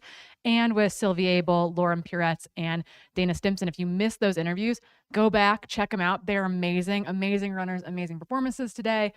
Blown away by everyone. These have been the all-time best in-studio interviews going back to yesterday at the Dragon's Back Ascent. We had the women's podium in here too. So if you have extra time, make sure you go back and watch those too. But big thank you for joining us all morning. It's always a joy and a pleasure to co-host these with Corinne. And what a great race this is, Mammoth Trail Fest 2024. Again, signing off for now. Live stream stays up. We'll be back in these seats at 5 p.m. For Corinne Malcolm, I'm Debo. See you then. Peace out.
Bye.